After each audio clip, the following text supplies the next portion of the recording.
What's going on, ladies, gentlemen? All right. Aha. We got one viewer. Maycom. I know. I was thinking about it. Maycom. The whole time thinking, well, they're probably wondering where I'm at. How about you? What have you been up to next to the Mekong River?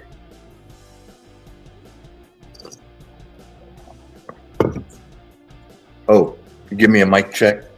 Make sure everything's working okay. Music not too loud.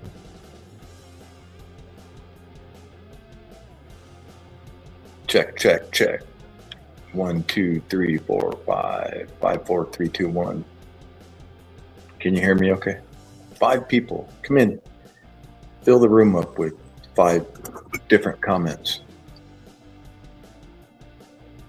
Can you hear me? Can you hear me now? Hello, hello. Test, test, test. I get to go through this. Mr. Erksmith. Can you hear me okay? You sent me an email, links to my different language YouTube channels. Ah, good. Thank you, Maycom. Thank you, thank you, thank you. I have to look in my junk mail. That's probably where it went. So thank you guys. Thank you, thank you, thank you, thank you. I'm glad the volume is correct. Like first try. That's a rarity.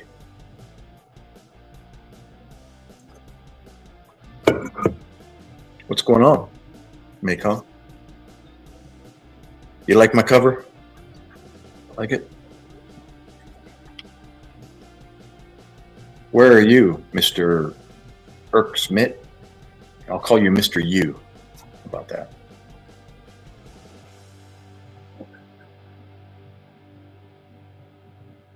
Hoorah. What's your profile picture there? I'm zooming in on it. It's some guy with 6 eyeballs. Uh-oh. There we go. Michael! Shang, historian of the Black Clad Cast. Yeah, anime. That's what I was struggling to remember.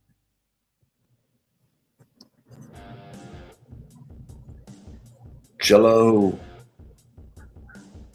What's up, machine? Hoorah. Hoorah. No, that's an army. The army sounds like they're spitting up a loogie. Any idea why YouTube sent me here? Yes, Jeff. The Word of God, military, or emergency medicine. You watch any of those 3 subjects? You know how the algorithm works. HVT, you're back. What's up?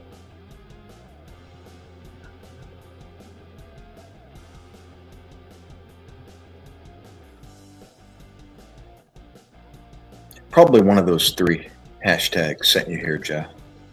I am Vincent. How about you?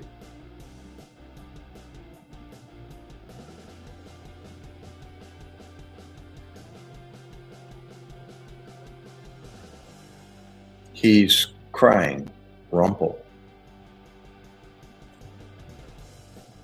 You're 8. Where's mom, dad? 1999 to 2007, 8-year contract, United States Navy Reserve.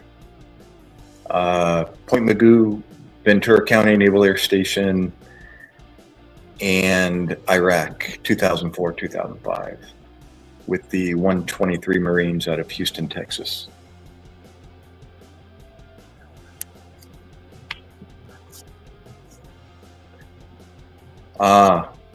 So you were Army? How come? Did I forget that already? How do you feel about MREs? Thank God for MREs. When you're hungry, they're a godsend. And that's all you have? What else are you going to eat?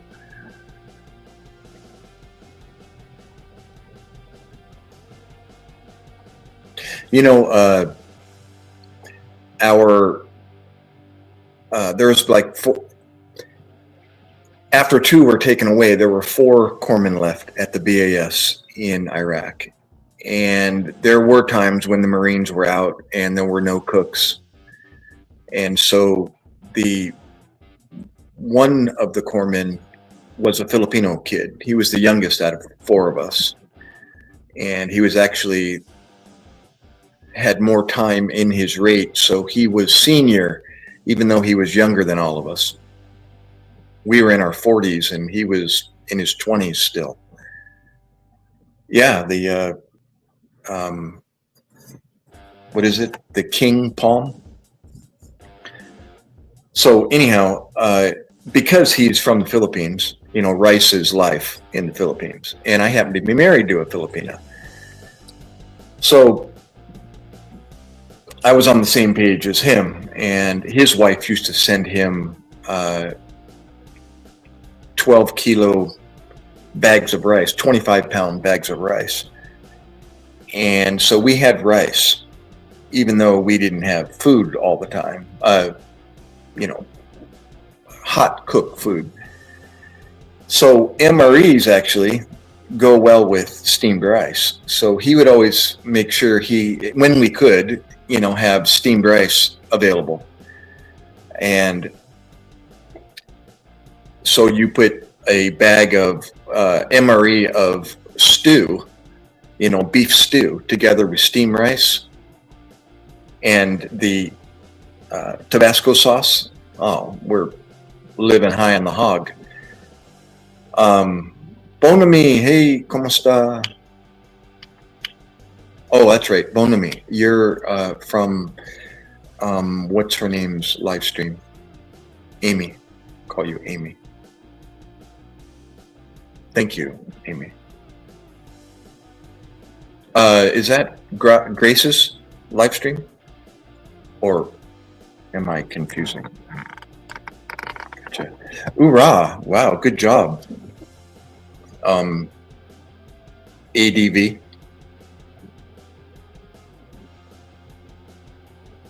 You see, when people come in here and they recognize, you know, appropriately. I say that ADV because, yeah, GTVs. Very good. Yeah, yeah. So I did remember.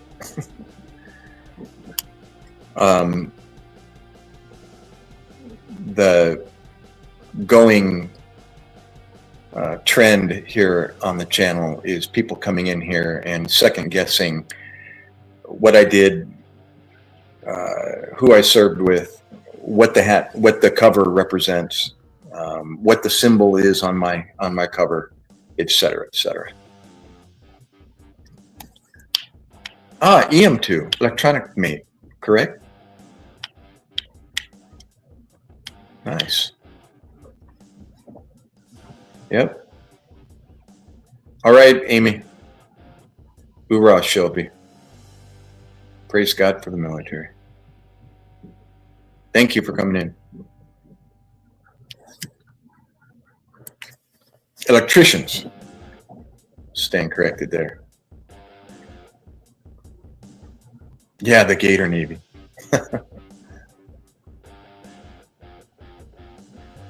You know, eight years in the Navy and never stepped aboard a ship.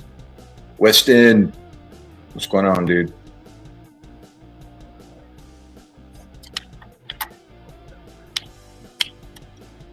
Absolutely. Make America great again. America needs to stay great, that's for sure. And tell us your story. What can I call you other than ADV? When you joined the service, if you're still in, retired, separated, what did you do? Where'd you go? etc., etc. Share your testimony. Oh, there you go. Oh my gosh, you're talking about the post delivery Filipina bleeding, correct? Alex, what's up, bro?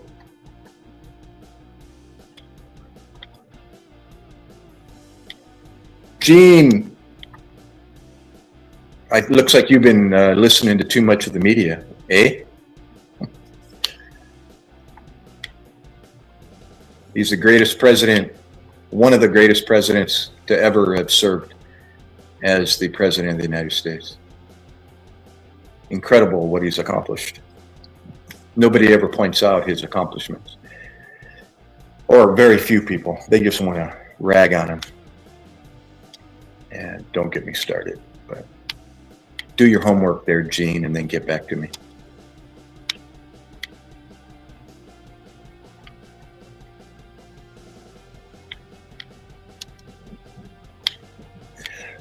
Navy was a good experience.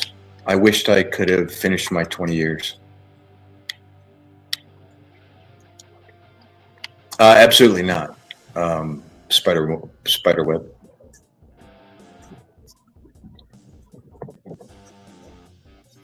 See, the trolls have arrived. Remember what I said? Who was that?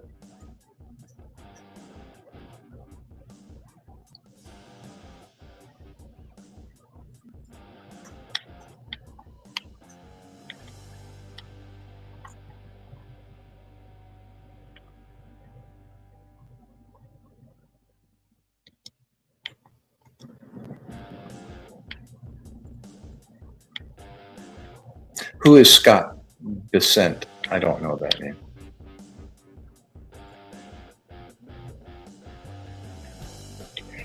The guy's amazing there, Spiderweb. The amount of work that he'd done in the amount of time that he's been a president is unfathomable. Yep. Who are you going to support, Spider Web? So who's your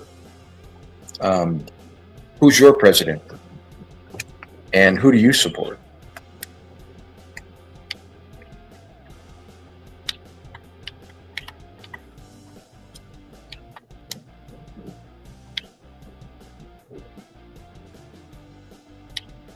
Oh no, your comment was spot on. It's okay. That's the par for the course. And I'm not even wearing my Trump hat. As soon as they see the bait put into the room, they just devour it.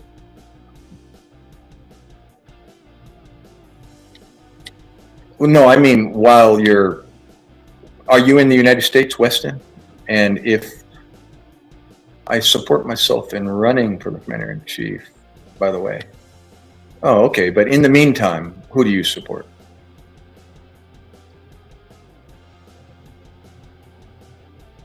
Jeff? Speaking to Jeff, whoever Jeff is. What's going on, Spence? Gold Tree. So who do you support, Weston? I know you said you're going to run for yourself, or you're going to run yourself one day. Hoorah! George was one of them. Yep, Abraham Lincoln. And I think Donald J. Trump fits into that category. Yep, going down in history for all that he's done.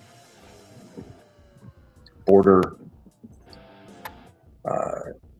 patrol, increased safety for Americans, getting rid of the crime and so on in the United States, decreasing, making America great again, making America safe again. On history, Yeah, on history. That's right, Megan. Hoorah. There we go. We're going to leave that one pasted up there.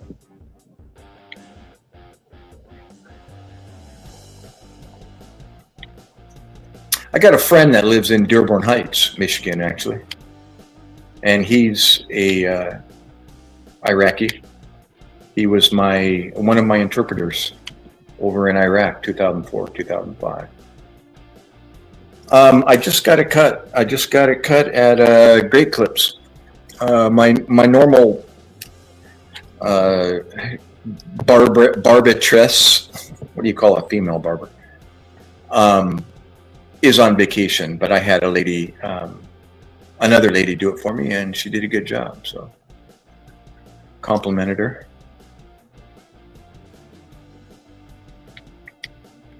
Yeah.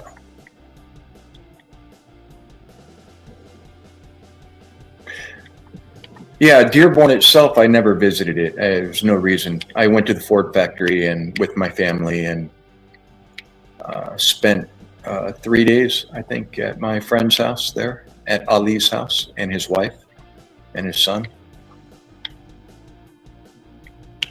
Yeah, but yeah, it's unfortunate that the problems that they're having in not only Dearborn, but other areas like, where is it? Is that Wisconsin? Yeah.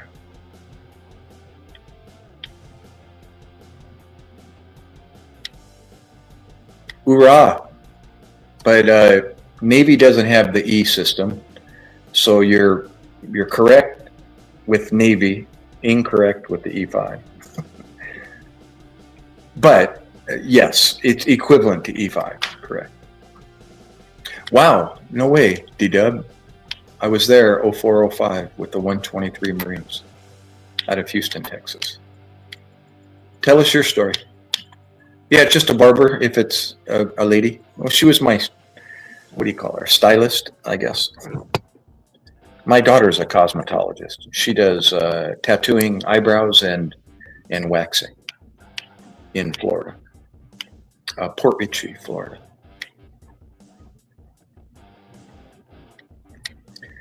Yeah, sucks, huh? Sucks being in the United States. Boy, I have a hard time in the USA with those numbers. Brunner? As I roll my eyes, right? Yeah, USA is really having a tough time there. Oh, gosh. Keyboard warrior. Like I said before in my last live stream, 64 years here in the United States, and I don't think there's ever been a day where I couldn't step safely outside of my door, my front door.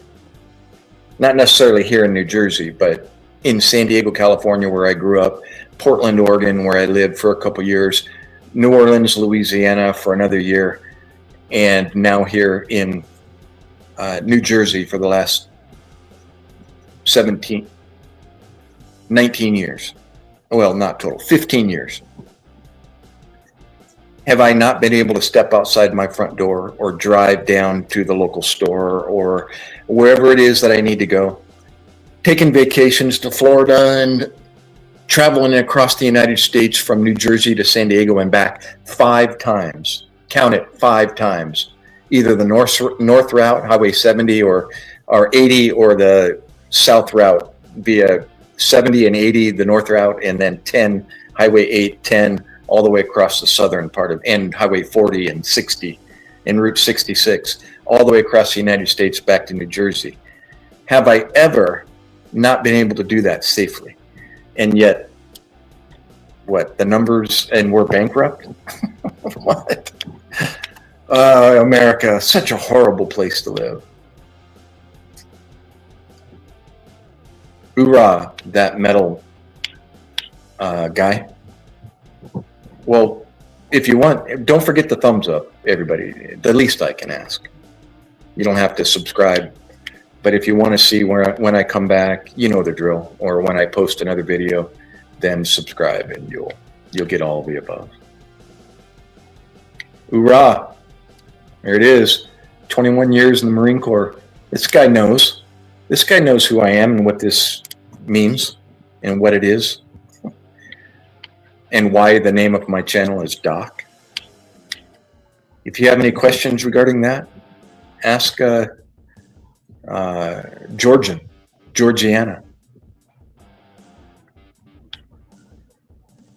Hoorah.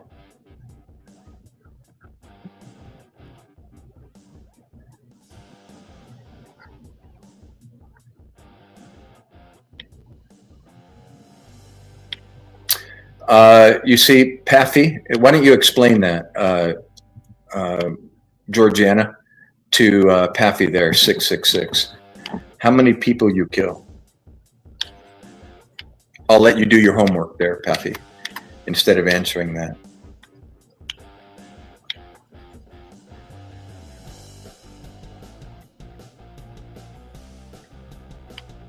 Old Man Ford. Okay, I was reading between the lines there on your comment there, Weston.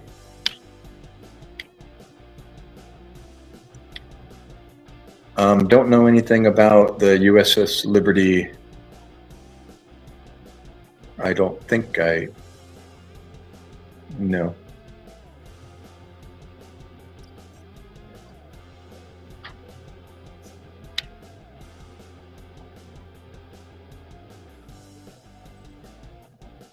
I know, Maycon.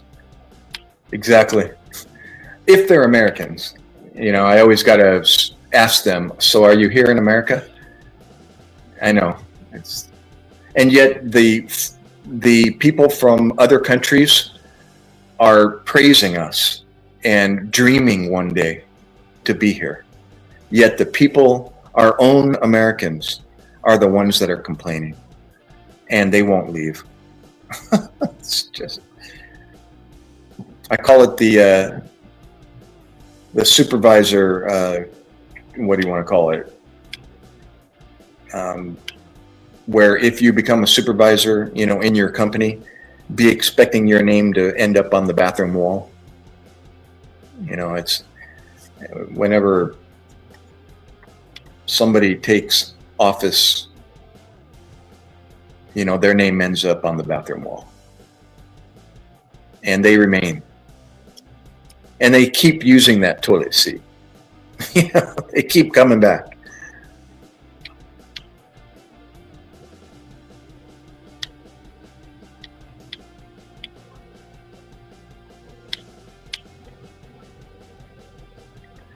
What's that? He wasn't saying they don't have enlisted. He was saying that the terminology is not E1, E2, E3. Correct. Thank you, Maycon. I wasn't even following the follow-up to that. I forgot about it. Yeah.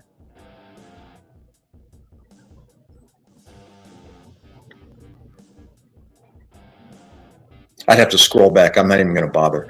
But I think I got the gist just by reading your comment there.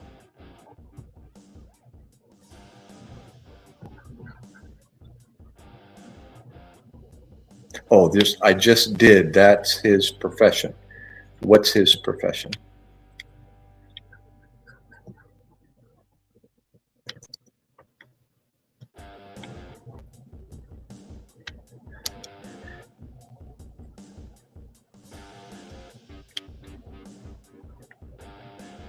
Shelby.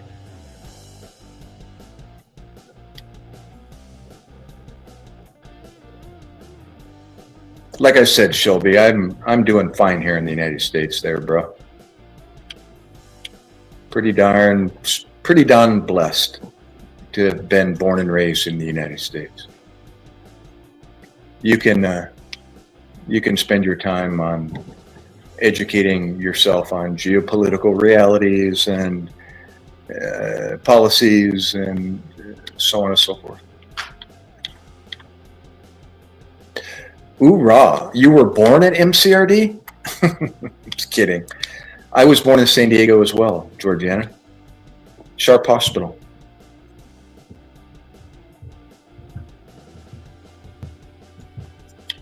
Maybe we know each other and you never knew it. I went to Madison High School there in Claremont. Hoorah, William, thanks. And don't forget the thumbs up, everybody. Mohammed, Georgiana, Wesley, everybody. Oh, Maycom. How come isn't your... I made you a moderator last time, no?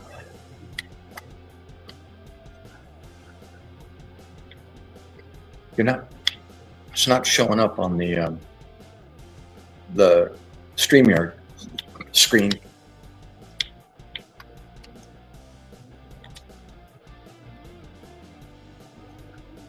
Yeah, there you go. How many? There's a waiting list. Alexa, how many years is the immigrant waiting list for the United States?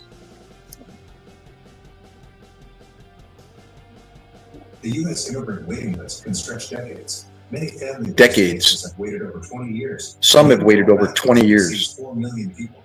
4 million people are waiting.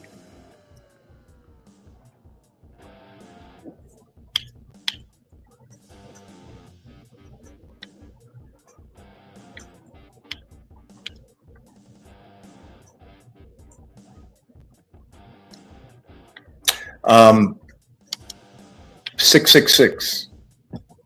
You have your internet at your fingertips. Type in the name Doc in parentheses and comma Navy, comma HM2, second class petty officer, or PO2, and you'll get your answer. Doc is the, here I'll tell you, Doc is the name the Marines call Navy corpsmen or Navy medics when they need their attention. Hey, Doc. HM2, Alec. Hospitalman. In the Army, they'll yell medic. Although I was corrected by another moderator of mine saying that he would call his medics Doc also, depending on who they were.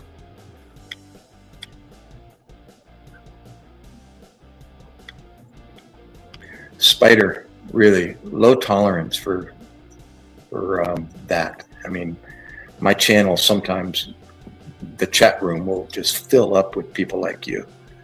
And not to say you can't say it, I'm just saying it gets old.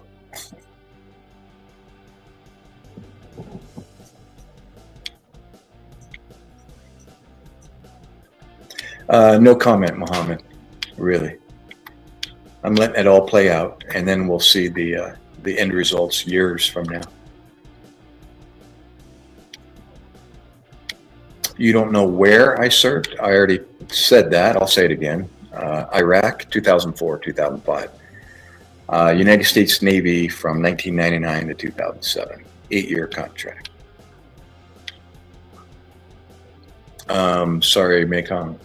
Doc, you want me to stay at mod? You're going to have to reauthorize. You mean you're not blue anymore?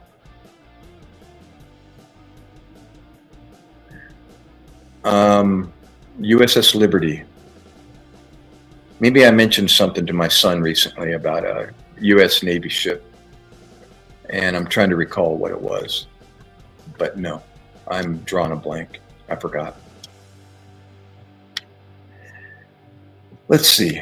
Let me see. Let me bring up the...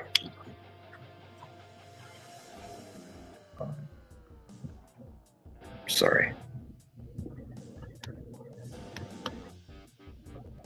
I've got to bring up the comments here.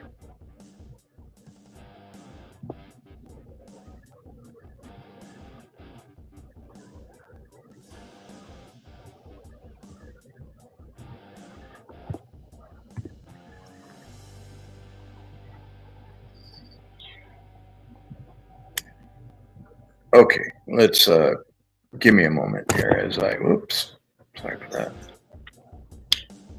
Let's see if I can get YouTube up here and do it that way.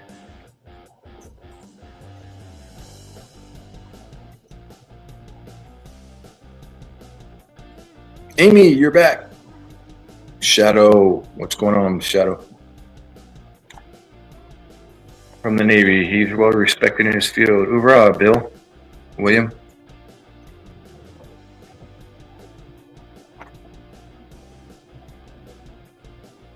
Yeah, United States Navy Balboa Hospital there in San Diego.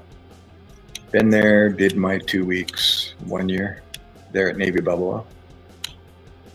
I say 2 weeks, that's your annual training requirement in the reserves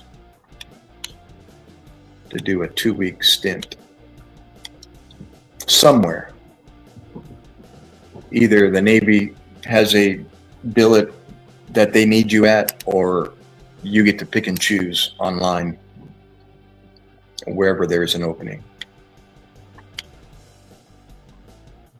And 1 year, the Navy required me to be at Navy Balboa.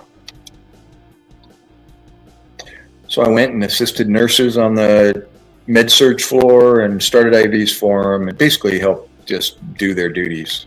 They used me as a, oh my gosh, completely signed me out of the internet on the smart TV.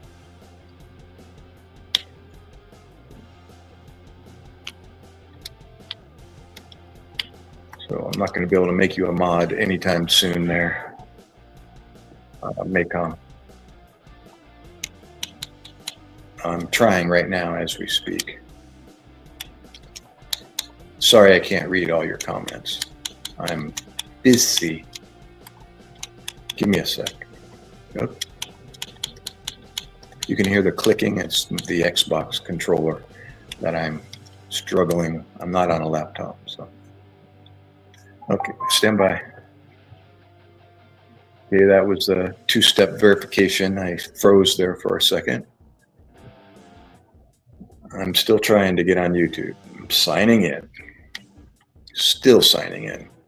Wow, I'm up to 3,520 subscribers. Thank you, everybody, by the way. Subscribe if you want. That'll help me along. Let's see. Okay, go to my channel. View your channel. And I'll be in the chat room here momentarily. There's my live stream. Click on that.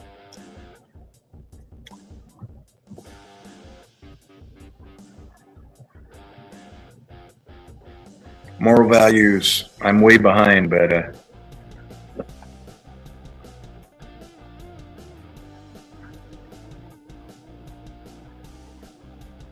oh, there's 666. Oh, am I rating now 666?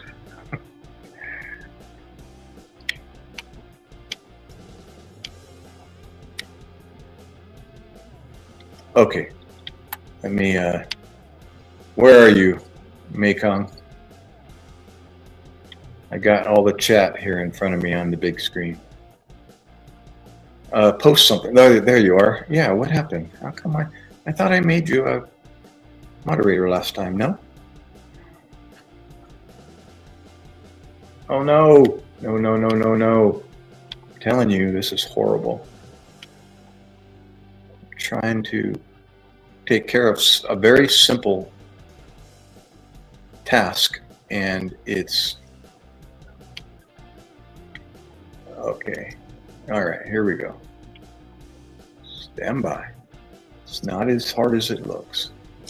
All right, there you go, MacKay. I think you're blue now. You good to go? Roberts.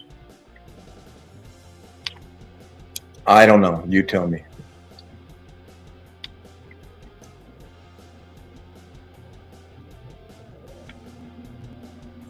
Okay.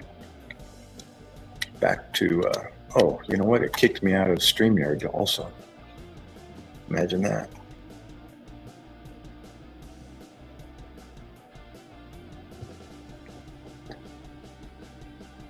Oh, Dad's parents lived in Claremont. They asked Dad to go into his Social Security. Mom said, no way. Moved to Vegas.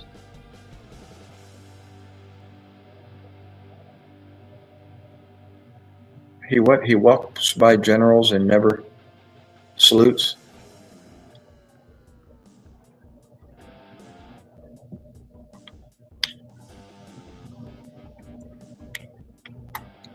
Let's see here. Yeah, the unfortunate part of using Xbox is it doesn't handle very much data before it crashes.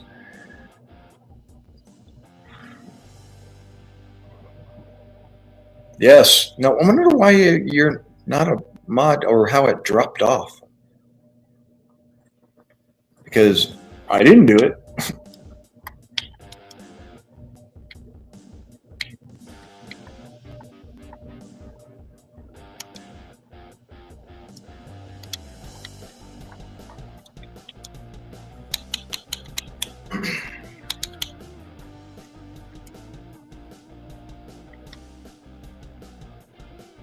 Okay.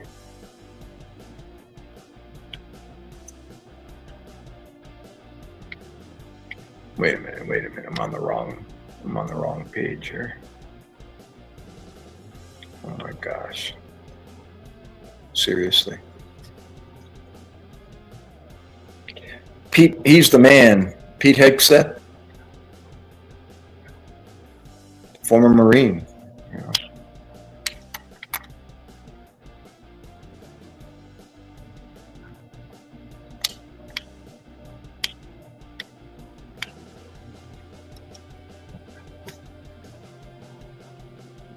Airhead, United States MC. You are gay. Oh, wait a minute. I remember you.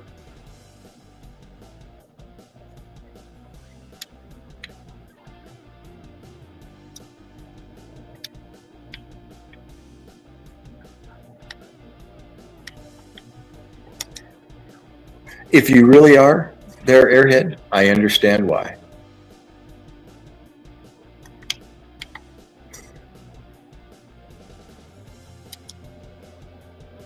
Okay, I gotta check my email. Give me 1 second. I'm gonna go off camera here for a second.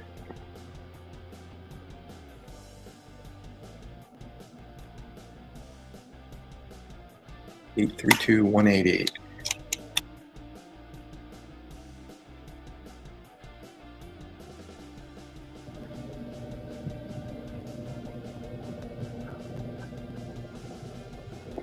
Okay, I'm back. All right. I had to accept the two, what is that, verification?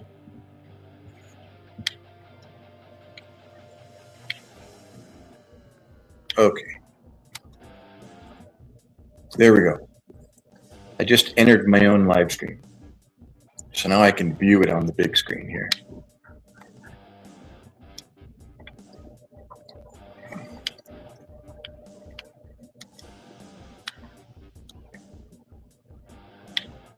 Hoorah.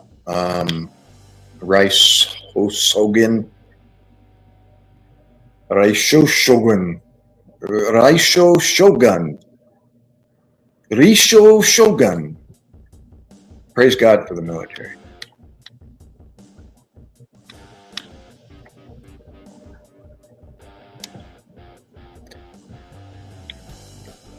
Well, we had a rush of visitors there. Marky, talk to me. What'd you do? And tell us your story. The what, where, when, why, and how of the Navy for you.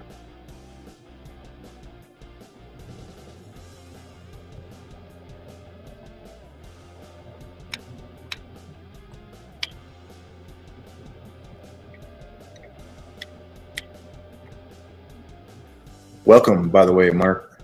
Hit the thumbs up before you get too deep.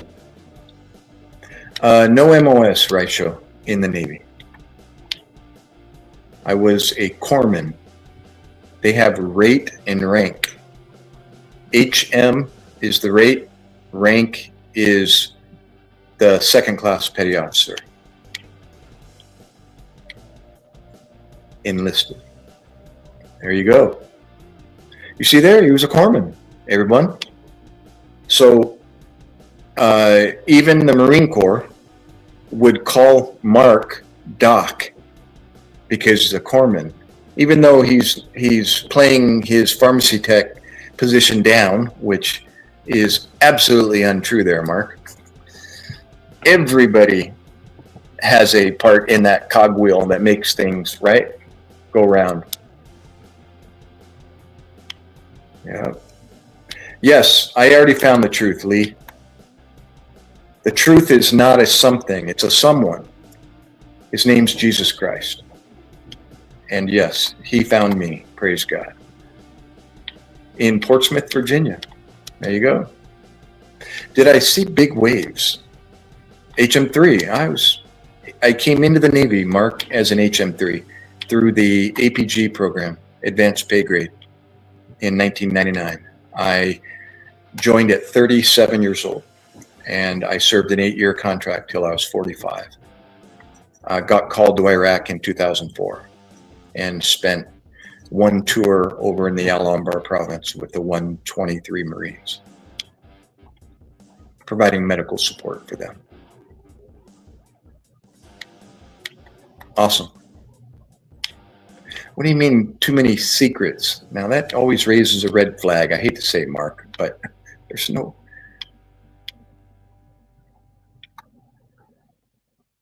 Right? There's no secrets in the military. Well, I shouldn't say none, but...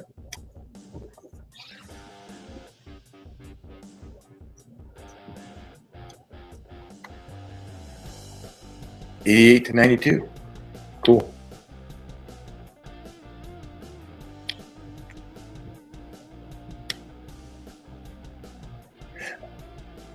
Oh, no, I didn't. Never stepped aboard a ship. 8 years in the Navy and never stepped aboard a ship. How about you, Mark? Were you ever out on a ship, or were you a landlubber like me? No, I didn't. We had cell phones, but we weren't supposed to have them, or cameras, but we had them. And yes, I took pictures. Flash photos, and I wasn't supposed to. But I snuck them in. Yeah, I didn't. Actually, I don't know anybody that I was in our battalion that was wearing a body cam.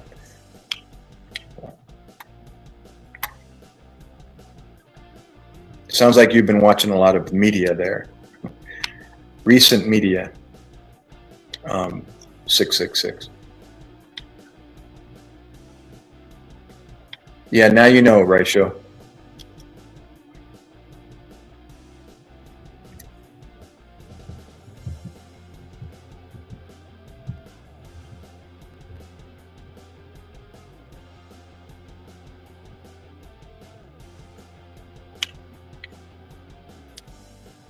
Food was awesome. I couldn't complain. Absolutely healthy food. You know, it's up to you to stay healthy. They had all the junk food. They had pizza and, you know, crap. But they had good food. Pretty basic, good to go. Vegetables, meat, breads, rice, pasta, you name it. They had chefs in the kitchen. You know, they have respected chefs that are in charge of the food service. You know, so you fill in the rest.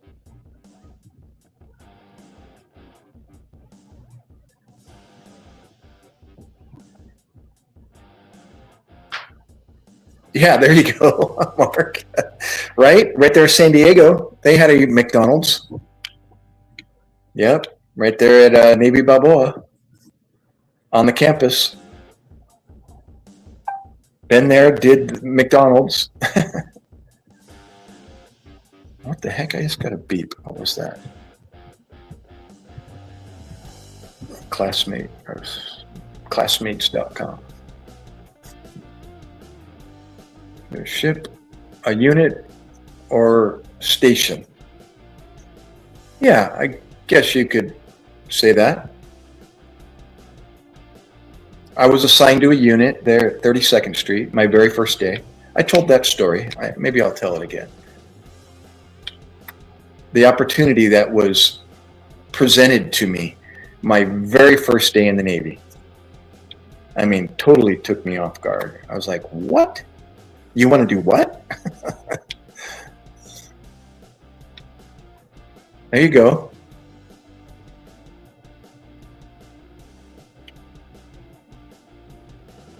OIF, Iraqi Freedom, Enduring Freedom. 2004, 2005. Minecraft mods.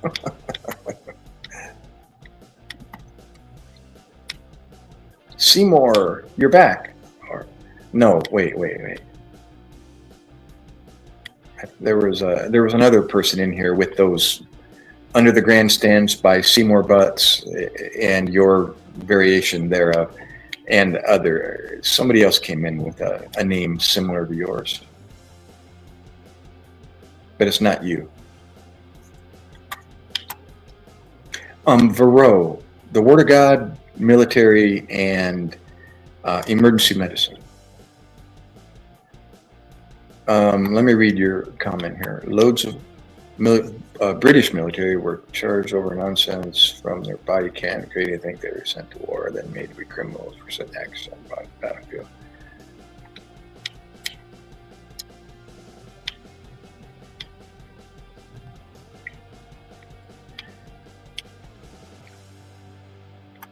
Well, I could put it, I guess, in basic terms, and that is, if whether, and I had issues with rules and regulations while at war, and I thought they were ridiculous. Actually, my instances were, I felt flat out uncalled for. But rules are there for a reason. You're free when you follow the rules, right? You literally can do anything, go anywhere, as long as you're following the rules. You're not, right? Just like a stop sign. Stop sign is there to stop. The minute you don't stop, you're either going to hurt yourself or somebody else, or you end up getting pulled over and getting cited for it. Had you stopped and followed the rules, nothing would have happened to you. Get it? So, if you're breaking the rules and you get caught for it, well, then you deserve what you get.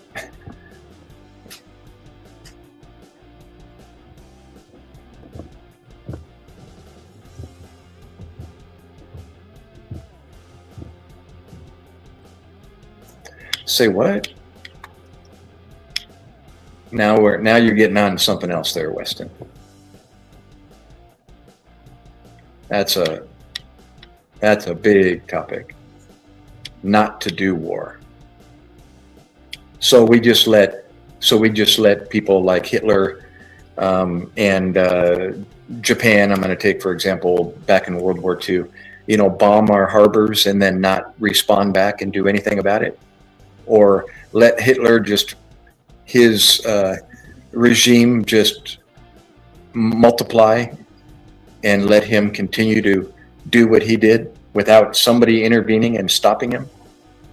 You see what I mean? There has to be somebody to put a stop to stuff like that. Right? Lima Company, in what Marines?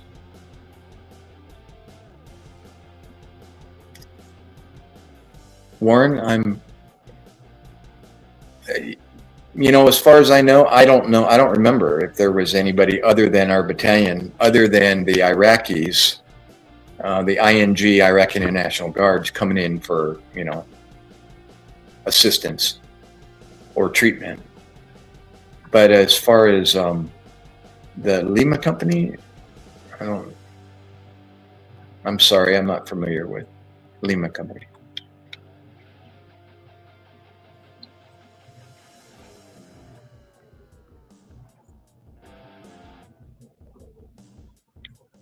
Oh, that's a good one. I've read that. Gosh, I read that story, Mekong, at my former father-in-law's memorial service about the centurion from,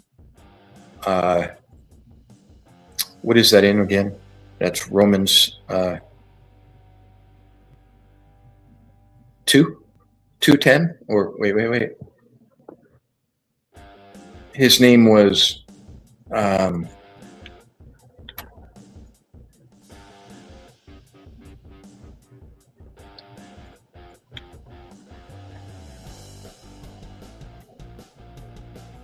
T.O. What's going on, brother? With 123 Marines, Lima Company? Is that correct? Is that what you're saying? I'm trying to follow it. Lima is 3rd Battalion. Oh, okay. Gotcha. I'm just now reading. I don't know. I'm going to say no. I don't remember.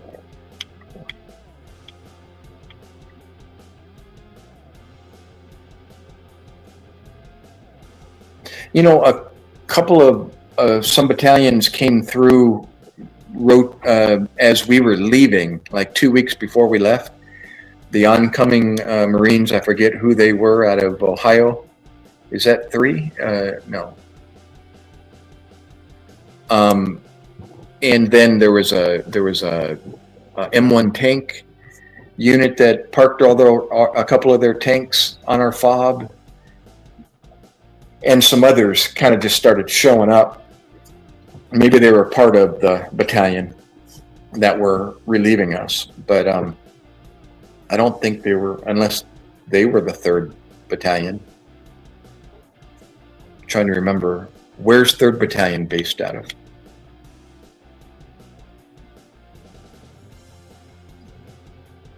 August 23, 2005. We were gone in August, but bro,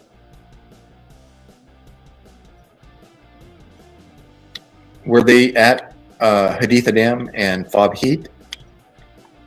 If not, different then, because they lost 40, how many? Alexa, who relieved the 123 Marines from Fob Heat in Iraq in 2005?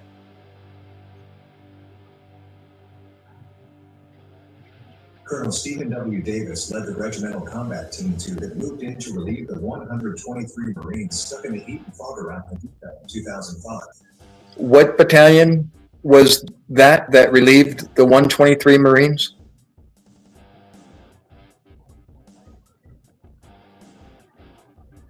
Alexa. Oh my God, she's frozen. Anyhow, they lost 40, 45. It was horrible. I spoke with the corpsman that was actually, I took under my wing when he arrived, 2 weeks before we left. And I was showing him around the fob, that deer in the headlight look of, where am I? Show me what I'm supposed to do. Look, just like I had when I arrived. And his battalion lost 40, 43. And I heard about that, and it was like, wait a minute, I spent 7 months in that same fob. What happened? Yeah.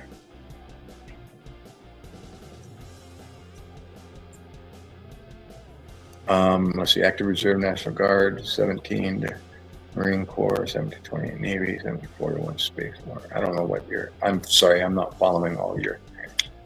My comment was about the hypocrisy of having rules for something so inhuman.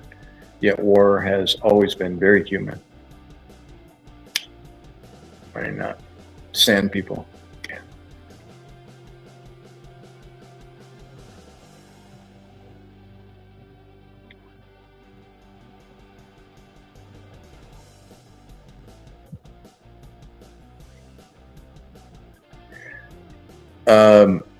Agnes, what are we talking about here? You can, to join the military. Yeah, it's the 43 now, Agnes. I just spoke with a recruiter getting his haircut next to me in the chair next to me. And he overheard me saying the age to join the military when I joined was 37, and then they raised it 5 years to 42. And he spoke up before I knew who was sitting in the chair next to me. He said, it's 43 now. I went, really? He's like, yeah, I'm a recruiter. I was like, oh, dang.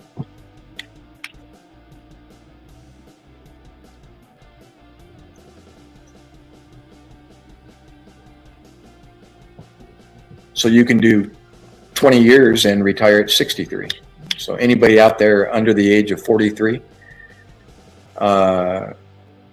can join the military. If you have a bachelor's or above, you can become an officer. They'll send you to officer school. My wife, as a matter of fact, had an opportunity to join I asked her if she wanted to join the Navy. She's got her bachelor's as a nurse. She could have become a doc, a corpsman. But she declined. So. Of course, Seymour, I was a paramedic in the civilian world and brought that into the military. So it was Mr. Toad's wild ride, emergency medicine was. And it's no different in the military than in the civilian world as far as patient care. Why do you keep telling us that there, brother, airhead? What is a lie, DJ? I'm trying to follow everybody's comments here.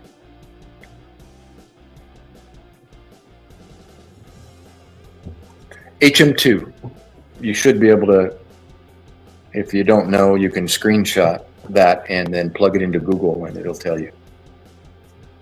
Second class petty officer.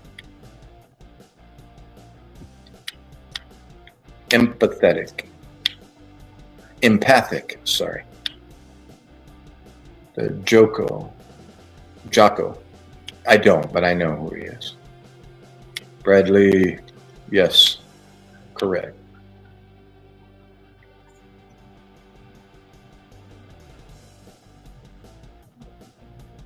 No.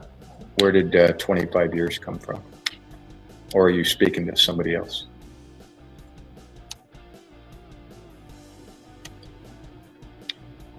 I spent 8 years in the Navy. Amazing how. You know did you ever do the sky is green with the blue moon?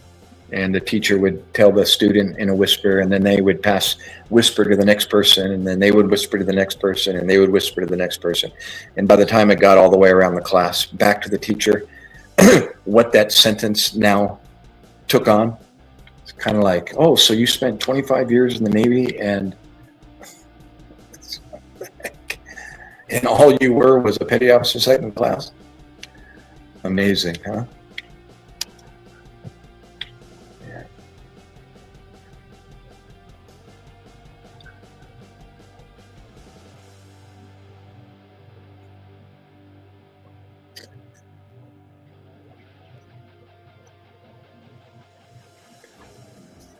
Hoorah, Mark. I actually gave in 2004 and decided to pursue nursing as an RN and started my prerequisites and requirements. And then I got the phone call to deploy to Iraq and I had to drop out. So I never did continue that. I'm actually kind of glad I didn't. because I didn't want to be a nurse. I wanted to be a physician assistant or a doc, but started way late in my quest and never attained that. Maybe my son, my youngest behind me, 21-year-old, will become a doc one day. He's pursuing, he wants to be a biomedical scientist.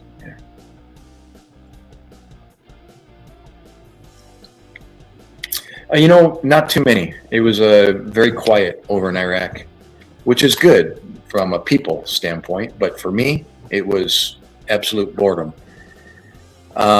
Mostly we treated our own, and occasionally we saw some Iraqi National Guards that were outside the wire. They had their compound outside, literally the barbed wire.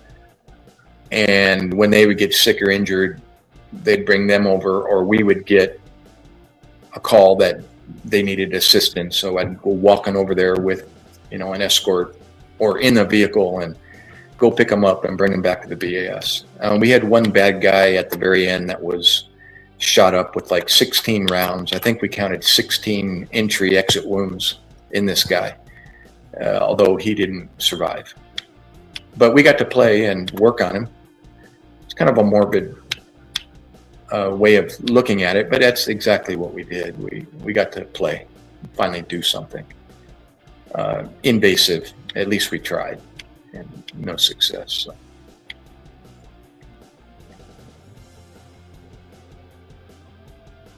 Yeah, 37. 2 months before my 37th birthday. Yep, June 1999. I was 36. The cutoff was 37, and I think that meant like the whole year of my 37th year. But the recruiter made it sound like, 37 is the cutoff. So he was, reeling hard trying to get me to sign my name on the dotted line. And I eventually decided, yeah, sure, why not? Part-time job in the military. Can do 20 years and get a retirement. But unfortunately, I walked away after my 8-year contract. And Iraq had a lot to do with that. It's too dangerous. And I was going to Afghanistan next. The word had it that the battalion I was with was going to Afghanistan. And they did in 2007. I got home 2005. So I said, thank you very much. And I signed out and submitted my paperwork, and that was the end. Dad was ECM, reconnaissance, Vietnam.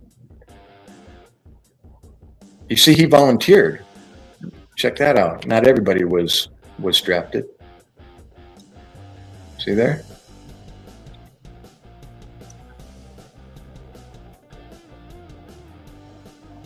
Wow. And he survived. Cool. My recruiter said I was his first as a Marine.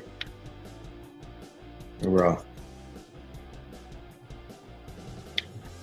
Mark, half our crew went over during first Gulf War, 6 months. I had my sea bag packed to rotate over there, but then they canceled and everyone came home. Yeah, that was a short war, wasn't it?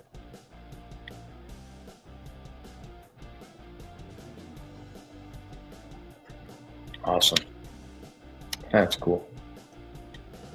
You joined in 2009. Still there, Airhead?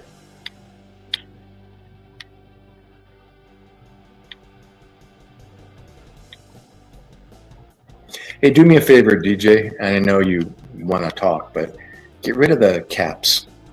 Caps is yelling. When you want to yell or say something loud, you capitalize it. Otherwise, you can just do lowercase.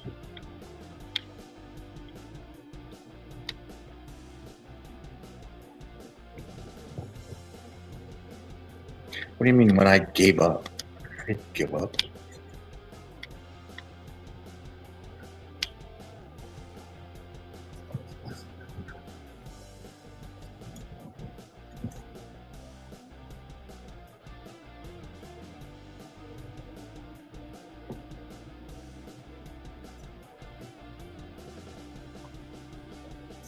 Oh, everybody, hit the thumbs up. Don't forget the thumbs up. Click, if you're on your phone, click my name in the top. What is that? Top left, and then it'll drop down. Get thumbs up.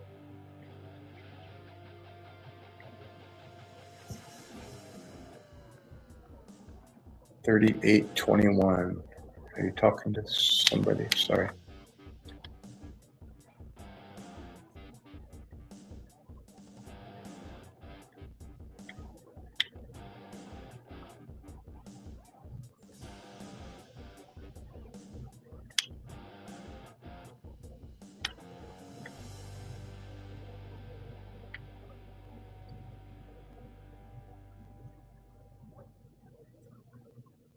Oh, there we go. Airhead is 38.21. Okay. I think I'm figuring it out.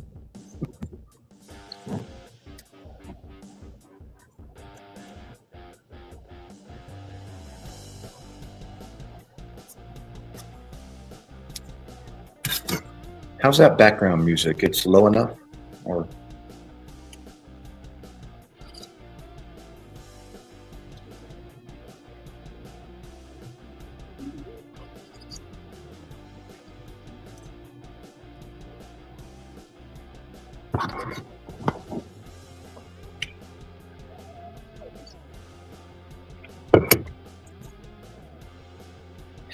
You know, I'm going to do something, guys.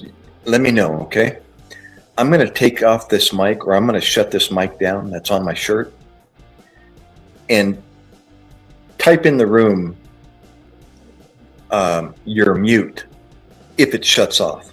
I'm going to continue to talk because I'm still trying to figure out, is the microphone on my phone picking me up, or is this microphone picking me up? I've got this one integrated into the phone, but before, when I tap on it, people are saying they can't hear that. So that's telling me that this isn't even driving the audio. So I'm going to disconnect it, and I'll keep talking, and you tell me if you can hear me. Okay? Here we go.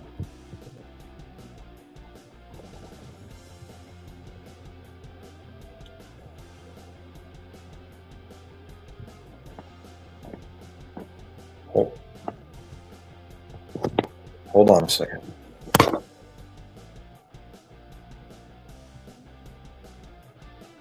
Okay, can you still hear me? Can you hear me now? Can you hear me now?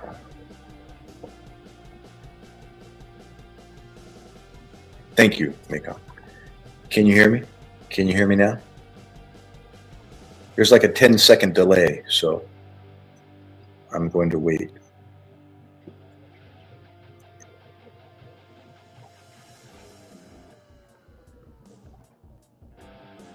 Test, test, test. Can you hear me? Can you hear me now? Hello, hello, hello. So you can still hear me, Bill? Loud and clear? Okay, so this isn't working. All right, so I can unplug that. Sound is good, okay. All right, well, that whole time, this audio, this external mic does nothing, and I was burning it the whole time. How many live streams? I don't know. All right, I'm gonna put it away here. So the microphone on the phone is what's working.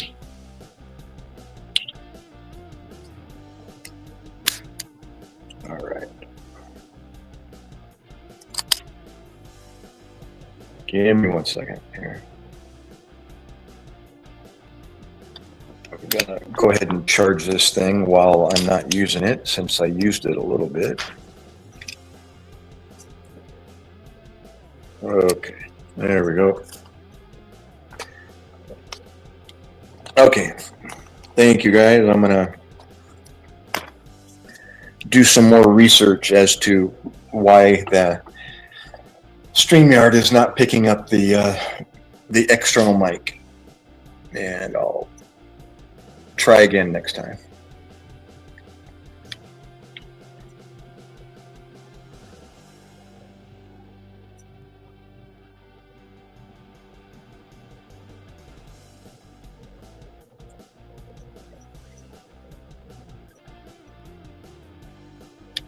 Oh, now you're shifting the blame there, Airhead.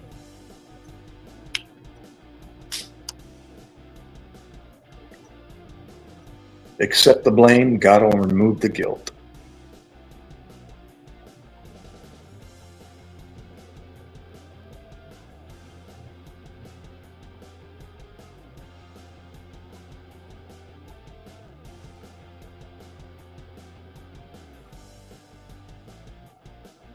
Now, how in the heck did you get your calf up on the skill saw table?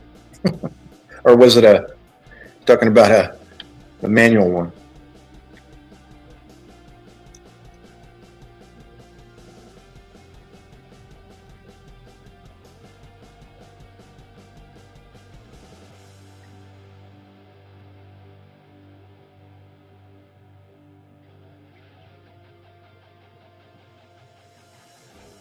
Yeah, I'm going to here. I'm going to call phony on you there, USMC. You just said something that kind of revealed your colors there.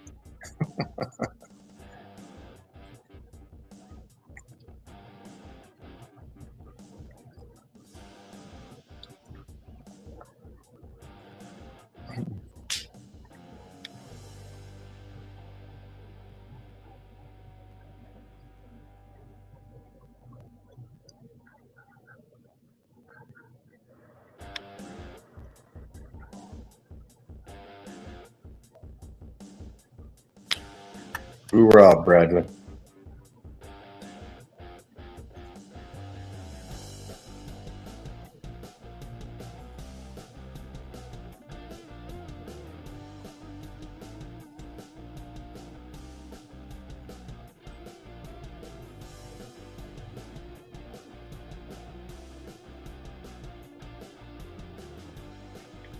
I think I'm all caught up. I'm at the bottom of the comments now.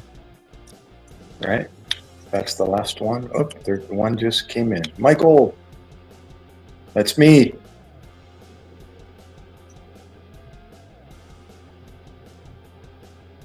Hoorah. Check that out. Marine Corps instructor. Say what? We've ruined law enforcement in this country. Cops can't even enforce shoplifting laws. That's all right. It's changing little by little there. Give it time. Let's see where law enforcement is at the end of 4 years. And hopefully if we can continue, get another Republican in there. Let's see what happens.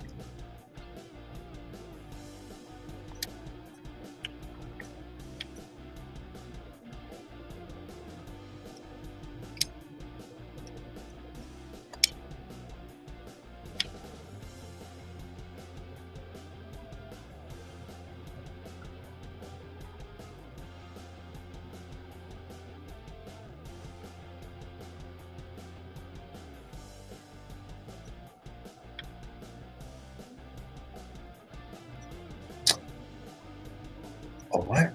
1,400 yards.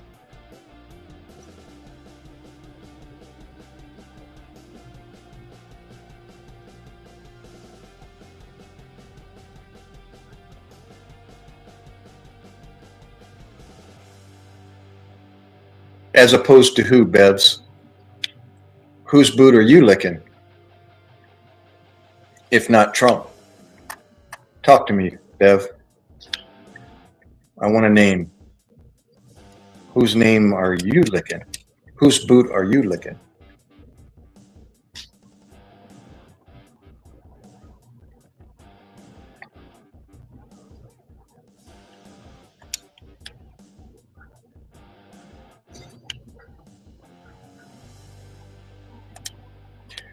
The next question, did you vote? And who'd you vote for? And as well, have you served in the military? If you haven't, pick up a weapon and hold a post. Stand a post.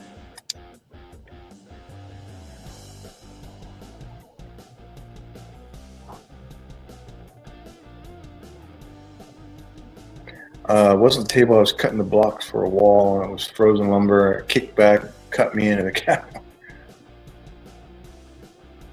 And you kept working? That's pretty brutal. Or did you go get some medical aid?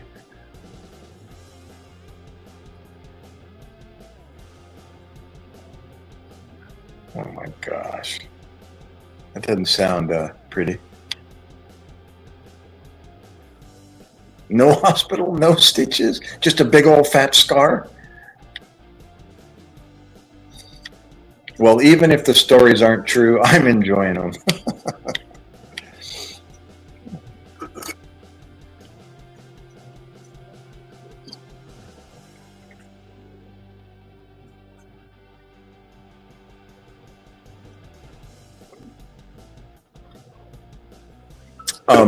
Where are you originally from, and where are you now, Agus?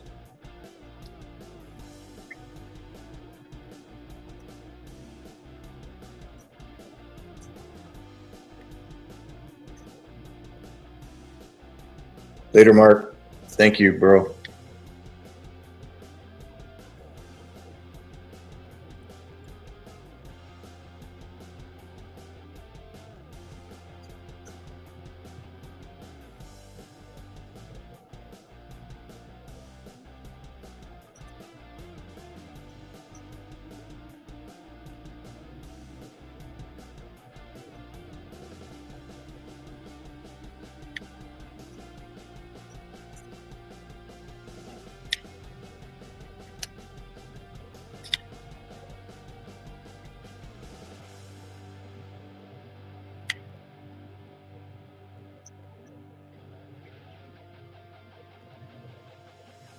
Hoorah, Mark. Yeah, come back when you see me come on again. You're a great addition to the chat. Miss Kitty. Hoorah. Praise God for the military. Agus, did you ever answer my question? Where are you at right now? What part of the world?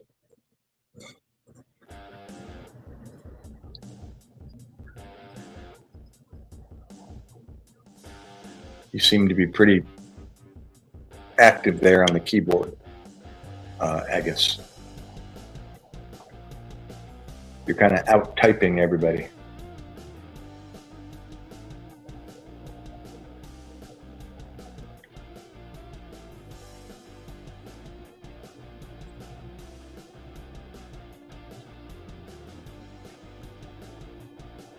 Oh no, now you fell onto your heel. Did you fracture your wrist also?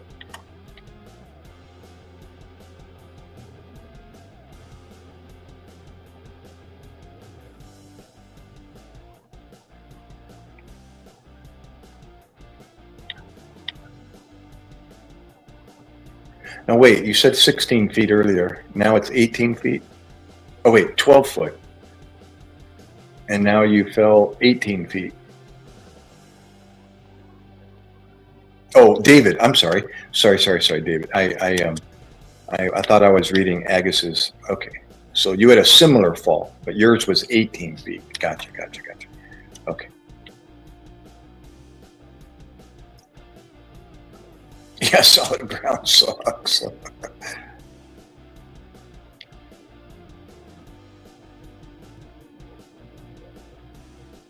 Yeah, anything greater than 15 feet for an adult is considered trauma entry criteria in the emergency medical services.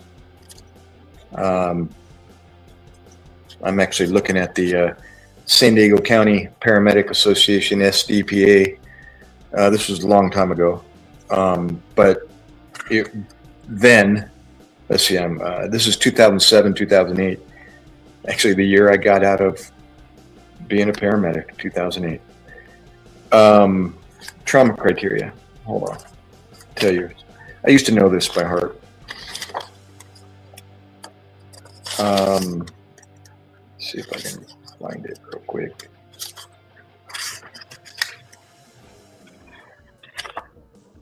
General trauma decision algorithm. Here we go. T460. Hold on. Here it is, right there. Adult pediatric identification trauma transport candidate. First of all, anybody appearing to be 15 years of age or older is considered an adult, at least to this criteria at the time. You got to have a Glasgow Coma scale of less than 14. Anatomic criteria, significant anatomic injury, mechanism of injury, patient sustaining a significant mechanism of injury which may be indicative of severe underlying injury. Wait, it's not going into detail here that I'm looking for. The trauma decision here.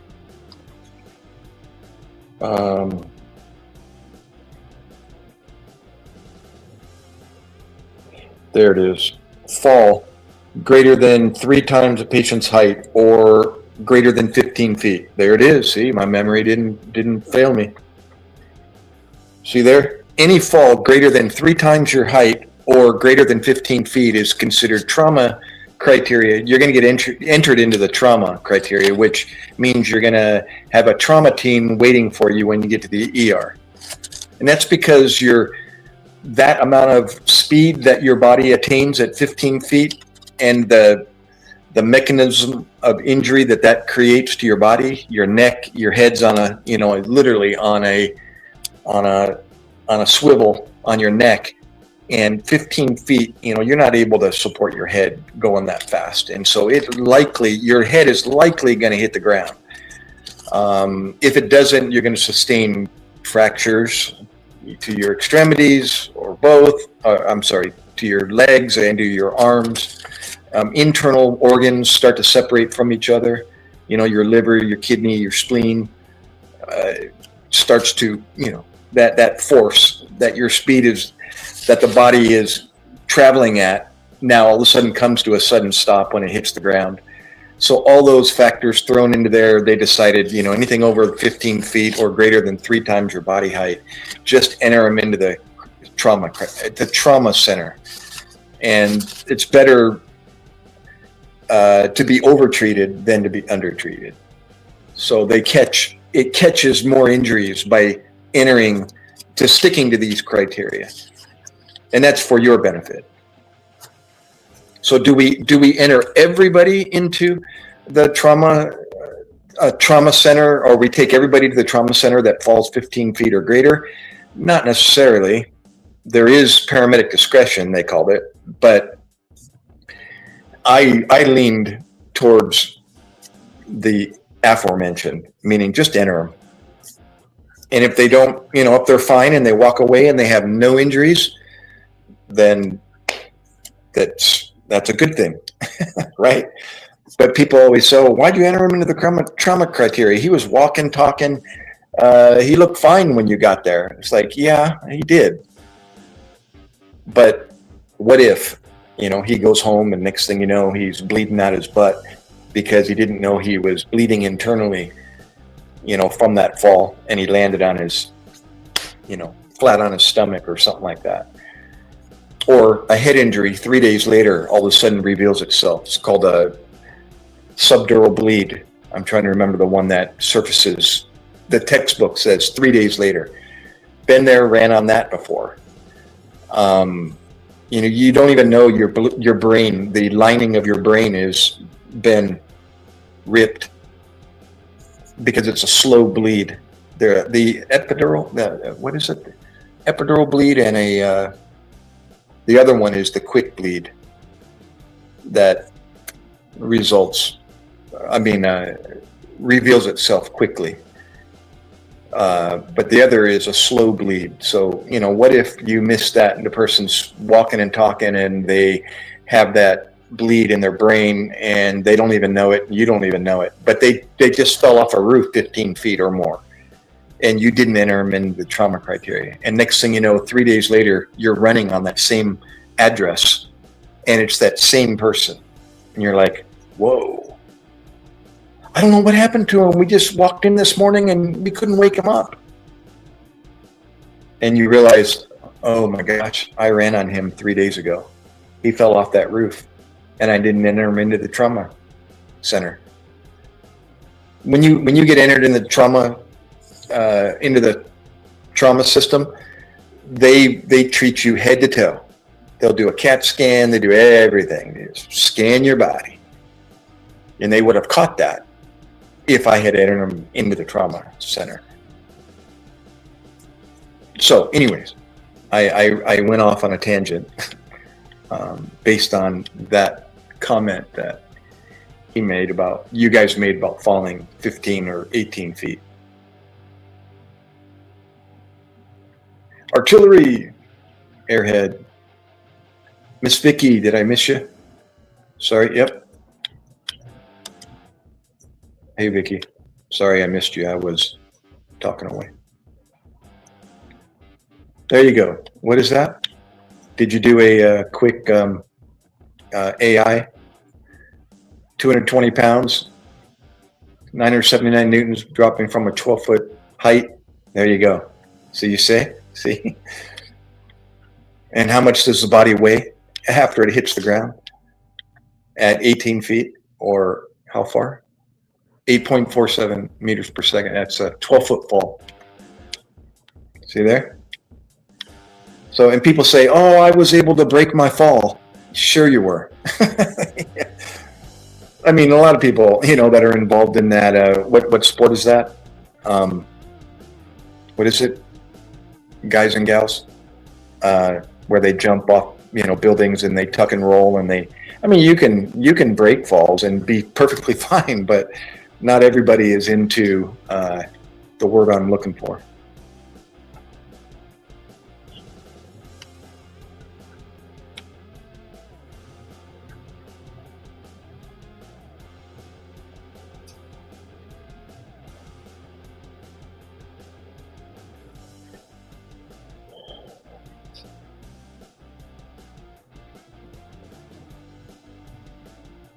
Yeah, calcaneus fractures. They call those eggshell fractures. Any end of a bone, bony prominence, like the elbow, the heel, and it gets fractured from a blunt force. It's called an eggshell fracture. That's typically what happens. If that is the only thing that fractures, not to mention the humerus, and it's not funny if the humerus fractures.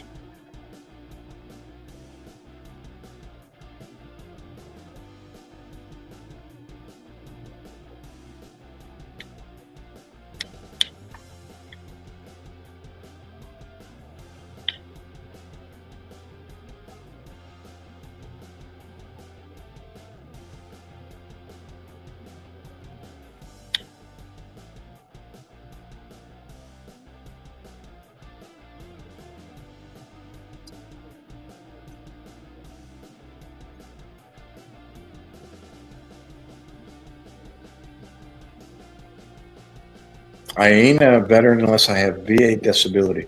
I don't have a VA disability. I just reunited with an old high school, actually, grade school friend, and she was telling me her husband is 100% disabled with the VA. And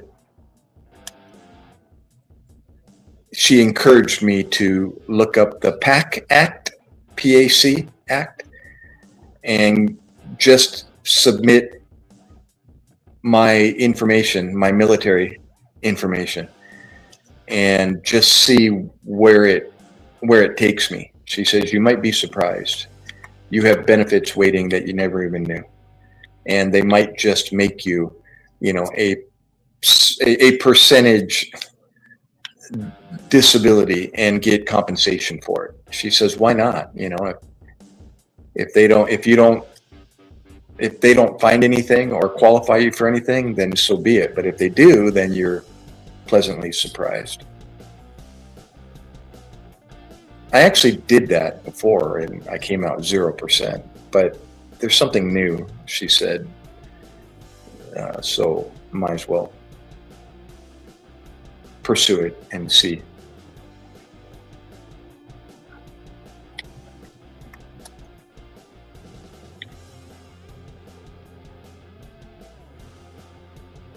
Veterans Day this year. Praise God.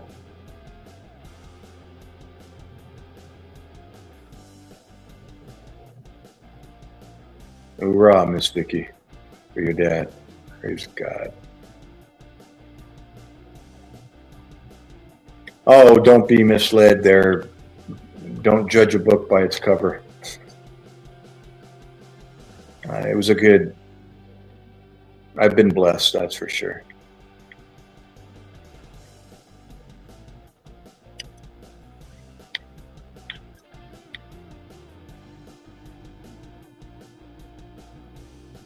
I'm on StreamYard, William.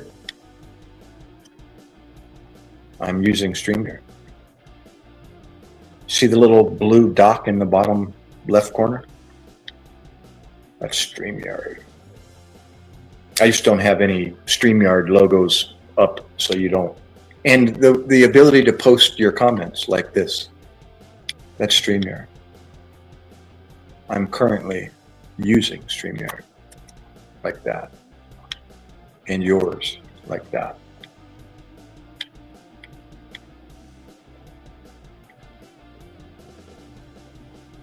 What do you mean so others can share? They're sharing their stories right now in chat. You mean up here on stage?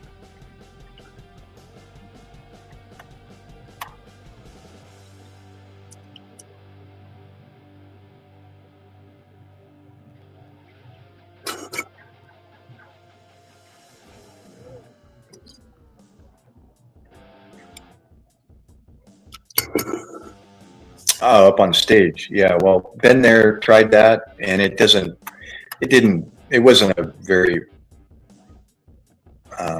I decided it wasn't a good tact.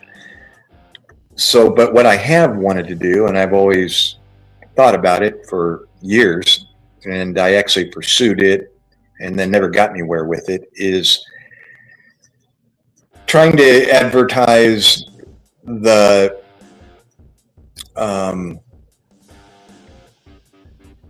that I'm wanting to interview anybody that's in the military and or the medical field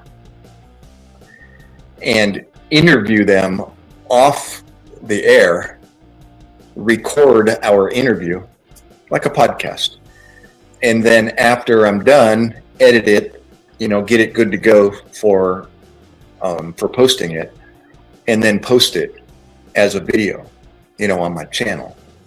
And it'll be an interview between me and, a person, either in person, just like you see some of these channels professionally done, where they're actually live interviewing each other in the same room, or they're up on the screen, like via a, app, video to video, side by side on the screen, and interviewing them. That would be better. That way I have more, control of not live, when you're live, anything happens and you can't delete and edit.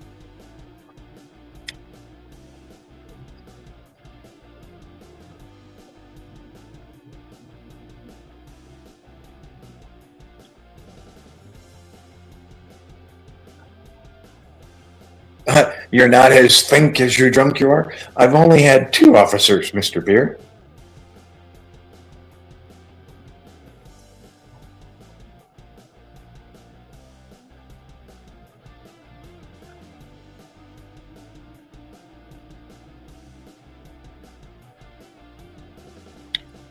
Here, I'm going to post a program, and I posted it last time as well, that changed my life. And it's for the programs for sinners. Do you know any? And it addresses anybody that's struggling with a stronghold, addiction, whatever you want to call it. You fill in the blank. And if you're in the United States, there's probably a chapter near you and you never knew it. The website for that program, this is an older website, but it'll redirect you to the most current one. And that's the website. Go to, location, or where is there one near me? Plug in your zip code and it'll tell you, you get to change the circle to, 10 mile, 20 mile, 50 mile radius, and it'll tell you where there's a chapter near you.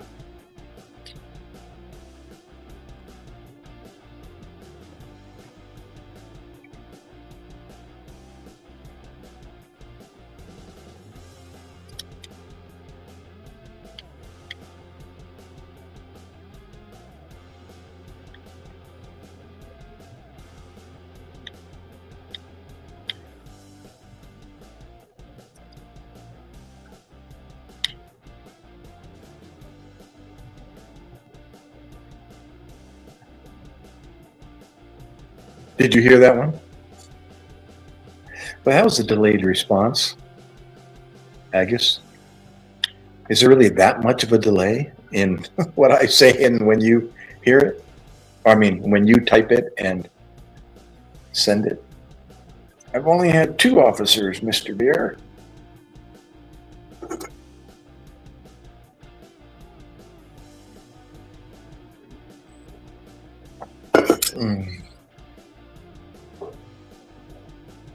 Pacific, get Don Shipley on the horn. Go for it, dude. He's in Maryland. 3 hours from me. He won't even bother to research my name.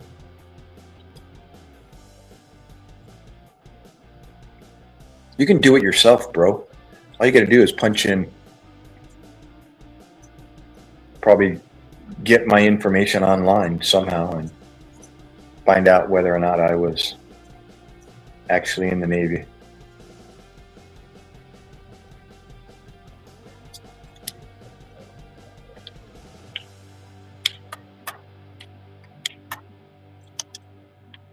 And I've said before, the comments like that, they get really old.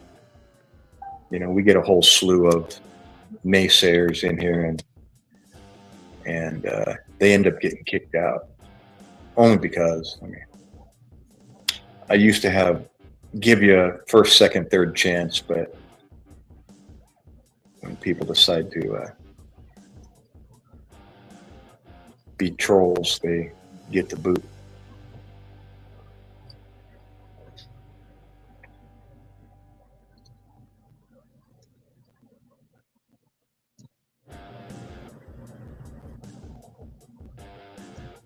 Oh my gosh. Dude, I had a guy in my field medical service school, FMS school, that was anal about how you took a poop. And he was insistent, because we all were birthing together in this military style apartment. It was like a 2-bedroom, 2 beds in each room for 4 guys. And he was so disgusted at the smell of somebody taking a poop that he said, please, everybody, when you're on the toilet, as soon as you take one, flush it immediately so it doesn't have time to stink. I was like, oh my gosh, is he serious? He was like red in the face. He's all upset about it. No, really, there's a way to eliminate the stink. Flush it as soon as it hits the water. And I was like, oh my gosh, I got to live with this guy for 2 weeks. Oh my gosh. And now that comment there reminded me of his insistent on flushing the toilet. A courtesy flush. Oh my gosh. Here, and yet we got somebody that's living in Cambodia. I'm hoping you might have some modern amenities, but it wouldn't surprise me if you don't, MacKay. I remember taking the train to Chiang Mai, Thailand, from Bangkok, and we were on the train. It was a sleeper train. You know, we actually had a berthing on for my wife and I and my 2-year-old at the time. He's now 42, and when you go to use the bathroom in the car, you know, the train car that had the bathroom, you walk down to the end of it, and there's the toilet in the back. You open the door, and they actually had a toilet seat, which was nice, but there was no bottom. The train tracks were just flying by as you open the lid to the toilet. The train tracks were just. I was like, oh my gosh, I'm going to dump and it's just going to hit the train tracks and fly back. It's exactly what it did. I thought, oh my gosh, only in the third world. Oh, they do have a sit-down toilet, not that in the floor squat kind, right? With the the undulating footprints or the ridges on the ground. Those are everywhere, even the gas stations. Yep. Oh yeah, gas stations are renowned, even in the Philippines. It's like you're so used to just walking in and sitting down on a throne. You know, it's like no. What were you saying? What, 4 feet about the train tracks? Yes. That's exactly. I wouldn't be lying about that story. 1986, Bangkok, Thailand, taking a train to Chiang Mai. Yep, it's more northern part of Thailand. It was awesome. That was my first experience with the open toilet on the train cars.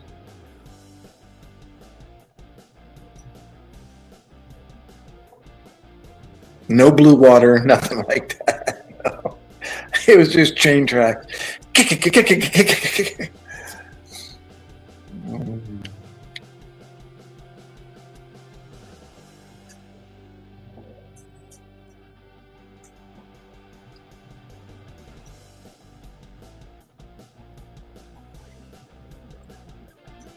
I will spray your butt and balls with brown toilet water. Are you still in the background listening? Flushing toilet before you're done. Wiping will spray butt and balls with brown toilet water. What, in the Philippines?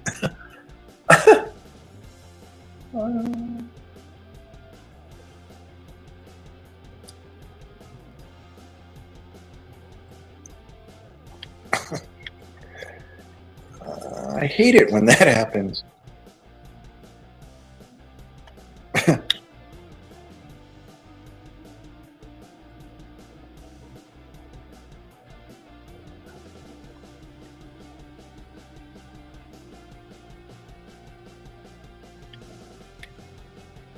Alexa, what happened to the USS Liberty?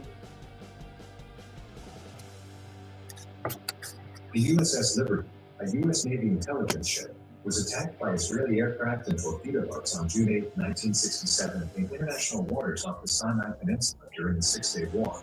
The strike killed 34 crew members and wounded about 170, leaving the ship heavily damaged but afloat. After temporary repairs in Malta, she sailed to Virginia, where repairs were deemed too costly and she was stricken from the Naval Vessel Register in 1970 and sold for scrap. The incident remains disputed, with Israel saying it was a mistaken identity and some U.S. officials alleging it was deliberate.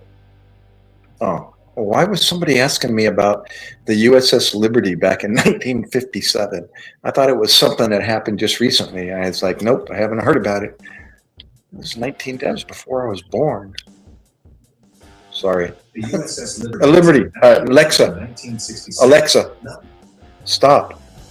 Oh, 67, not 57? Okay. Okay, I was 5 years old. I stand corrected.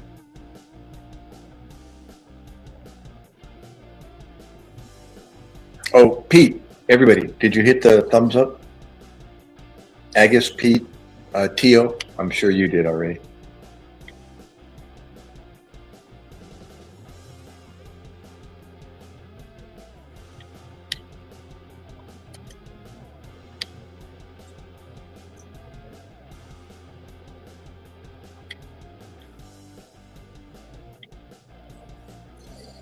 Hey, Tio, are you still there? Have you been to the Philippines? Were you born there, or? Sorry, I forget your story.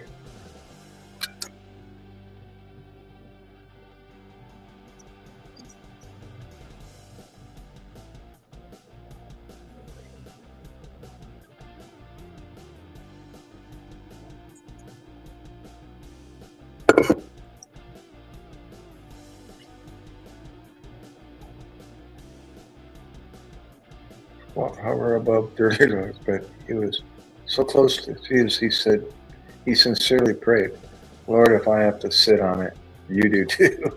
I knew a very old missionary who said he was too old to squat. However, hover above dirty toilets.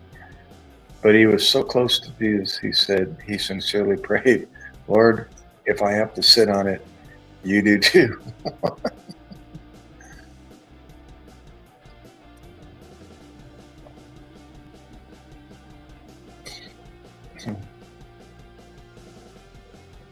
Agus is on a roll, though. He's been chatting away on that keyboard for a long time now, and he's not tired yet.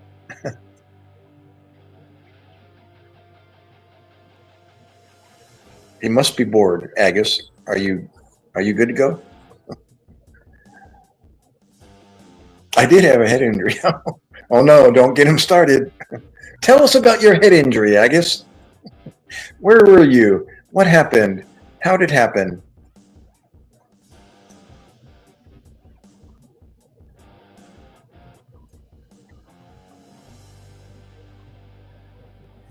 Yeah, I was going to ask Weston, so who was it that brought up the liberty question, and why did they bring it up?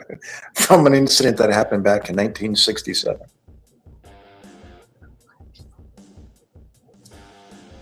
Something to talk about, I guess.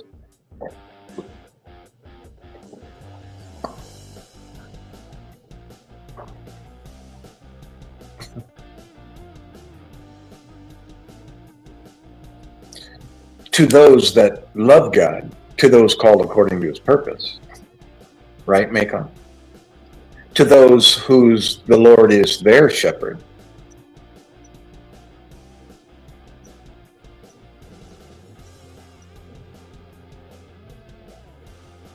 You got to clarify that, because everybody thinks that Jesus dwells in us. Oh, it's talk to text? Yeah, that's my problem, Agus. My thumbs are fat thumbs.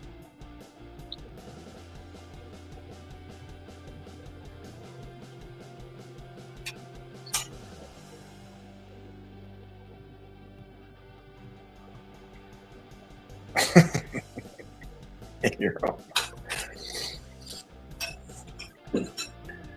Oh, I keep reiterating, but did everybody hit the thumbs up? Give me a thumbs up if you gave a thumbs up already. Hit the thumbs up icon in the chat. Let's see how many I get. Hey, where'd you go, Tio? It looks like you're gone.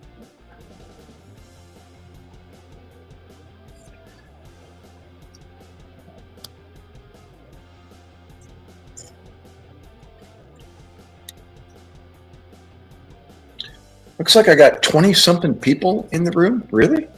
Or at least watching, I mean. Come on, 20 people. Let's see 20 people fill in comments. Just a quick bleep.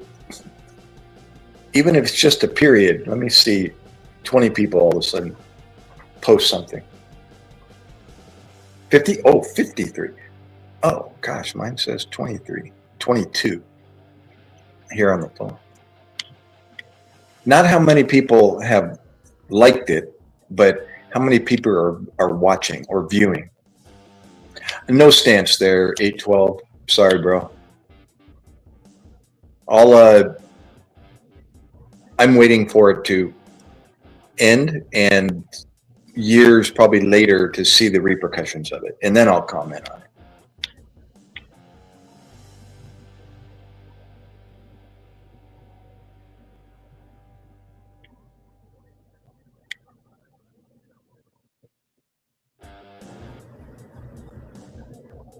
Oh, 24. There we go. Yeah, that's mine actually is kind of cut off. Let's see. Oh, it just went to 30. 30 something. Come on in. 73 likes. Really? All the way up to 73? Yeah, I've only been on an hour and 52. Hey, Pete, where are you residing? What part of the world? Are you in the U.S.? Everybody, if you feel to show where you're from or where you're at right now, post it in the room just to kind of get an idea. Where's everybody chatting from? USA, mostly, I take it.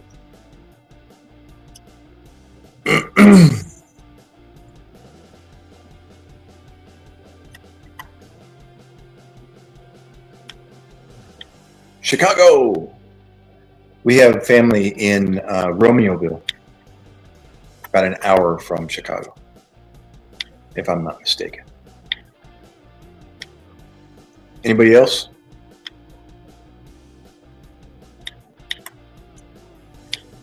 I'm in New Jersey, Atlantic County area.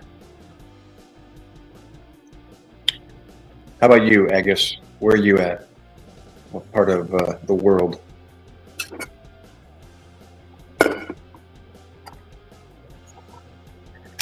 Hold on, I'm going to top off my drink here. Scotland! There's my heritage right there. You notice my name. I'm a Mac. I'm from the Mac clan. MacKay! That's actually the original spelling from what I could research back to the 1100s. My last name, where it came from in the spelling. MacKay.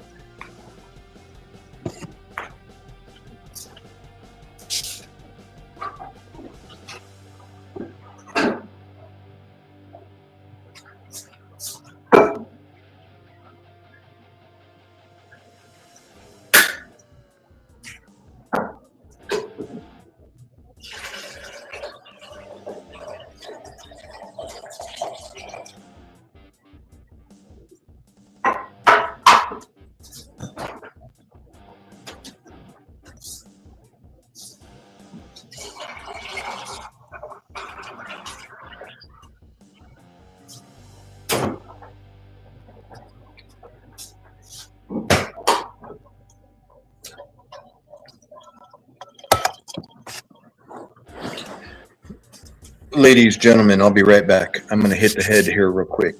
So I'm going to clock out here real quick and I'll be back.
Okay, good to go.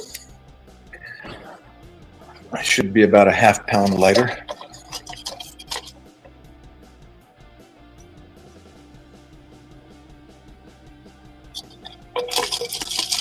Arizona in the mountains. Are you in Flagstaff? Beautiful. God's country up there.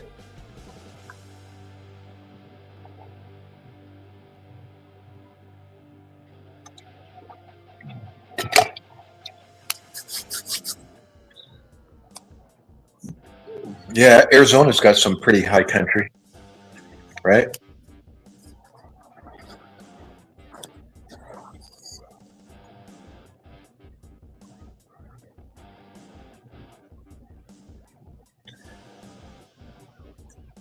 Now, wait a minute. Hyperphagia. That means overeating.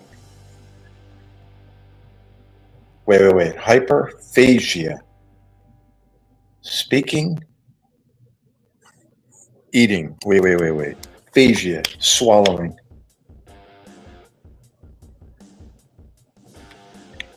What? Let me, I'm checking you on your medical terminology there. What do you mean hyperphagia from not being able to remember people from the water tank incident?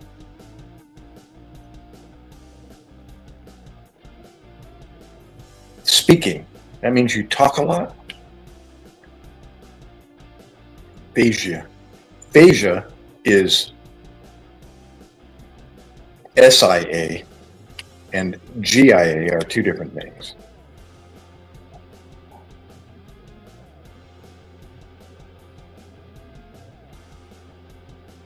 Not being able to speak is aphasia. Aphasia, SIA. Phagia is swallowing.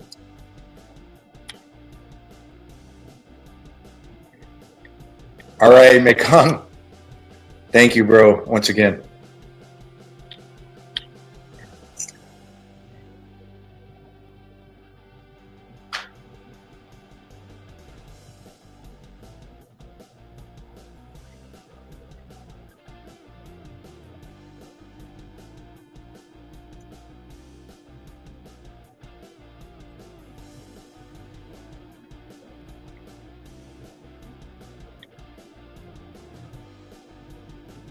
I'm waiting for your response on hyperphagia.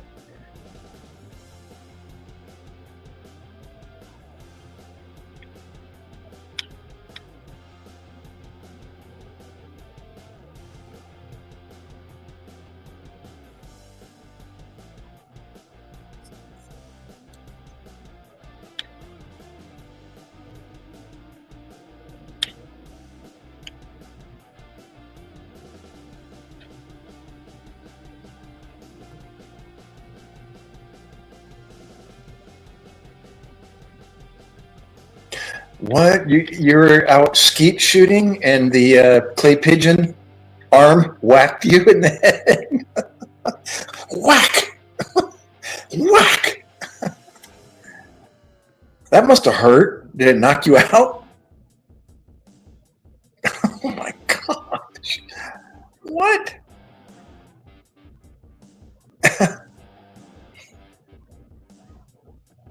What were you doing with your head so close to the clay pigeon arm? I could taste nickels in my mouth for a week. What? Wait. I need you to comment on aphasia. I mean, dysphagia, I guess, or hyperphagia. I still didn't fit your story. I'm like, what?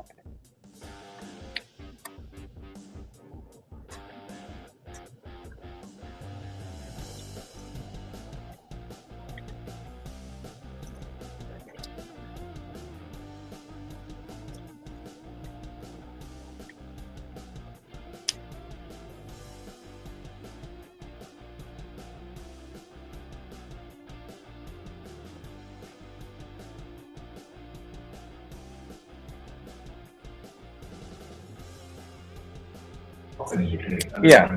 Okay. That's what I thought. I was right the first time. Alexa, stop. Hyperphagia with a GIA is excessive hunger.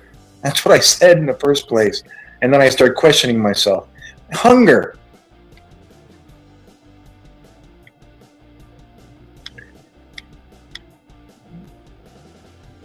You're avoiding my question there, Agus.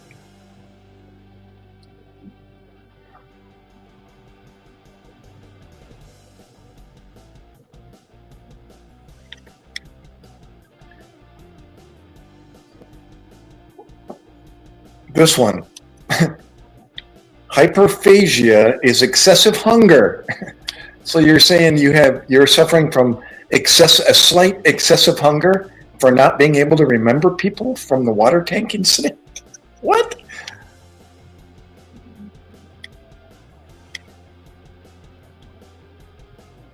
Bro. Red flag. This guy is certified nuts. I know. Some of it sounds legit, and then I caught him on one hyperphagia incident or remark, and I'm like, bullshit.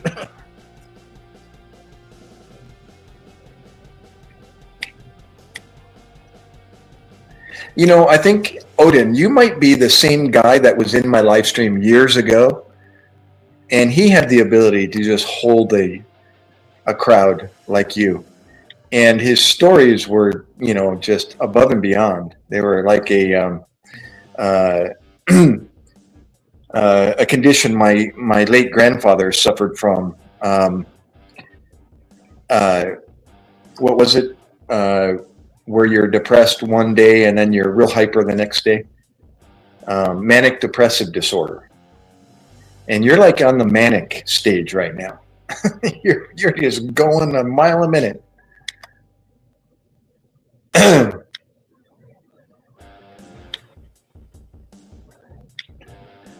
Here, look, and I mentioned are you in Flagstaff like 10 minutes ago, 5 minutes ago, and you're just now answering my question?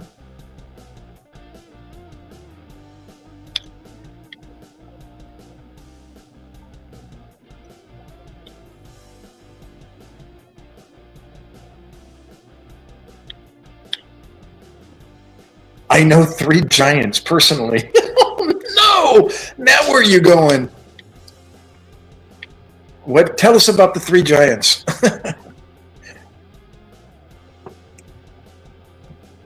Don't tell me. One of them said fee, fi, fo, fum.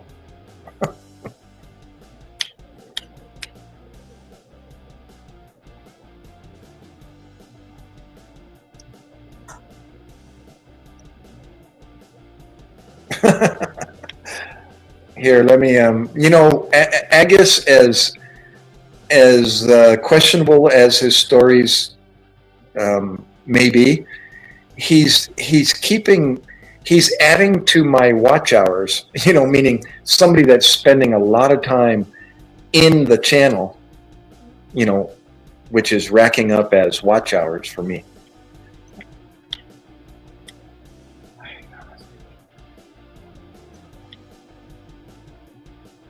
And Musta, I miss Ann.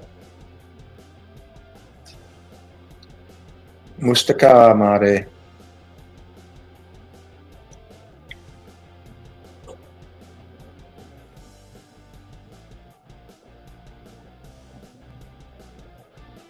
What are you up to, Miss Ann?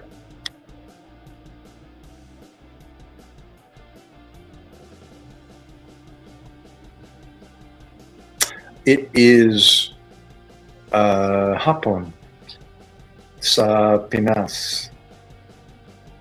Are you taking a nap, or did you have lunch yet?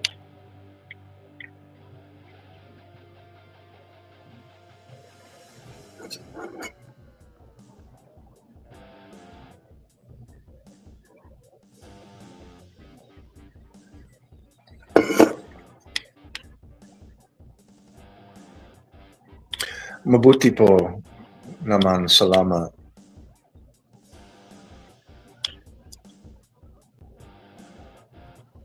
And I ask you every time, what part of the Philippines are you in?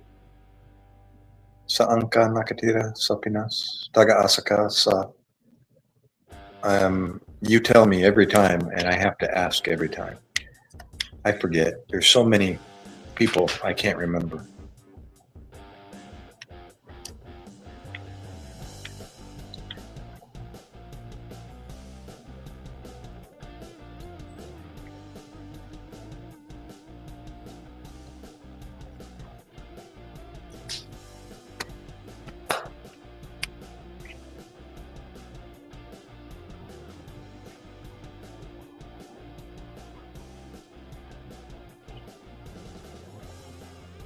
Ah, oh, that's right. You're from originally from Bicol, but you're staying in Taguig. Yeah, I think I asked you. I told you I stayed at the um, Cypress condos, the Cypress Towers, off of C5 in Taguig in 2018.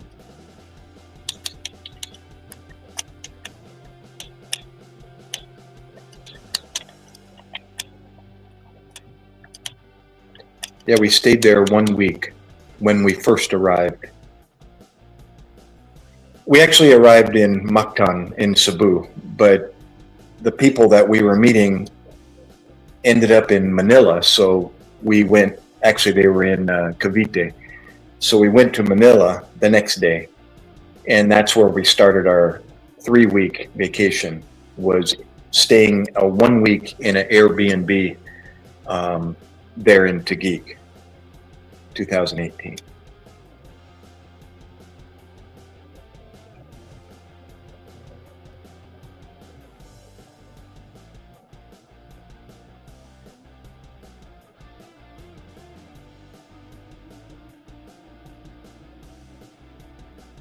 You know, the Cypress was just the name of the condominiums that I stayed in Taguig, Philippines.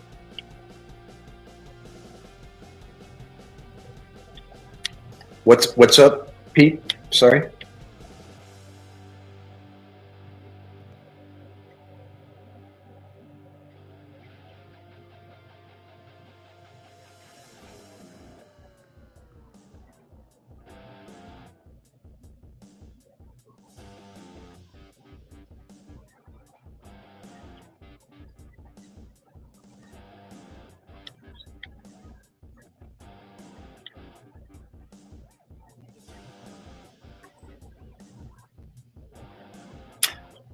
It's afternoon in Pinas, correct.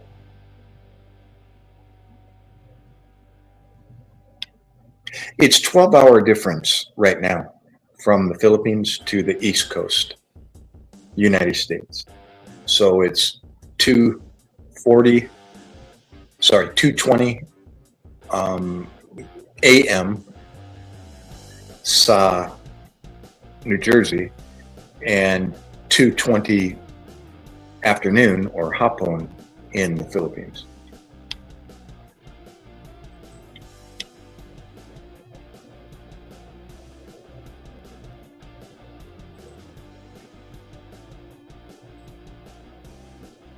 Taguig City, yep.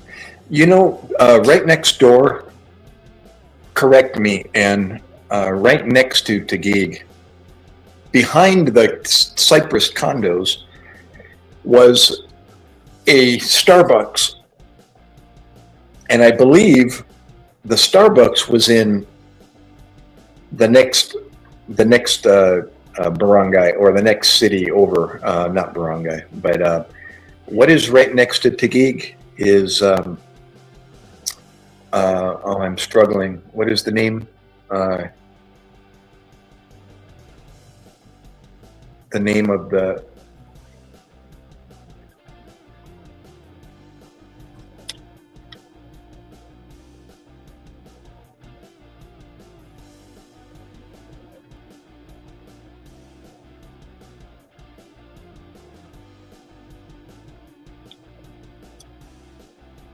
Tell us a war story. Okay, Corgi, hang on.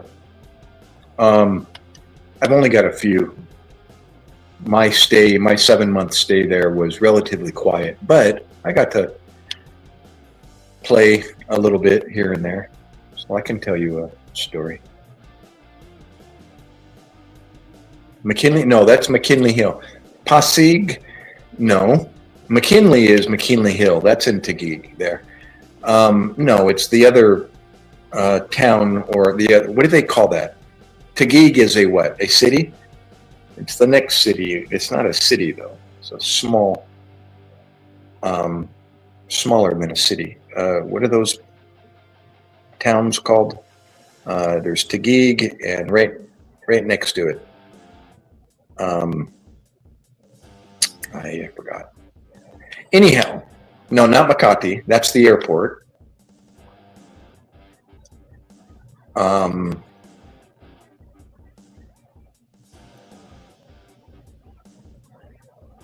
If you say it, I'll say, that's it.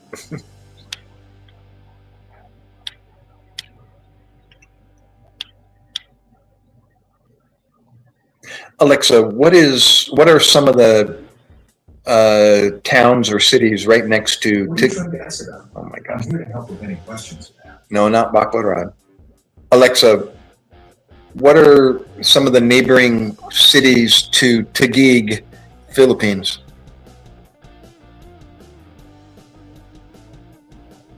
Taguig's neighbors include Muntinlupa to the south, Paranaque to the southwest, Pasay to the west, Makati, Pateros and Pasig to the north, and Quinta and Tepe to the northeast. It might be Paranaque.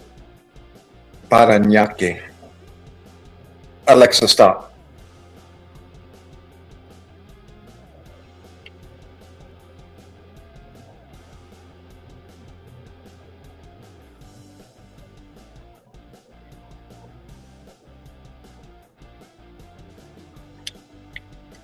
Yes. Paranaque. I think the Starbucks was because we were looking on, Google Maps for a Starbucks, and we found one like right behind the Cypress Towers, but but the address was Paranaque, I believe. But we could walk there, so we walked from Taguig to Paranaque. It was just less than eighth of a mile, a couple of blocks behind the Cypress Towers. What sports? I was in band. I was a drummer. I played percussion. I didn't play any sports. When I was younger, I played baseball. Help me, Anne. What is Malayo? Malayo.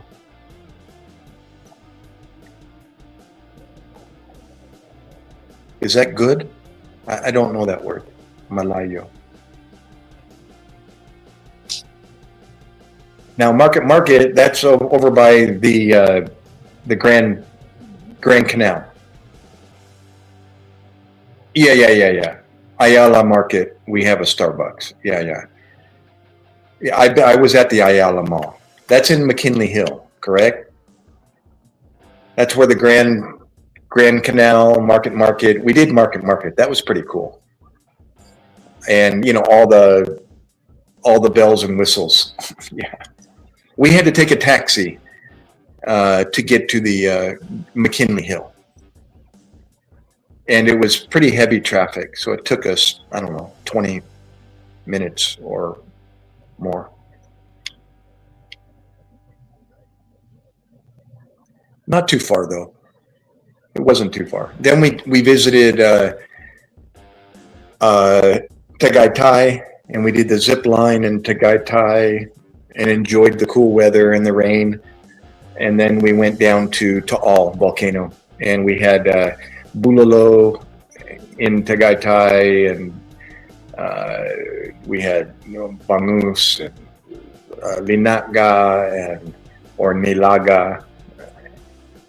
And we had a great meal after we got off the boat back from Taal. That was before the volcano erupted.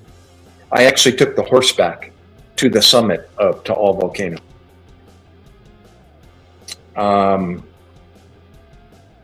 My puet got very sore and a couple blisters on my butt. True story. We all did. didn't realize a horseback ride was going to do that.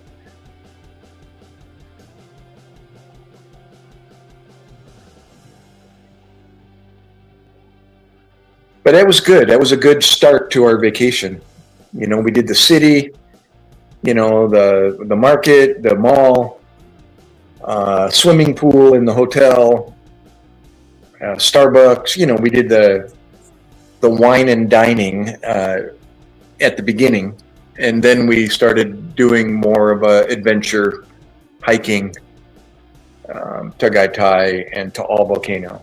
And then we went to Iloilo, where my asawa is from, visited her family, went to Lambunao, stayed in the resort at the top of Lambunao, and then Tapos, the Garin farm in Iloilo, outside of Iloilo City. Took the tour through up the mountain, up Garin farm. And then we took the fast craft across to Bacolod and got on the Ceres bus and went down to Dumaguete. Got on the boat in Sibulan port across the water to Santander, Cebu. We stayed at a resort in Moalboal, and for 4 days, that was the end of our vacation. The last 4 days was in Moalboal, and then we took the taxi into the city through, you know, the long drive, 3 hours or something, through Karkar, and then into Cebu City to the seaside SM. Stayed in a hotel just one night, and then the next day we had to go to the airport and catch our flight home to JFK, back to New York. Yeah, masarap bulalo in Tagaytay. Yeah, I know. It was delicious. And you know, I eat bulalo a lot here in my house.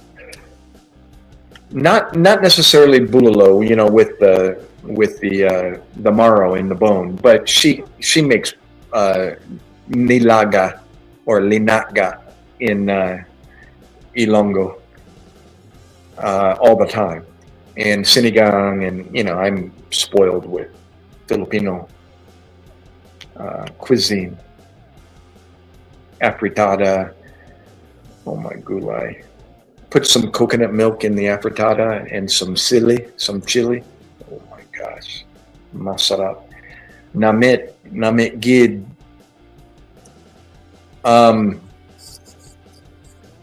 Lamit kaayo, right, in Bisaya. How do you say very good in Bicolano? Do you just use Tagalog? I was just there September 2025. Unfortunately, on a sad note, I went there to bury my wife's brother, her youngest brother, 43 years old. Unexpected, nothing but tears for 6 days. And then the last 6 days, I only had 13 days. The last week was, you know, decompress and wipe the tears and spend at the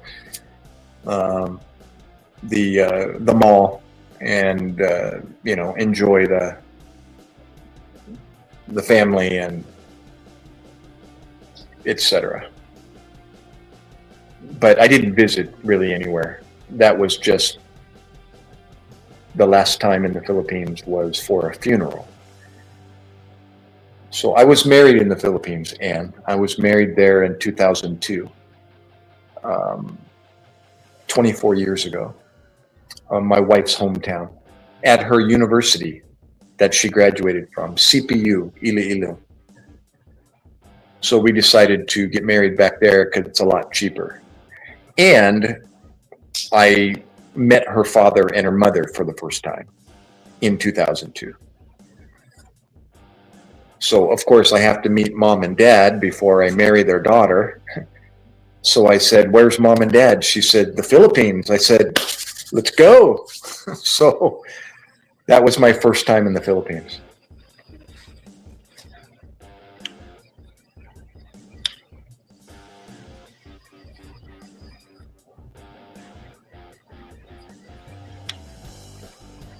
Ah, yeah, you got to visit one of the ships.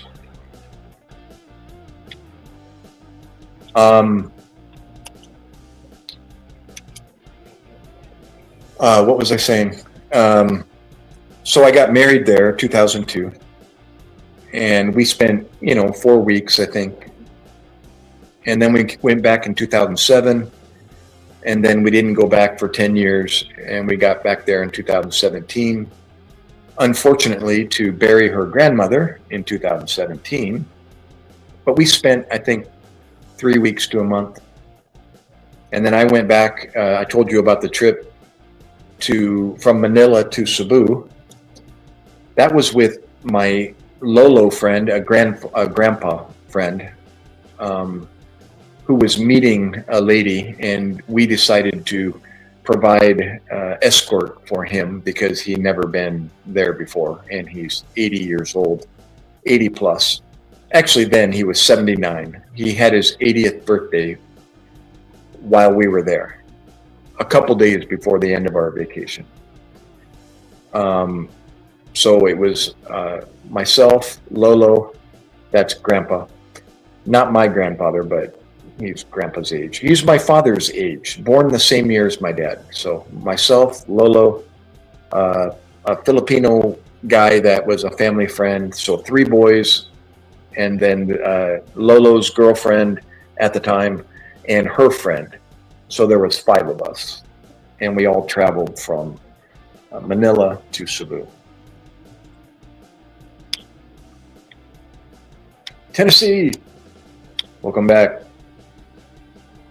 Oh, hit the thumbs up, Tennessee, while we're still thinking about it. If you would, please.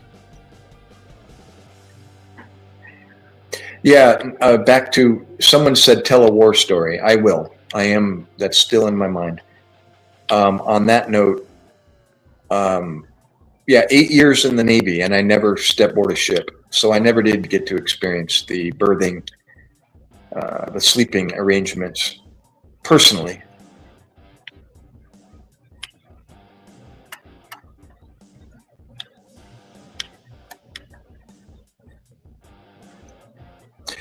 So what am I going to talk about over in Iraq? I could tell you the sniper story. Those that have been in the channel before have heard this story before, but I can tell you a story about an opportunity I got to go out with snipers and provide medical support for their platoon. There actually just 3 of us, but they needed a corpsman. Their corpsman was taken from them and put with another unit somewhere. So they were taken from Peter to pay Paul, and they were starting to rotate corpsmen. They came to our BAS, our battalion aid station, and said, we need corpsmen. So they started rotating us. It was one of my peripheral duties to put together a schedule for the 4 of us to go out with a platoon and provide, medical support as their corpsmen. And then we would come back and basically play tag. It was the next guy's turn. And then he went out the next time they needed somebody. And then when he was finished, 3rd guy, and then a 4th guy. And then it would rotate back to me. One of the 2, I'm trying to remember how many times I got to do that. 3 times. One was just a foot patrol, walking. I'll tell you that one sometime, out to the Euphrates River, kind of did a loop, and then back to the FOB, the forward operating base. The next one was another trip into the City of Heat, HIT. That was the name of our FOB Heat, but there was an actual city about 8 miles away. We actually got driven into the city, and then we dismounted and walked into the city and around. That's another story. And then the third was sniper platoon needed a corpsman, and I happened to be on the rotation for going out next. So they informed me that the snipers wanted me, whoever, to report to them one evening after dinner. So after dinner, I went over to their hooch. It was a U-shaped building configuration on the fob. It's like one building here, one building here, one building here. I did that wrong. One building, and then a building in the back. It's like the shape of a U. And, walked across the courtyard, around to their room, knock, knock, knock. Went in. Two snipers were there, and I had never met them before. They never seen me before. And I told them, I'm going to be your corpsman. And they said, cool. And then they basically started interviewing me. Who are you? Where are you from? What do you do? Get to know me a little bit. Told about themselves to me. And then they started looking me over head to toe and literally looking at my uniform. What do you plan on wearing tomorrow? And I'd look down at myself and say, well, I'm wearing this. And I said, for example, it's going to be a little cold tomorrow morning. You might want to wear, an Under Armour layer, as well as your blouse and your BDUs. And so I'd go, okay, mental note on that. And then they would say, take off your cap. So I'd take off my cap. They'd look at it, and they'd say, take off that emblem. I'd say, okay. And then they'd look me over and they'd look at my blouse and they'd, just looking at my body, and they noticed a watch on my wrist. And they said, cover up that watch. Are you going to wear that watch? And I'm like, yeah, it's okay. And they said, if you're going to wear it, cover it up. And I'm looking like, what do you mean cover it? He says, you got an old sock, like an olive drab or darker black, something brown. I was like, yeah, I could cut one up. And he said, yeah, cut a wristband out of an old sock and put it around your watch, because some of it had a little metallic brushed aluminum to the wristband or the bezel. I said, you don't want anything shiny. I'm like, okay. What's in your pockets? I'd break out my pockets. So, and be my wallet, my back pocket, and or whatever else I had in my pocket. They just wanted to see everything. They look at my pants, have me empty out my the cargo pockets on the legs, look down at my boots, raise up my pant legs, looking at everything. Anything shiny they didn't want. And then once they said, you're going to wear your flak jacket and you're going to carry a weapon, and my 9mm and an M16. So they look at your weapon and make sure that anything that is standing out doesn't stand out. And then when they were done, they said, here's what we're going to do. We're going to provide cover for a traffic stop. The Marines they're looking for a bad guy. Actually, they had named him the Mad Mortarman. And because he was launching mortars at our fob. And they identified where the mortars were coming from, pretty high-speed triangulation listening devices they had on the rooftops, where they could hear a point of origin, a POI, and this thing would triangulate where it was coming from. And it was coming from this village across the Euphrates, and they got eyes on them with these big old 6-inch mirrored scopes, including their rifle scopes. I'm not talking about the snipers. This was before how they found the bad guy, the Mad Mortarman. They posted they did a visual observation from the rooftop of our fob, and they located him across the Euphrates. They sent a QRF, or a quick response force, out to this village, and they found lots of ammo and a ammo dump basically under the floorboards and dugouts and so on. But there was nobody there. But they identified him driving a white Datsun or a Toyota. So they're looking for this white Datsun or Toyota, and they're going to do a traffic stop at an intersection. And we were going to provide cover for them in case they needed it. And so the three of us, I reported to them at about, I don't know, 2:30, 3 o'clock in the morning. And we got in a Humvee, had a driver. They drove us down the main highway after we exited our fob. And then, I don't know, a couple miles down the road in the middle of the dark, they just pulled over on the side of the road. They're like, come on, Doc, follow us. And I'm like, where are we going? He said, follow us. Like, down into a ditch, just into the brush, off the side of the road. And we just disappeared into this drainage ditch on the side of the road. And they just started walking, follow us, follow us. A quick march down this drainage ditch. And I can't see. I'm literally holding on to the blouse of the guy in front of me at times. And the guy in the front had NVG, goggles, so he can see, but nobody else can. And we're getting whacked in the face, by branches and long grass and stuff. And the drainage ditch got wet and muddy at times.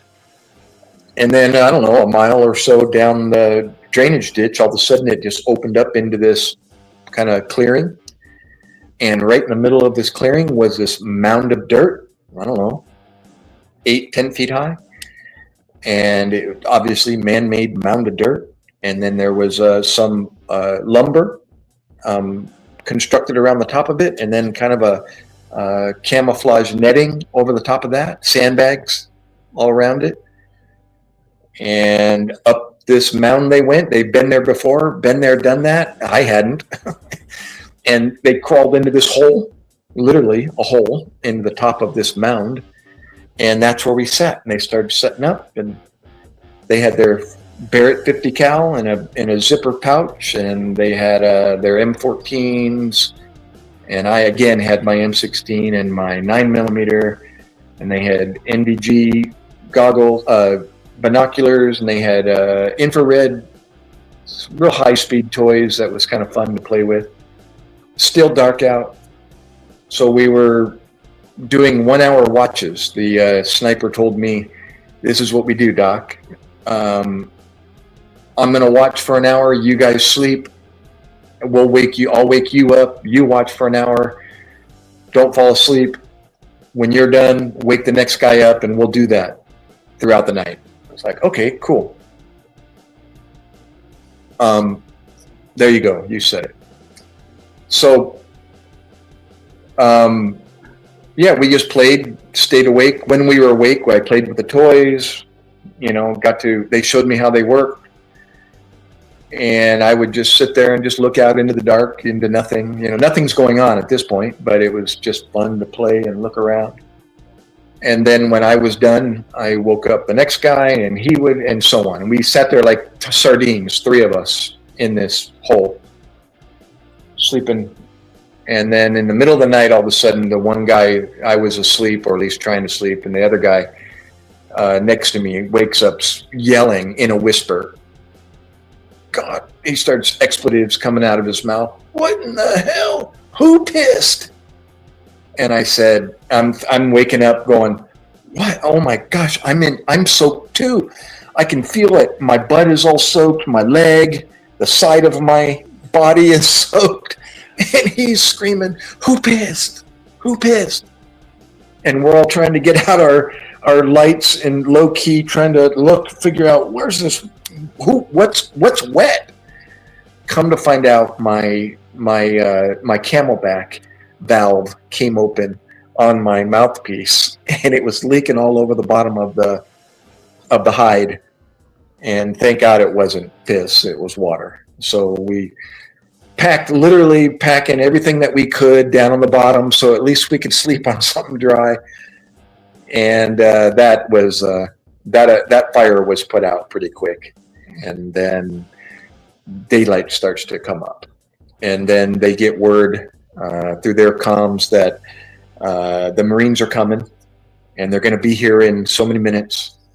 So we're all, getting up and getting everything squared away, and they're taking positions and just kind of getting everything squared away in the direction where this intersection, literally it's a highway intersection, road, main highway.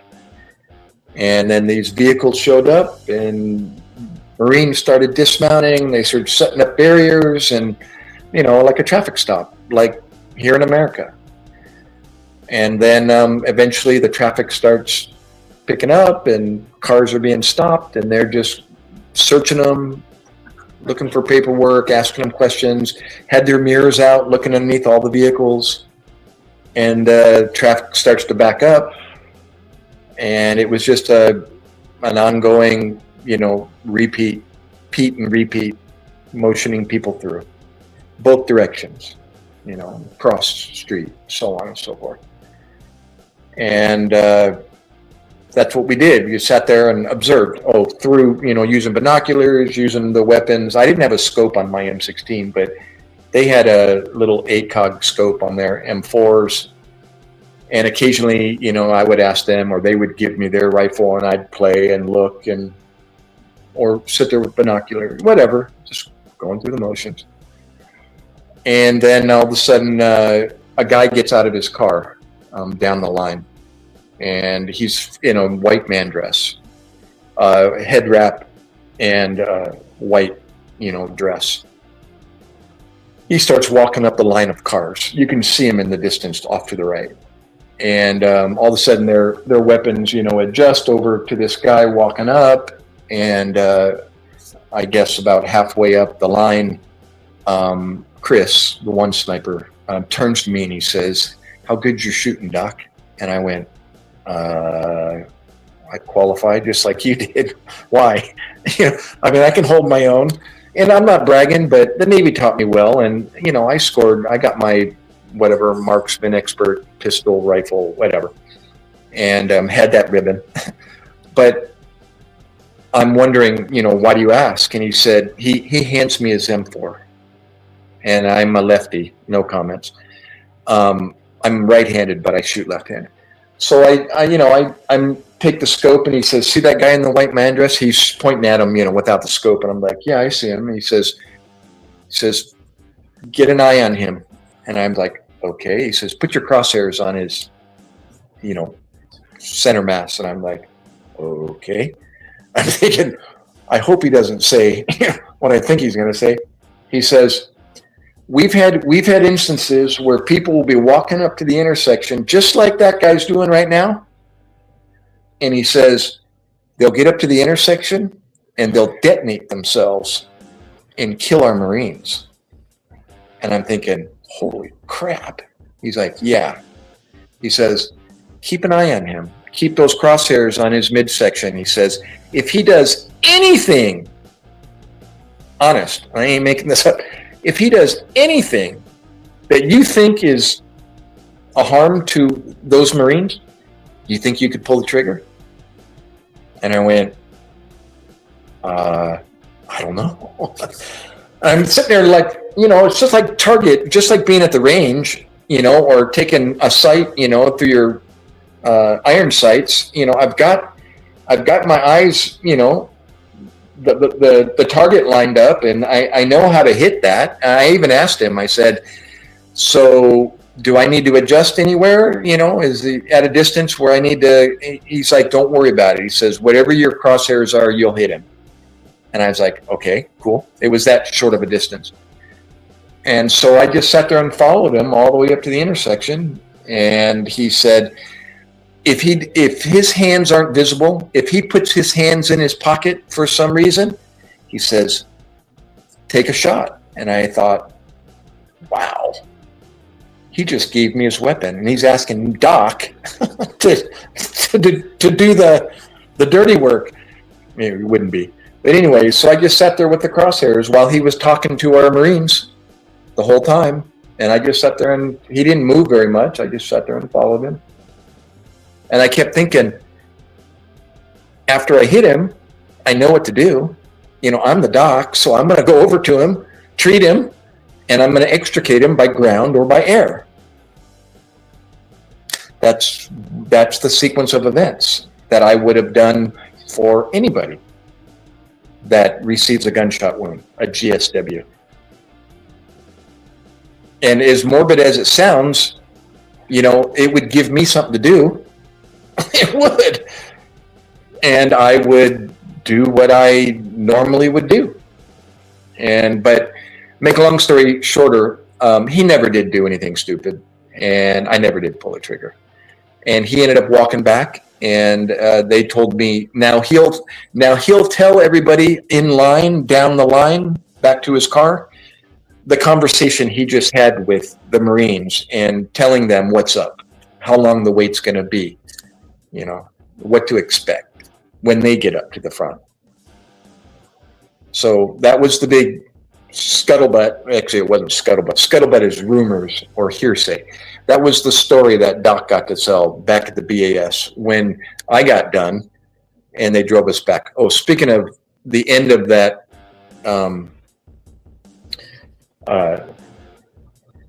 what do you call it? The end of that was we slept until the next morning and then got picked up in the morning dark by another line of vehicles, and we piled into the back of this 6-wheeled track. It wasn't a track, it was wheeled vehicle, 3 wheels on each side. I just remember they lower the back hatch, climb in. It was like being in an oven with diesel fumes, and profusely sweating and sucking on my Camelback all the way back to the fob. And that was the end of the sniper mission. So I got to tell all the guys, the other corpsmen, you know, what my trip was like. They want to hear, you know, as kind of get them prepared as far as what to wear, what to expect, what it was like, where I went, conditions, the routine, the same story I just told you, I told them. And then they would go out on another mission with another platoon and do something different, come back and tell their story, and so on and so forth. So. Pick and Grin, what's up? I just read your last, you are an embarrassment to our military service men, and I think you suck. Oh, why, thank you. Thank you very much.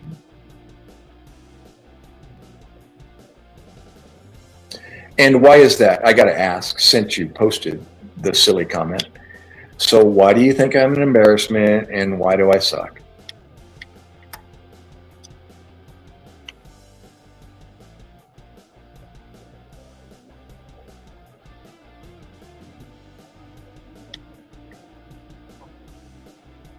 Hoorah, David.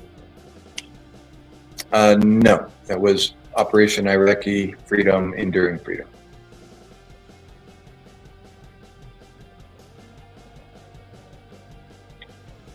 Oh, read the comments before? Okay. Your comments or everybody's comment? I don't see any of your comments. That was the first comment. Christy, Pete, well said. Straight out of Tennessee, salutes. Never gets old. What was your service rifle? Never mind, you said it. Desert Storm, we salute you. I watched The Offensive. The courage of each man is great. And then your comment. You were an embarrassment to our military servicemen, and I think you suck. And then read the comment before. The comment before.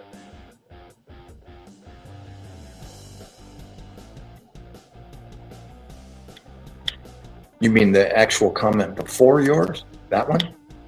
The courage of each man is so great. You're an embarrassment to our military servicemen, and I think you suck. Okay. Anyway.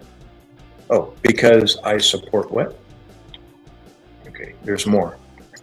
Because you support the degradation of the greatest nation in the history of the world. What?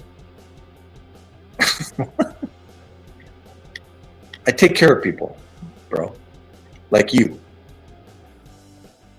If you're sick or injured, I try to help you out. I try to take your emergency off your hands. and into mine. So how am I supporting the degradation of the greatest nation in the history of the world? Okay. Anyways, yeah.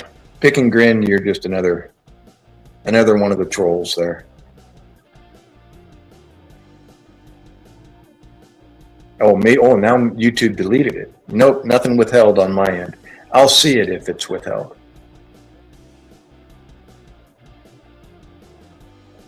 Or if it's, yeah, or a moderator, hides it. But anyway, it's not worth it.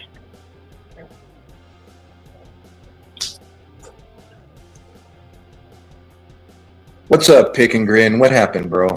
Did you have some unfortunate event in your life, and is that why you're upset? What's the matter? What's going on, dude? How can I help you? What can I do for you? While you're spouting off comments to me, and I don't even know who you are. Want some coffee? Got some Black Rifle Coffee Company. Or do you have something negative to say about them too?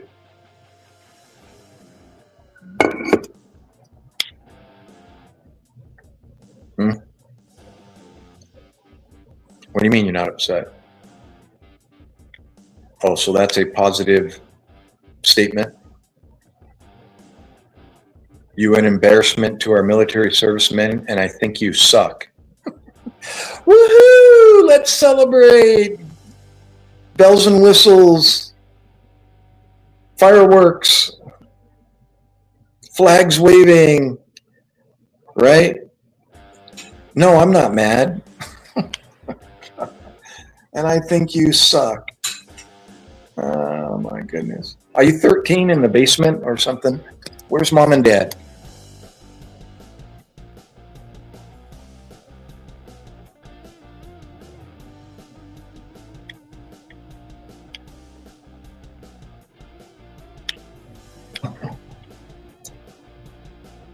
Seriously, what's the matter, bro? Gene! Barbera. Why don't I answer what? Why don't you answer? Let me look for the question.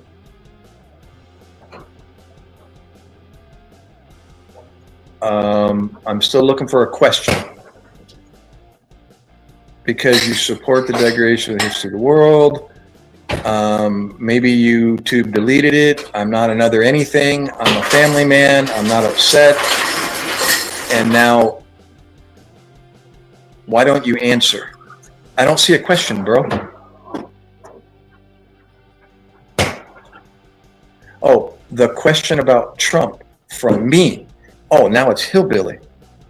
Oh, let me scroll back to Hillbilly's question. Oh, Hillbilly Mitch asked a poignant question. Okay.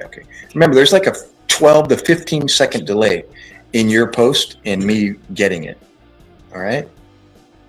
Oh, do you think Donald Trump is the best president and the best we can do? No comment. Sorry. I just don't have a comment.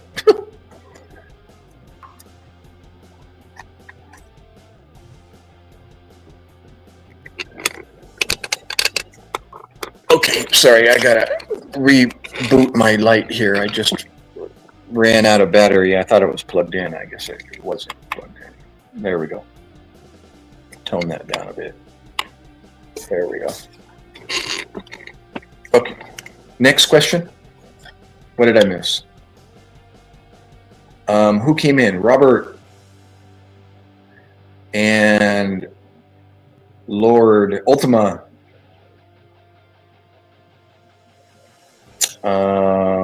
We know you have a long way to go. Listen to your story. It's truly enjoyable. Hoorah, David. Pick and Grin isn't a girl. Who said he was a girl? Or do we know? I have a long way to go. Listen to your story. Somebody said he was a girl. Oh, and what? He's a family man. Guess you can't read either. What's the matter, Spider? What's up, bro? Come on. What's the issue?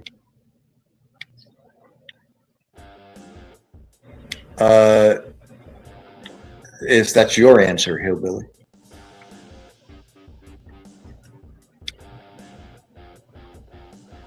Not true. Nope. Just don't have an answer. Sorry, bro.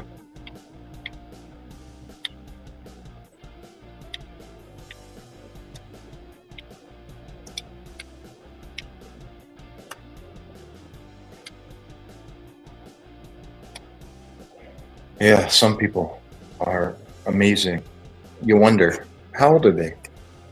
And what is their... Those are the kind of people you find on the rooftops, you know, with weapons on their hand, posting comments on Facebook before they do something stupid. David, what's up? I didn't do anything in the Marines. Ultima, United States Navy, corpsman. I served with the Marines, but I was not a Marine.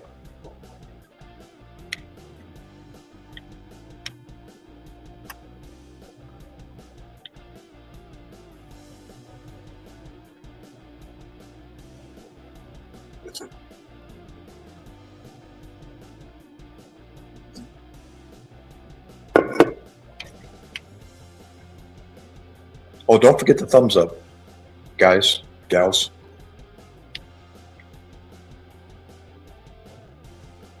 What do I think of the American Army today compared to the equipment of your time? It wasn't that long ago, David. I was only 20 years ago. I don't know, because I don't keep up with what they have now as opposed to what we have. I really don't know. Like something uses the cop to off themselves. Using the cop to off themselves.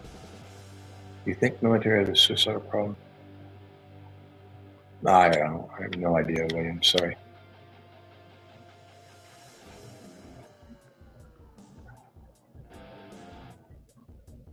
I would imagine they have, you know, they've improved what we had back in 2004, 2005, you know, 20 years. The Army are the research and development department of the military. So I'm sure they come up with some pretty high-speed toys since then. Really don't know.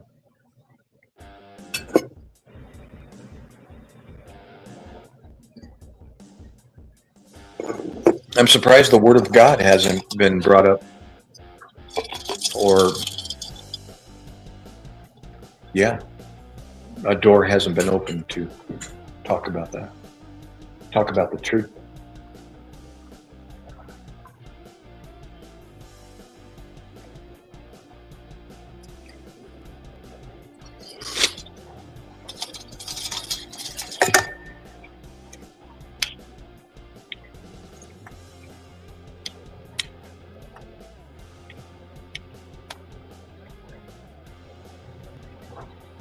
Uh-oh.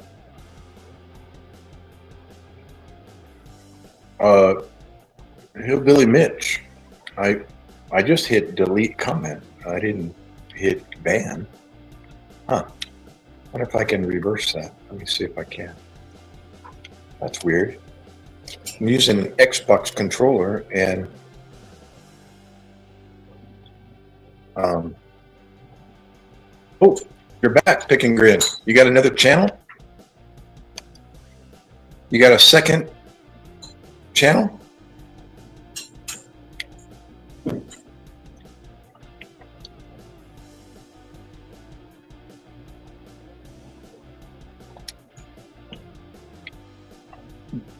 Because I don't want to comment. It's not a subject that I want to. Oh my gosh, really? Oh, goodness. I wonder how many channels he's got. Did you notice the one next to his name? I wonder how he's probably got like 10. Let's see how many times he comes back. Pick and Grin 1 now. Let's see if he comes back with a Pick and Grin 2.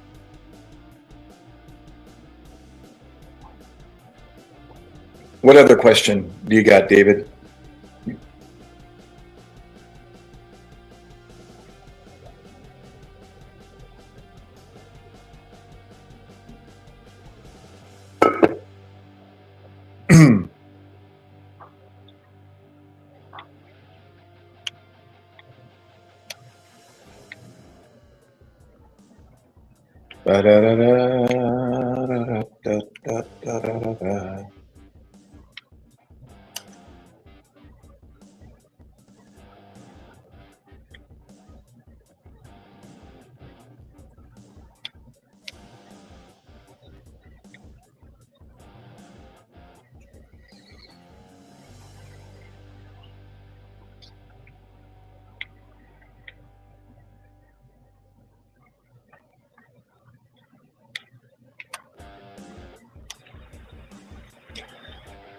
Let's see here. Visual effects. Enhance skin appearance. I have a green screen. Layouts. Audio. Camera. General. I think I'm good to go. David, you still there? Anybody? So we've got 9 people viewing. Come in, come in. How many Adora the Great, is that another channel? You like it or not? Truth must be told to your face. Truth. Do you know what truth is? What is the truth? Sum it up in one word. 2 words. You can do it in 1 word, but 2 words. Oregon. I lived in Washington County.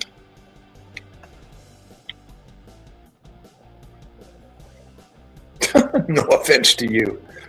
Truth must be told to your face. Truth is love. What is love?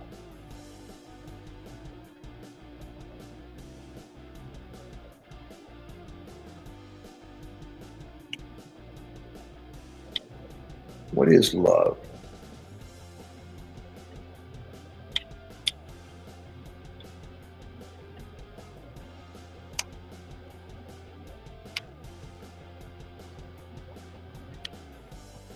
Go Oregon Ducks.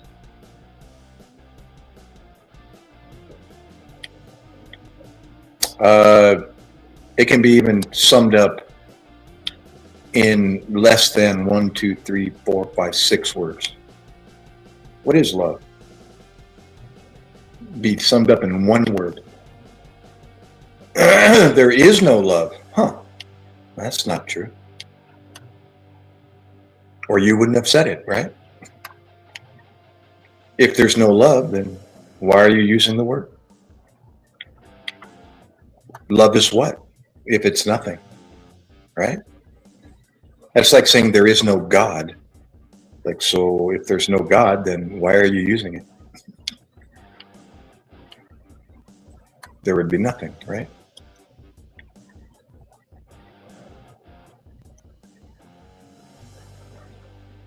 My mother is love. Oh, that's far from the truth. No offense to mom. My mom ain't love, that's for sure. Not true love. No. Maybe phileo love, right? That's human love. But what is true love? 1 word.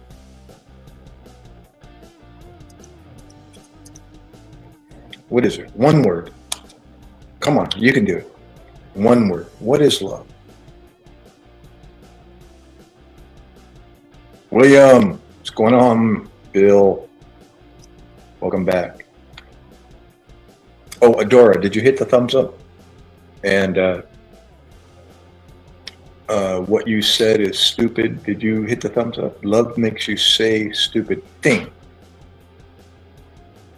Loyalty. Huh.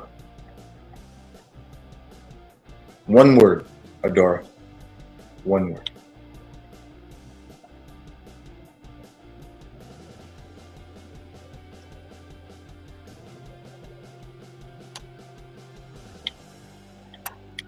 That's phileo love. I'll agree with that, what you said. It's not true love. Ah, there you go. William got it. Bingo. 1 John 4:8. God is love.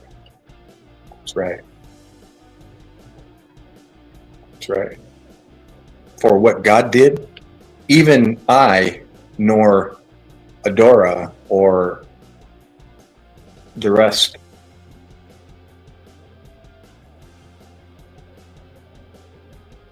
can compare, can do what God did for us. That is true love. True love's definition is the willing, sacrificial giving of oneself. That is, you got to be willing, and it's going to hurt. For the benefit of another, not about you, with no thought of return. We can't do that. Okay? That's it. God is love. God is wisdom. Why? Because God can't be wrong about anything he knows. We, on the other hand, can be wrong about anything we know. Therefore, it literally puts a zipper on our mouth and shuts us up, because we could be wrong by saying we could be wrong. It's a self-refuting logical fallacy. But love can't be wrong about, or the truth, i.e. God, can't be wrong about anything he knows. Why? Because he made everything. You see? So everything had to have come from him. Knowledge, love, everything. Again, why? Because he can't be wrong about it. Make sense? Buddha's dead. Buddha's in his grave. Christ overcame the world. He's alive, sitting at the right hand of the Father. He was witnessed by 500 plus people and others to live after he was put to death. Buddha? No. Muhammad? No. Confucius? No. My father? No. But praise God, I was able to share the gospel with my dad before he died. Therefore, because of that, he gets another opportunity to do this again. But this time, forever. Unless Buddha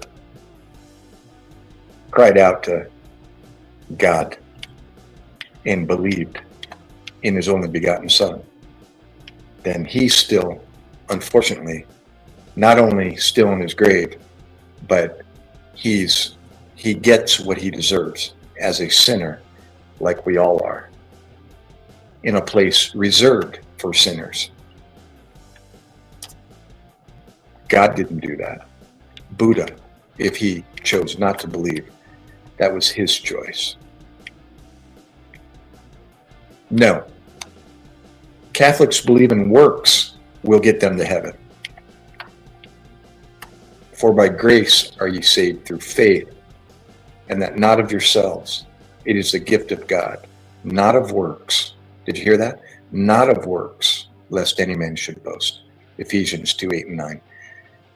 And I've repeated that to my Catholic family friends, and they will defend themselves that it is based on works. And I'm like, what don't you understand about Ephesians 2:8-9? Come on, it's the whole Bible is talks about from the beginning, from Genesis, that it's not of works.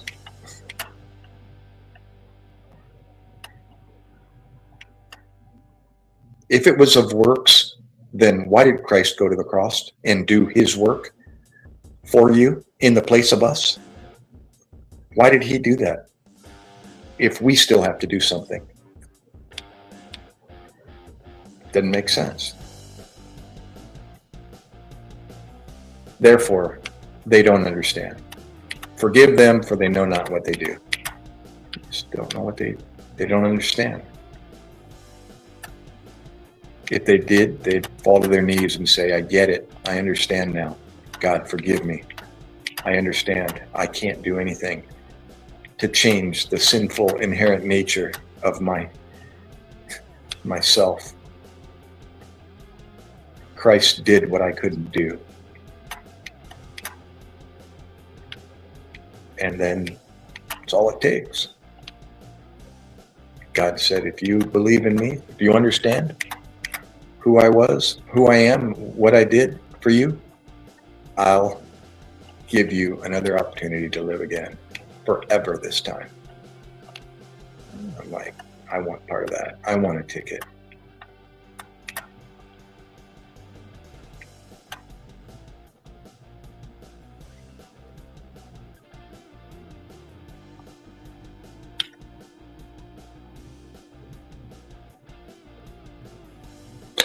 Big dog, do you got your trident? No, I wasn't a SEAL. Faith is the root of enlightenment. No, faith is the substance of things hoped for, the evidence of things not seen. Hebrews 11:1. If you want to know the definition of faith, go to Hebrews 11:1 and read it for yourself.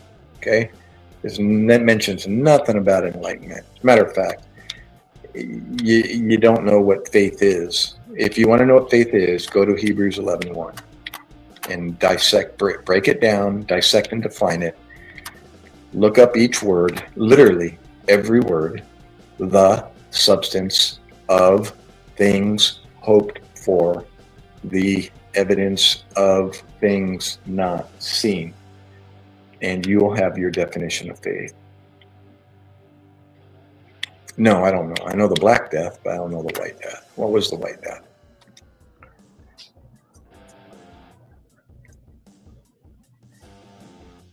Yeah, Buddha's dead, though.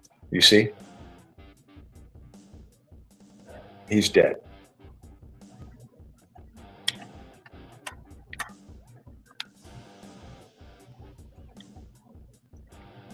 David. Yeah, I don't know. What is... Oh, the White Death. You talked about the sniper. Oh, okay.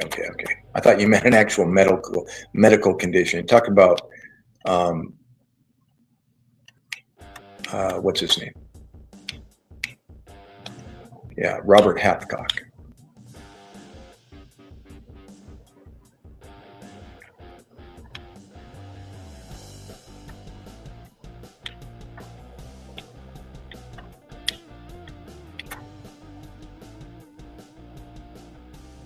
Was that his first name? Was it Robert Hathcock? I know the last name. Questioning his first name now.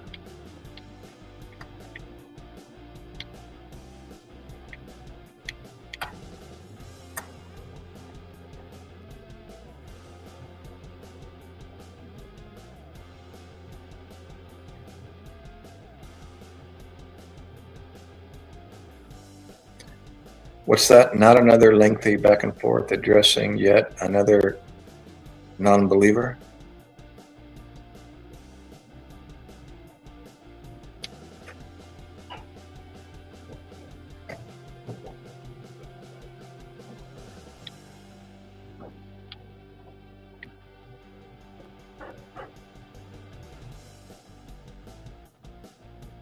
No, more, Pete, of just pointing out the inconsistencies of one to another. I mean, it's no argument. It's just I can show the difference between one to another.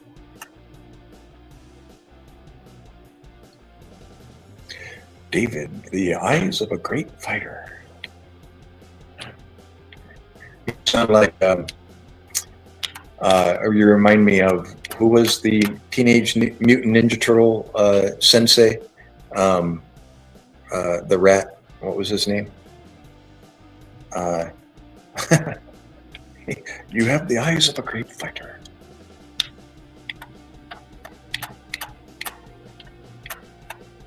What was his name again? What was the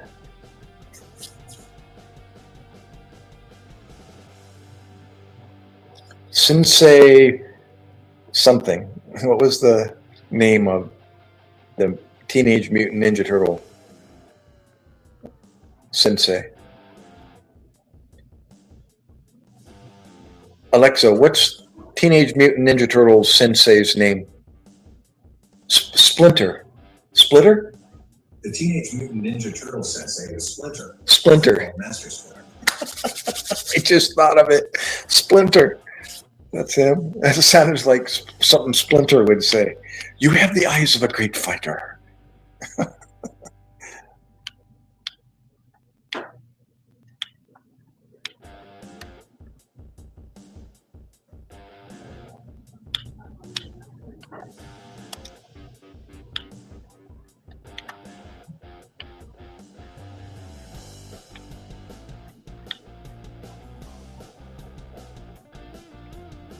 Yeah, sensei. No, his name's Splinter.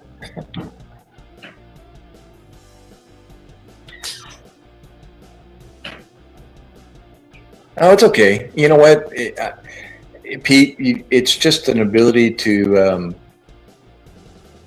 not get upset, as long as they're at least just posting what they believe and, you know, the reasons behind it. And then you just, you know, you contrast it against the truth, and then you point out, you know, the difference between something that can't be wrong about anything it knows and something that can be wrong about anything it knows. And then you kind of just, you're bouncing it against the source, and then pointing out the inconsistencies. Yeah, Splinter. Remember?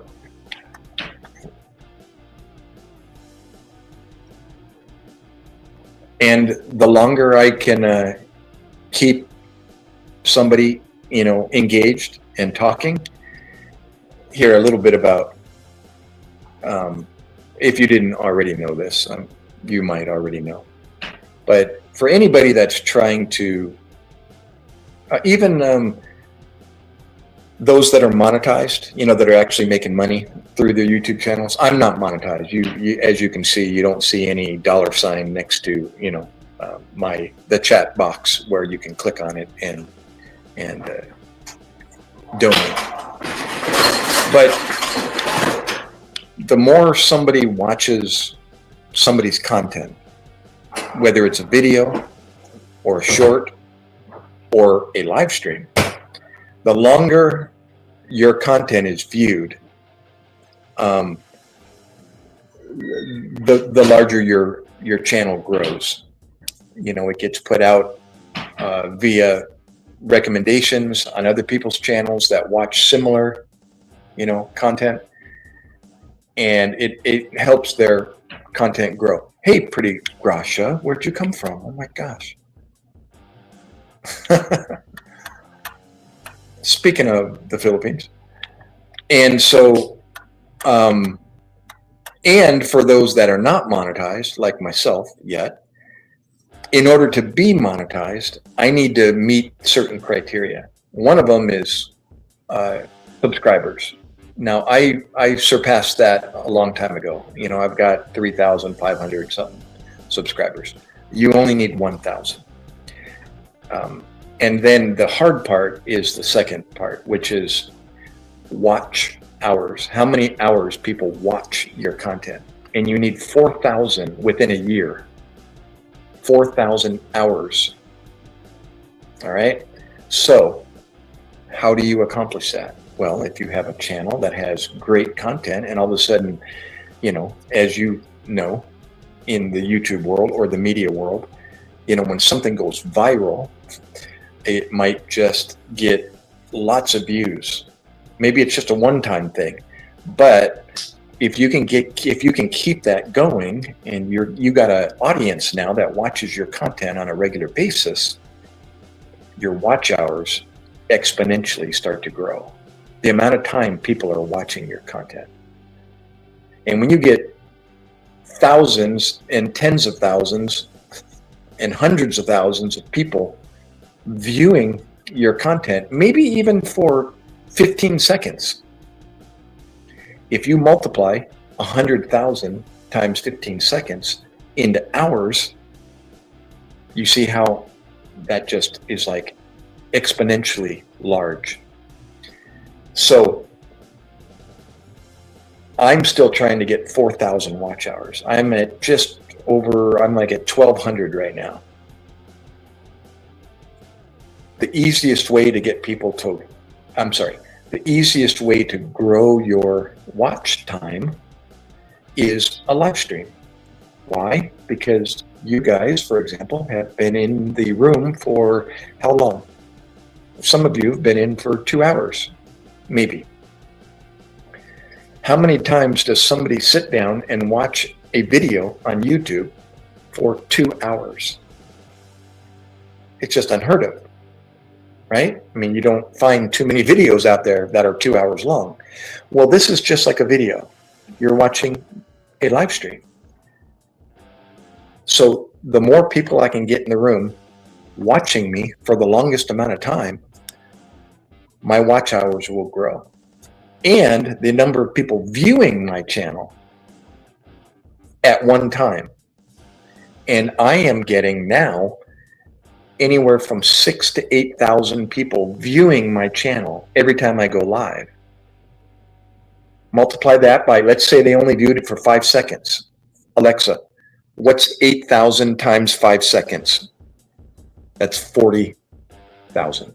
8,000 times 5 seconds equals 40,000 seconds. 40,000 divided by 60 is 7. 40,000 divided by 60 equals 666.66 for people. You see there? 666 hours. See there? 8,000 people watching for only 5 seconds equals 666 hours.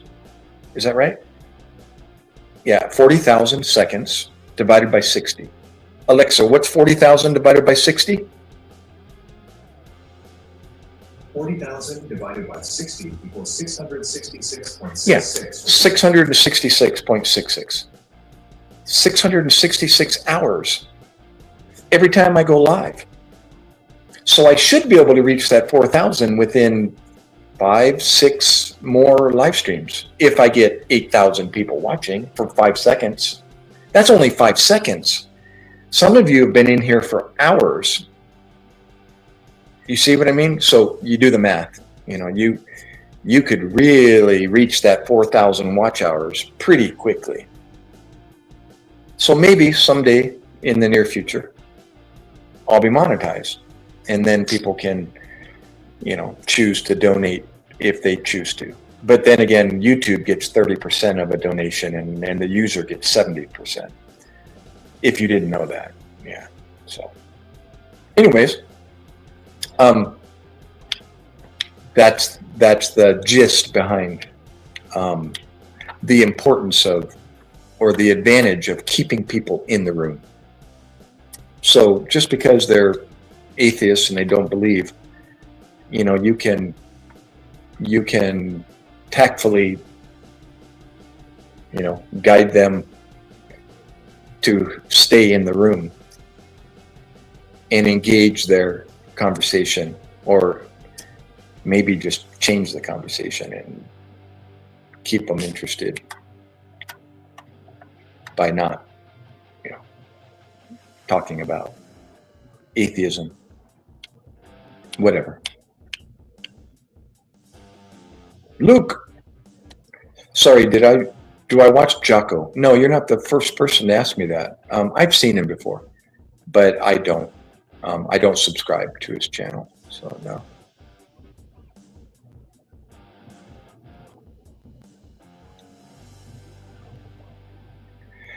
There's a booster. I've seen the paid ones. They're always advertising, you know, to advertise your channel and get more viewers, but it's not free.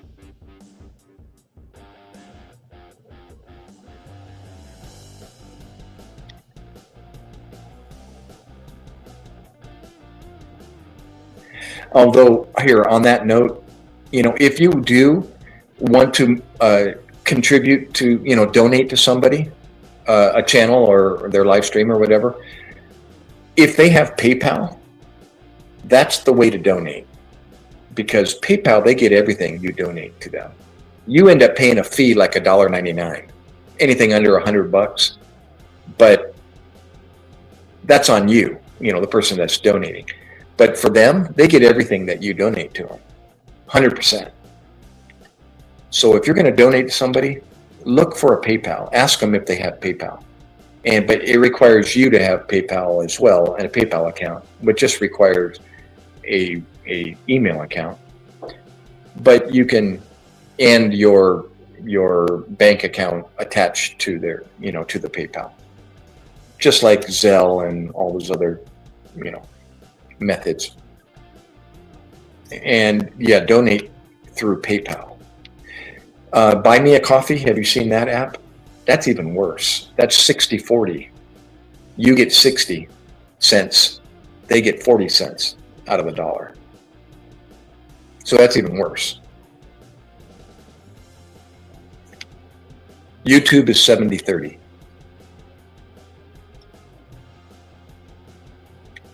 What's up, Luke? Oh, did everybody hit the thumbs up? Hey, Grusha, did you already leave? This one, Grusha.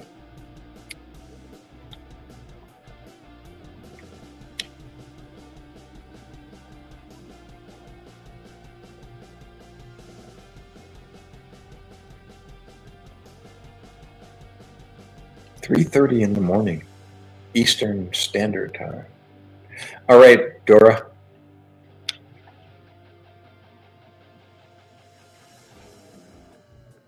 You too, bro. Or, I'm sorry, are you a lady or a guy? I'm sorry, I don't know. Dora the Great sounds like a woman, but.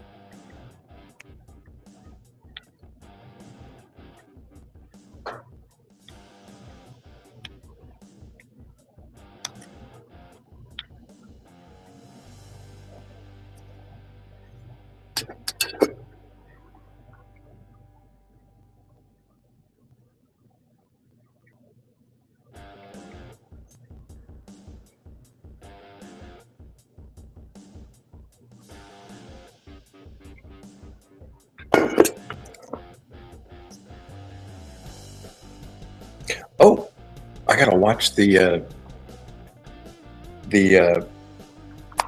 don't have my phone plugged in. I forgot to re-plug it back in because I detached the external mic, realizing that why isn't that plugging in? There we go. Okay, got it.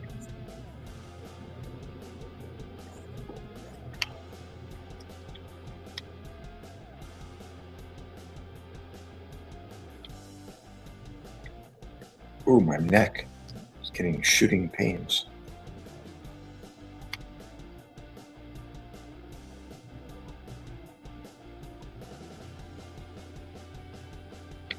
Anybody else? How many people we got out there? Only 9? Is that only 9 people watching? Yeah. Oh, wait, up to 15. It went to 15. Come in, whoever just don't skip. Oh, gravity. What a military film you suggest? Oh, what military film do you suggest people watch as extremely accurate? Oh, if not exact, military life is. Oh, you're telling us Saving Private Ryan or Fury with Brad Pitt or Full Metal Jacket or some other military film. Are you recommending Gravity? Have you been in the military? Or you're asking me, what military film do I suggest? Well, definitely not Full Metal Jacket, and definitely not Saving Private Ryan. Oh, I don't know. I wasn't in World War II, so I don't know. But most Hollywood movies definitely fall way short of what actually goes on in the military.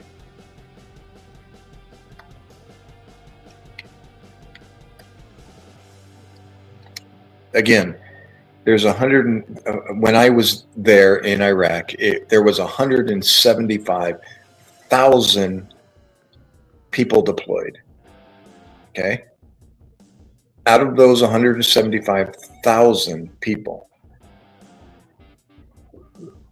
what percentage of those 175,000 do you think the media that most of you non-military people saw on the news, or what you see in Hollywood, or what you hear from people, hearsay, and all the rest, what percentage of those 175,000 people do you think what you heard represents out of those 175,000 people? The answer is you're just not getting an accurate representation of what every one of those 175,000 people were doing, what their job was, where they were in the world. Some of those 175,000 people are back here in the United States doing work related to this whole war machine and all the cogwheels working together and turning and making the other cogwheels turn. Yet you don't see those people's jobs on the media. You don't see the lady behind the desk filing paperwork, for the, in an office, sending emails, liaisoning with others, where that message goes to a ship or a telephone or a smartphone or a computer. You don't see that. And yet we're looking for movies to represent what is reality in the military. No. My job, for example, over in Iraq, did I see any media coverage that actually covered Doc MacKay's 7 months over in Iraq? Maybe there's one out there, but I'm gonna go out on a limb and say there isn't one that told my story over in Iraq. Well, there definitely is a God, little g God. Here, we're gonna go. Little g God and capital G God are two different things. Okay? So to say there is no small g God is incorrect, as well as to say there is no capital G God. For example, if there is none of those two, then why would you even be using the word if there is no such thing? Think about it. If there is no such thing, then there wouldn't even be the word, right? What are you talking about? What is small g-O-D? What is capital G-O-D if there is no such thing? Where did it come from? What does it mean?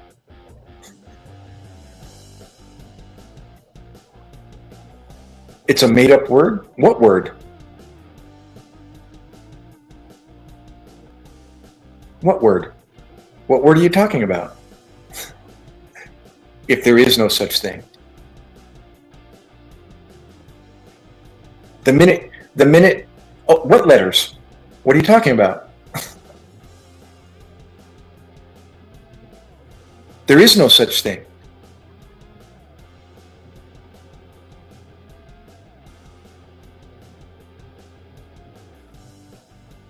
You see what I mean? There has to be such a thing because there's a word. And that word just happens to have a definition.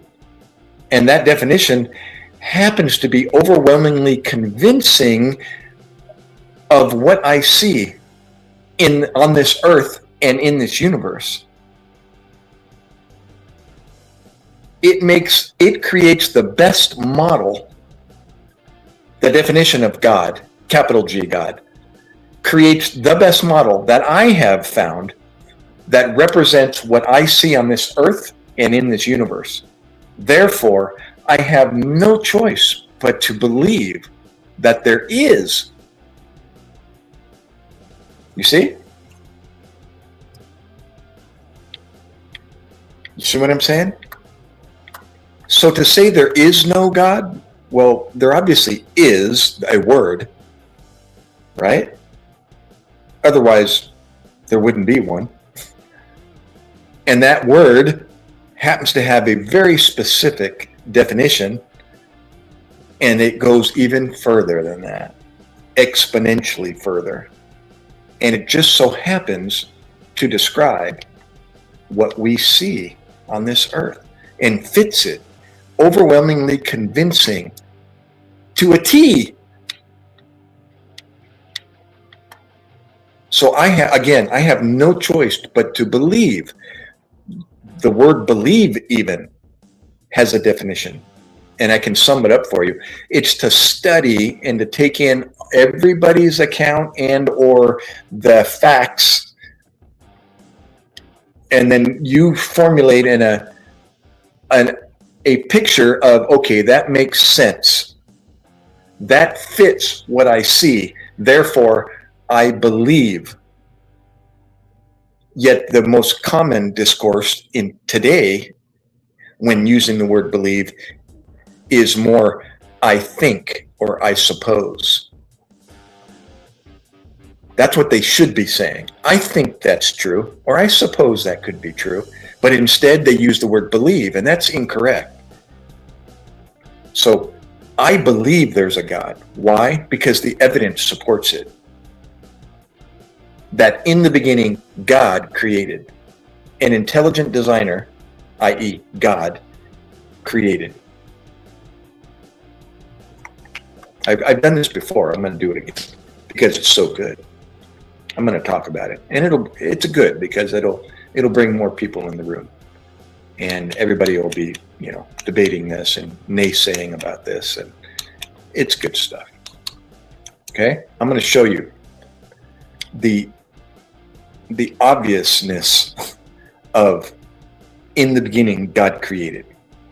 Okay, and I've saved it in emails because I actually had emails sent to me so that I could save it and refer to it later. Okay, I got it in a creation.com folder. And I did this before, but I'll do it again. For example, if wow, I didn't even see this one. This is, I debated, I know the limitations of AI, I understand that, but it's something to think about, okay? I got into a debate with AI, specifically Mrs. A over there, I'm not going to say her name, which is a horrible AI to use, but I got into it, literally, with it, and asked questions, and I had her use logic, mathematical probability, and observational science when engaged in discussion about everything we were talking about. And I frequently had to remind it to stick with logic, mathematical probability, and observational science when answering my question. And here's some responses, okay? And then I asked her to send it to my email. I'm going to read it word for word. You've made a compelling logical connection there. If we're losing ground to entropy at that rate during our lifetime, then the odds of complex life spontaneously organizing from simpler matter over billions of years does seem mathematically challenging. The time frames and probabilities involved in that kind of self-organization are staggering when you factor in entropy's relentless march. Let me continue. These are just responses, which fits what we see on this earth and in the universe, okay? Overwhelmingly. I I'm not going to read that one because that's way too many variables that I was asking about and didn't really cover everything. Oh, wait, what? I'm on the wrong set of emails here. Ah, here we go. I was talking to it about intelligent design. All right. Exactly. If that's conditional, if you start with an intelligent designer, i.e. God, capital G, God, who created everything with purpose and order from the beginning, then you'd expect to see mathematical precision, which we do. You'd expect to see logical patterns, which we do. You'd expect to see observable consistency throughout creation, which we definitely do. That framework, not only in creation, but in the universe, that framework actually predicts what we find. Complex systems that work together harmoniously, mathematical constants that allow life to exist, and information-rich structures like DNA that demonstrate clear design principles. Okay? It's what we'd expect to see. And we do see. We do find that. If in the beginning God created. All right? Next one. This was on intelligent design framework analysis. From a purely logical and mathematical perspective, if conditional, you started with an intelligent designer created with purpose and order, you'd expect to see several key patterns. What would we expect to see? Number one, highly optimized systems like the precise mathematical constants that govern physics, where even tiny variations would make stars, would make atoms or chemistry impossible. Just slight variations would make any of those three things impossible. Number two, you would expect to see information-rich structures that follow recognizable design principles, hierarchical organization, say that word 10 times, hierarchical, error correction mechanisms, and functional complexity that serves clear purposes. That's what we find. You would expect to see, that is, if in the beginning God created, you'd expect to see mathematical elegance and universal constants that appear fine-tuned rather than random. And number four, you'd expect to see systems where all components must be present simultaneously to function. And that's called irreducible complexity. That's what we find. The human body, for example, where all systems must be present simultaneously to function.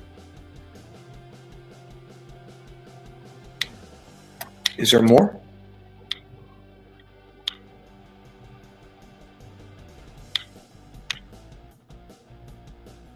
I think that was the last of that particular. Oh, intelligent design versus evolutionary world. Evolutionary worldview. You're highlighting how the intelligent design framework provides a more coherent explanation for the origin of complex biological systems, while evolutionary theory relies on undirected natural processes like mutation and selection over vast timescales. The intelligent design perspective points to the mathematical improbability of information-rich structures arising without guidance, especially given thermodynamic constraints that predict degradation rather than increasing complexity, i.e., entropy. You see, it's like, that's what I do see. Not only what I expect to see, but that's what I do see. Therefore, intelligent design fits perfect to describe what I see. And when I say what I find, I'm not the scientist doing the experiments, so I have to rely on those scientists that do that for a living. So I've been studying and reading and following scientists in all fields of science: biology, chemistry, medicine, physics, astrophysics, and there's more. I always forget the list. Where's my cheat sheet? I've been reading for the last 19 years, since 2007, literature and journals of scientists in the fields of geology, biology, genetics, medicine, paleontology, chemistry, biochemistry, physics, astrophysics, and astronomy. So, and their findings are perfectly in line with what I just read. How can that be? How can scientists who are looking at the same evidence as secular scientists, those that don't believe in an intelligent designer or God, how can their findings be so much different and more overwhelmingly convincing than another? And the answer is because one believes in the beginning God created, and the others don't. So when I contrast the two, if I was neutral, which one would I have to rely on? I have no choice but to reject the other. Would be the intelligent design worldview, the creation worldview. And that's why I believe in God. It's simple. It really is. I'm not being swayed, blindly. They call it blind faith. No, there's no such thing. As a matter of fact, that's an oxymoron. When you learn the true definition of faith, the substance of things hoped for, the evidence of things not seen, Hebrews 11:1, when you dissect and define that verse, you realize that even the word faith is used incorrectly. And now I know what faith is. And it fits. It's overwhelmingly convincing what it means. It fits.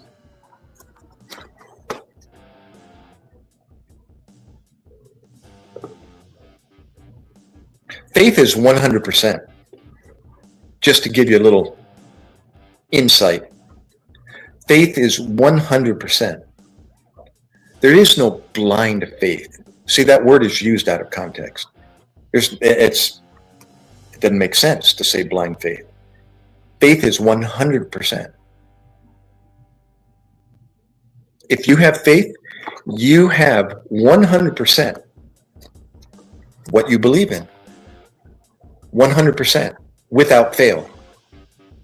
So you wonder, what faith could someone have that they know 100% that they're going to get without even having received it yet?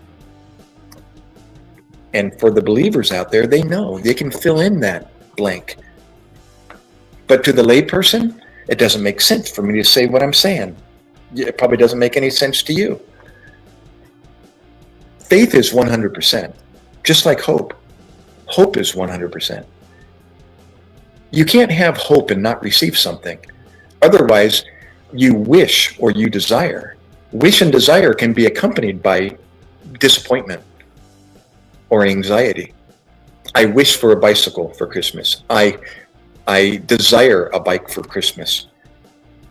Now you might not receive it. That's correct, because you wished or you desired. But to say you hoped for a bike for Christmas, there's no way you can't receive it. You will receive a bike if you hope for it. And everyone's going to disagree with me. It's like, okay, yes, that's your prerogative. But if you know the true definition of hope, which I do now know, you realize. So again, the question is, what can you hope for and not be disappointed?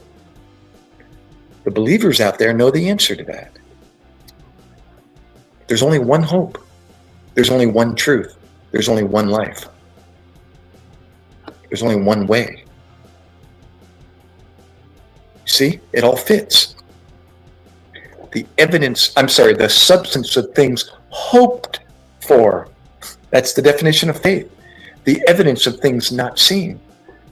The evidence of God. Based on the evidence of God, you will receive faith. You will receive eternal life. That's what faith is. I just gave you. I didn't think I would go there. Faith is eternal life. There's only one faith. There's only one God. There's only one truth. There's only one hope. You see there, believers, how that all fits together? It all goes back to the truth that can't be wrong about anything it knows. It's perfect. It all fits. Therefore, the findings of these scientists that are using the same evidence that all the secular scientists are using, because we live on the same earth, so they're using the same evidence, and they're looking at it, and they're doing their scientific methods on it. That's why their differences, their findings are coming out different.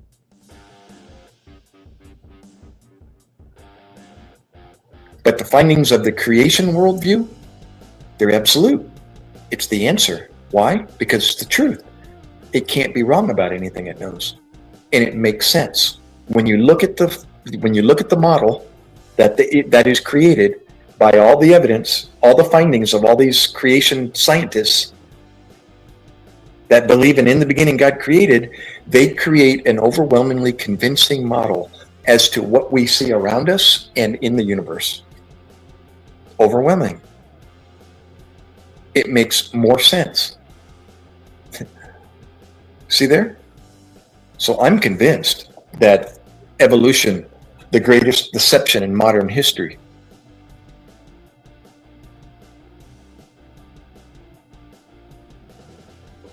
Just like the author says, that happens to have a PhD in his field of science.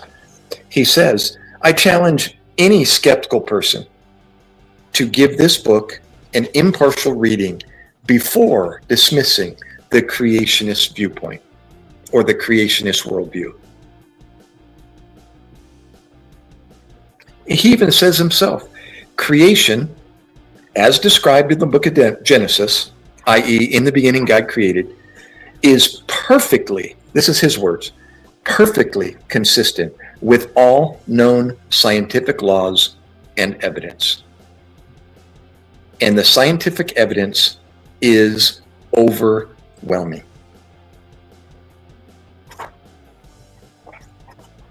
How can that be? Do your own study. I did 19 years ago, started 19 years ago, and I'm overwhelmingly convinced that in the beginning God created. Period.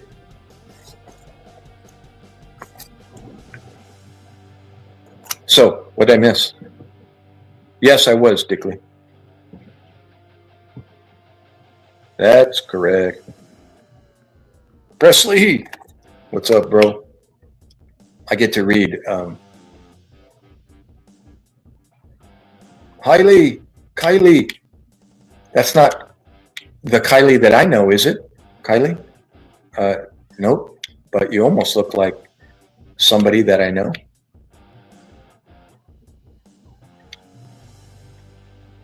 The wife of somebody I know with the same name. Military that you think is pretty close, if not exactly military life. What film? Military? I don't know. That I said before, I think earlier, I don't think I can think of one. Unless it's true reality, the day in life of a pick a, of a CB, or the day in life of a. Now, see, everybody associates military with war, where how often does a military person perform in a non-war capacity? What do they do on a daily basis? You see what I mean? So what movie would depict that? I don't think there's one out there. The only military movies that you see online are of war, and they're far-fetched to represent. Unless it's, I was saying earlier, unless it's a body cam now that you're seeing, over in Ukraine and so on, you can't get any more real than that. But that's just depicting their job, whoever that soldier is, and what their role is. That's only depicting that person at that time in that environment. But as far as military, what goes on back at the base when they're not out in the field at war? What does a maintenance mechanic, for an F-16 aircraft do out on the tarmac when a plane comes in and they're doing repairs and the upkeep and maintenance of an aircraft and refueling and everything else that goes on?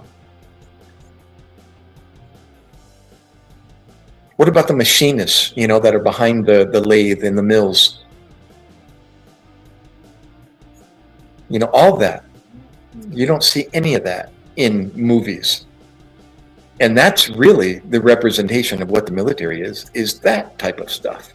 That's what keeps the military going, not the guys out there with the weapons in their hands.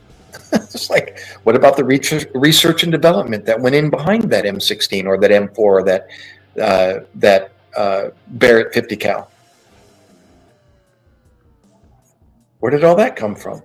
What about the manufacturers that produce that stuff? The day in life of a military member. What about the construction battalion, that build houses and homes and nails and saws and electric equipment and nail guns and all of that? Building homes here in America on, for military housing. Do you ever see a movie of the Seabees or the Army or the Air Force guys that build homes here in America for military personnel? That's what goes on in the life of a military member in the military. What about the electricians, the plumbers? It's like the same world that goes on, the same things that go on in the civilian world goes on in the military, because they're people and they have to support people. Food, sleep, eat, pee, poop, sewage, trash, ships, ship repair, engines. The list goes on and on and on and on and on. That's what goes on in the military. What movie represents that? Actually, there's a military channel that I subscribe to. I don't happen to remember the name of it. And I get updates on like the latest in ship revisions and the latest in modern warfare and equipment, and even just standard military stuff. Kind of the whole gamut of what goes on in the military. And this one channel, YouTube channel I subscribe to, it's a good one. That would be something I recommend if I could find the name of it. If you just want to find out what goes on in the military, that would be a good channel to subscribe to. That covers everything from cooks to the flight line out on an aircraft carrier to et cetera, et cetera, et cetera.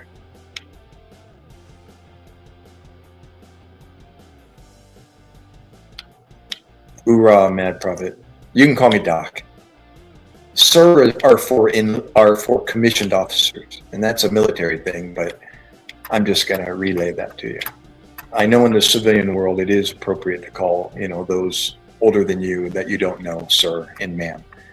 But as far as the military goes, there's an old, it is old, saying that enlisted personnel, that is non-commissioned, are the workers in the military, and those commissioned officers, they're the ones that make everything run. And they do work, don't get me wrong, but the rumor is that they sit behind the desk, and do all the paperwork and the logistical part of the military, where the enlisted side does the work. So you salute commissioned officers, and we address them as sir and ma'am, okay, in the military. But enlisted personnel, we don't salute our fellow enlisted. We call them by their name or their rank. So it's like, good morning, HM2. That would be me when I was in. Or good morning, and you call them by their last name. HM2 Arocha. And if they're working side by side with you, you're referring to them by their last name. Hey, Arocha, what do you think about? Actually, it's more appropriate to call them by their rank, by their rank. HM1, and if there's more than one HM1 in the room, HM1 Arocha. I'm using my HM1 over in Iraq, his last name. So that way it specifies who you're talking to. But you don't call them, excuse me, sir, ma'am. That's commissioned officers. Those are the ones you salute and you call sir. Why? Because we work for a living. They don't. But it's not true, but that's the ongoing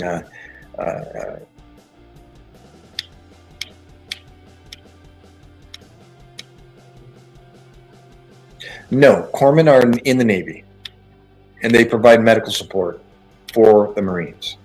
They are the medical unit department for the Marine Corps, as well as for the Navy.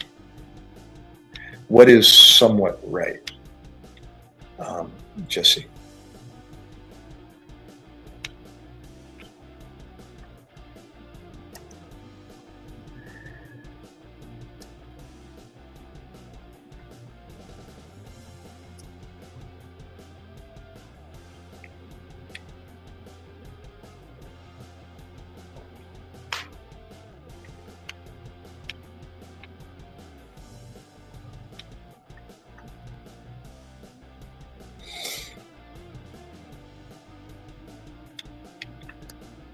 Correct.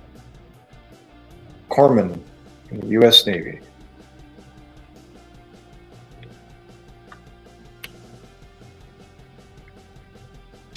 Oh.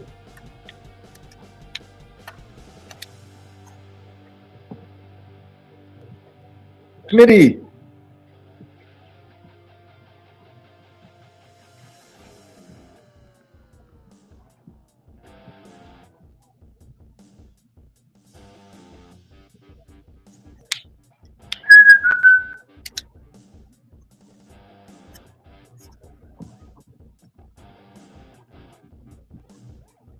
I already reiterated that, bro. Pay attention to detail. I said, obviously they do work, but it's an ongoing, friendly rival between enlisted and commissioned. And the reason why a chief in the Navy, for example, if you refer to him or her as sir, they'll say, stand corrected, I work for a living. Call me chief.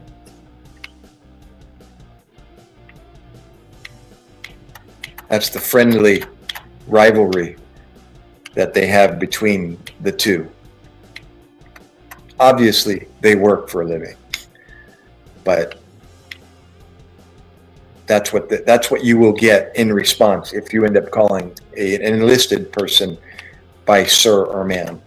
You'll say, no, you can call me Doc. I work for a living. Thank you very much.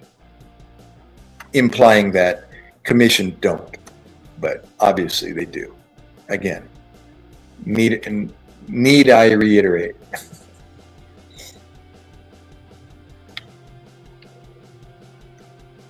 Oh my gosh, we got a guy with a mohawk. contending behind the keyboard, and he's coming on as another name to get his point across. Oh my goodness gracious. I'm reading a comment here.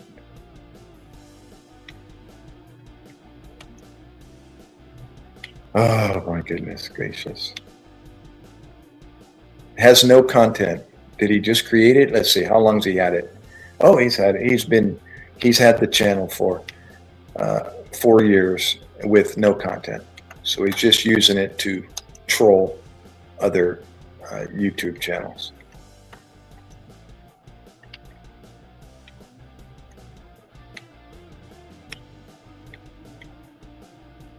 Anyway, I'll do that later. Okay. Yeah, Jesse. He's almost true. No, it's absolutely true, Jesse. Your comment was, what was it?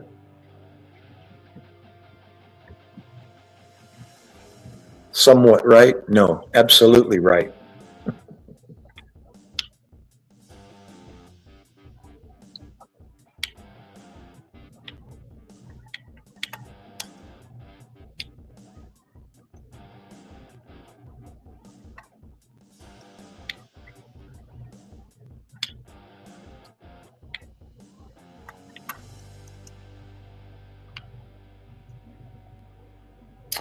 Still waiting on my space blanket. What is CLS certified? Sorry, bro. I don't know that term. What is CLS certified? Raw. The Wise Goat. What's up, Debbie? Of course. Bragon 101 Airborne, 101st. What is CLS certified? Sorry, Smitty. Combat Lifesaver. Oh, cool. Sergeant.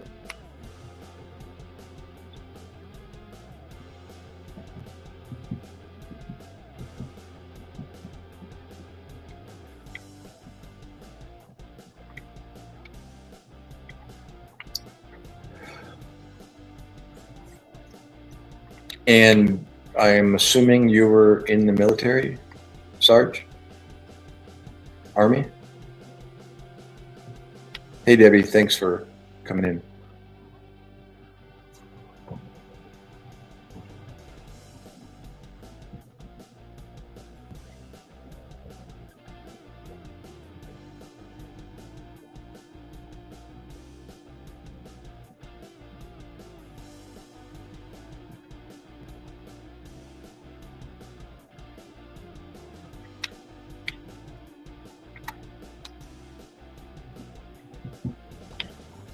The Wise Goat. Oh, did everybody hit the thumbs up?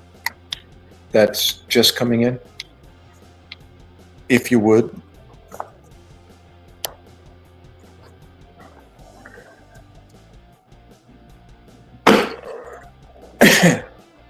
Oh, why did I throw that over there? I should keep it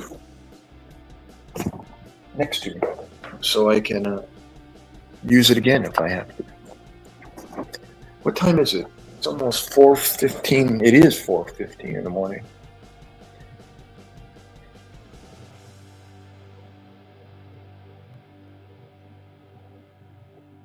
Debbie, and who was Mr. Rash? Was he Rush? I'm sorry, relative of yours?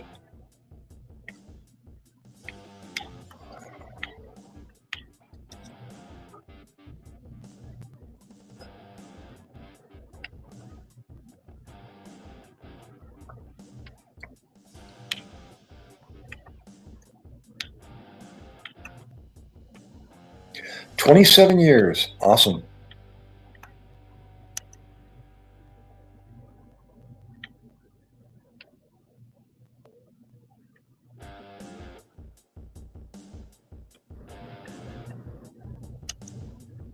Well, I wished I had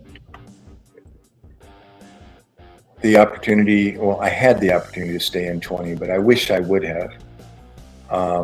But circumstances kind of directed my next steps of stepping out of the military, and that's the way it was supposed to happen, and I did not.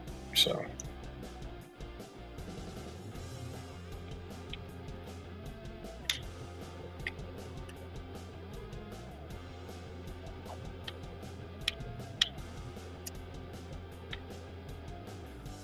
yeah, I let all my certifications and licenses expire.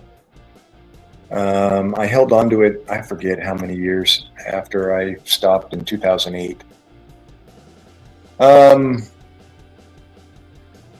I don't remember, probably like 5 years.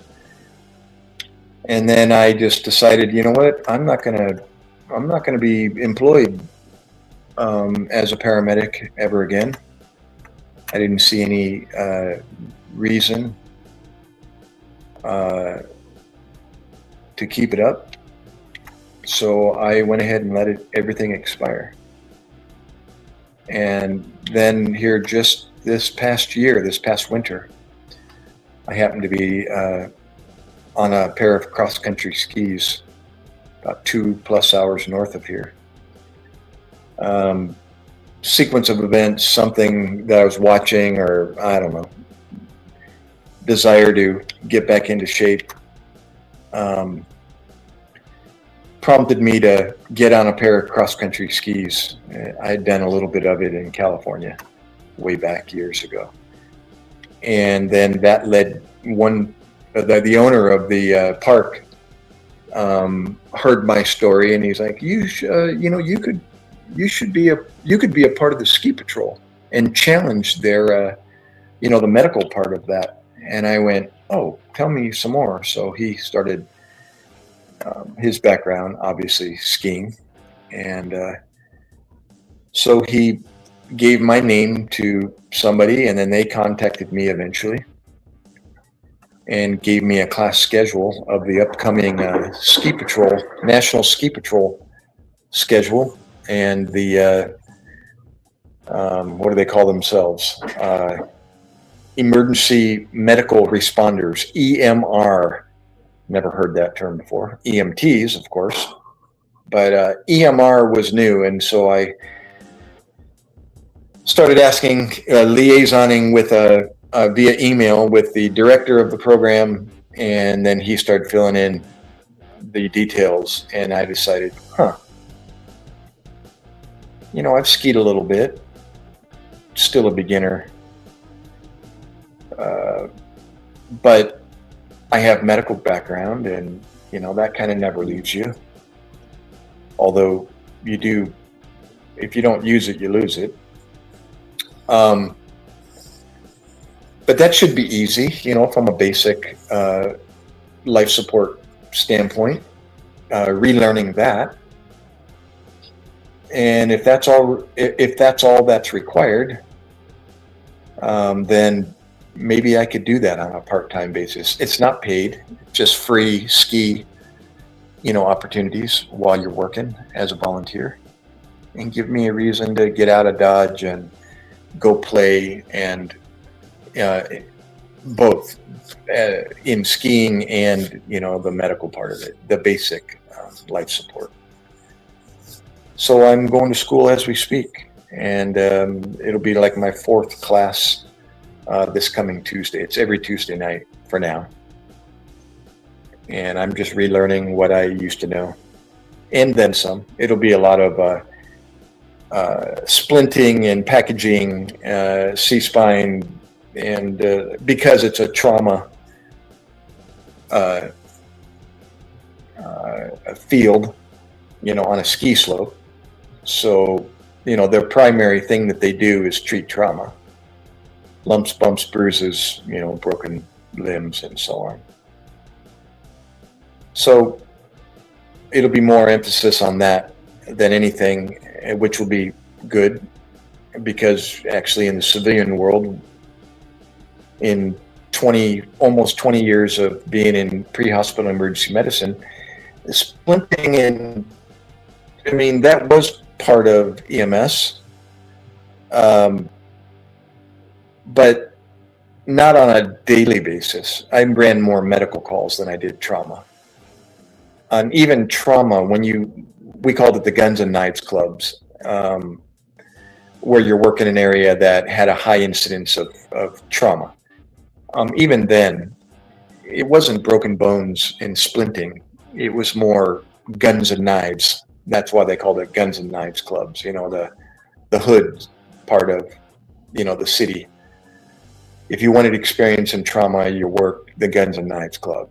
If you wanted medical calls and get, an primarily medical experience, you work the nursing, the senior citizen areas, because they're older and they develop medical, problems. So working on a ski slope would be mostly trauma. So they have, they work on a daily basis with sleds and toboggans and lowering and extricating people off mountains. Ski slopes, not only alpine skis, but cross-country parks. So I decided to rehash my background and perform at the basic level on a set of skis. So that's been my focus here for the last month or more or two. And then I'll be certified at 64, 65 next year as a ski patroller in the United States. Who would have known, right?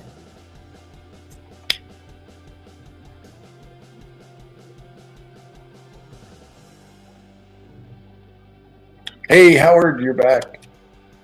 What's up, brother? It's been relatively quiet. A few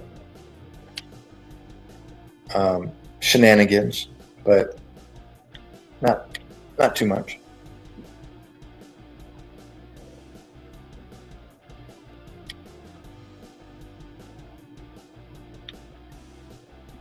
Yeah, not many mountains.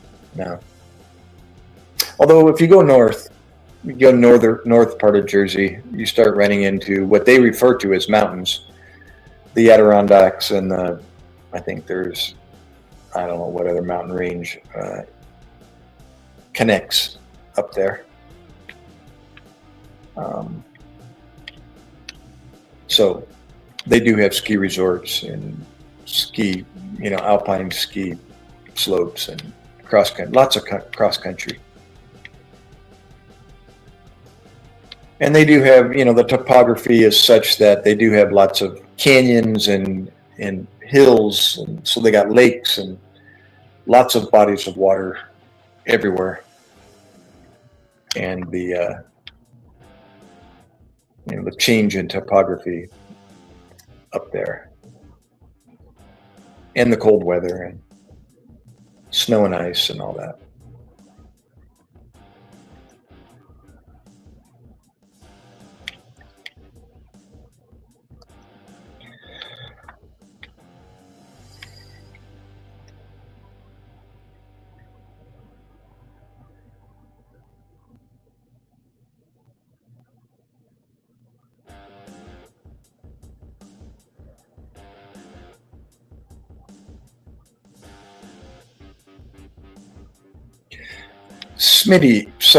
Smitty, are you still there?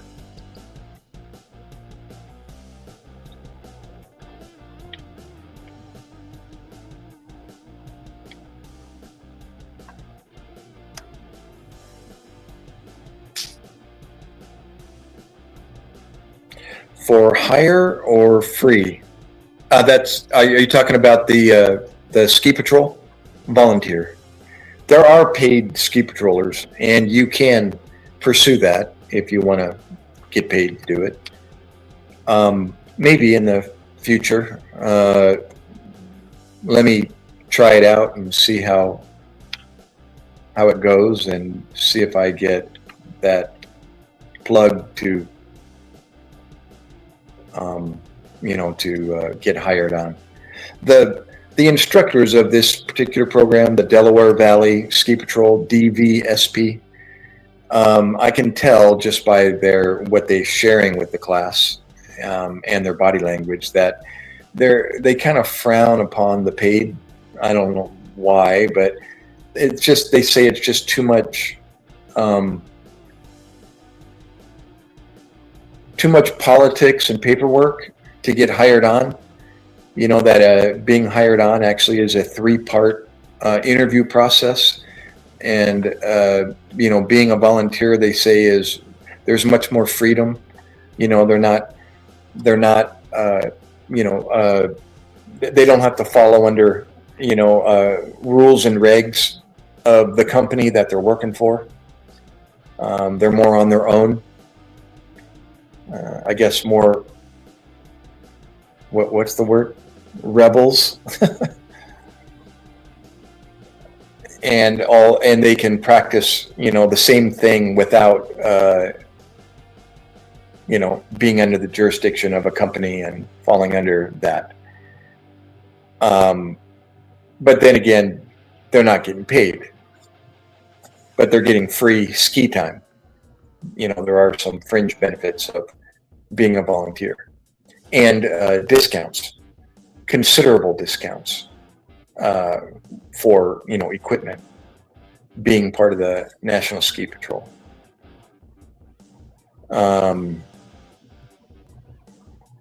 So if, you know, whether or not I am paid one day, I don't know. Who knows? We'll see. I am reading your comment there about Mountain Warfare School in Vermont. They have one in the Sierra Nevadas in California as well.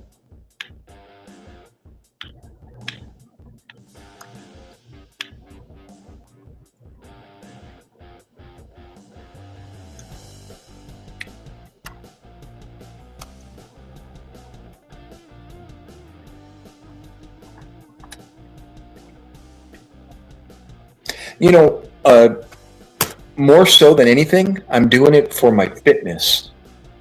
I have been on this couch just way too long. Hey, Nathan, not Nathan, that's Nathary. Can I call you Nathan? Are you a guy or a girl?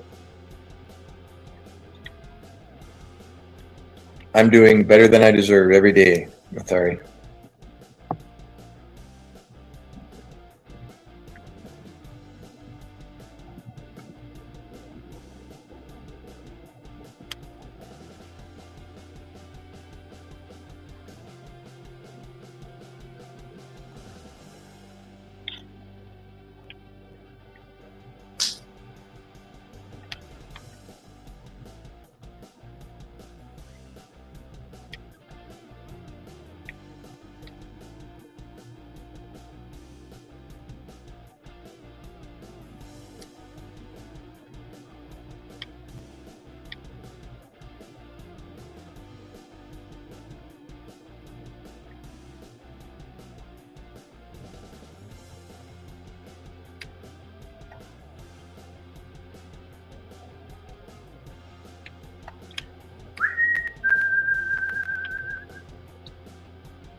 He's starting soon, the end of August.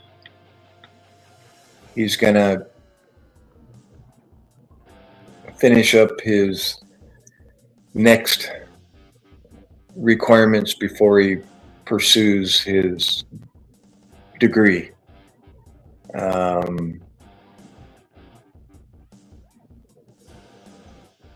Another 2 years, I think, after this.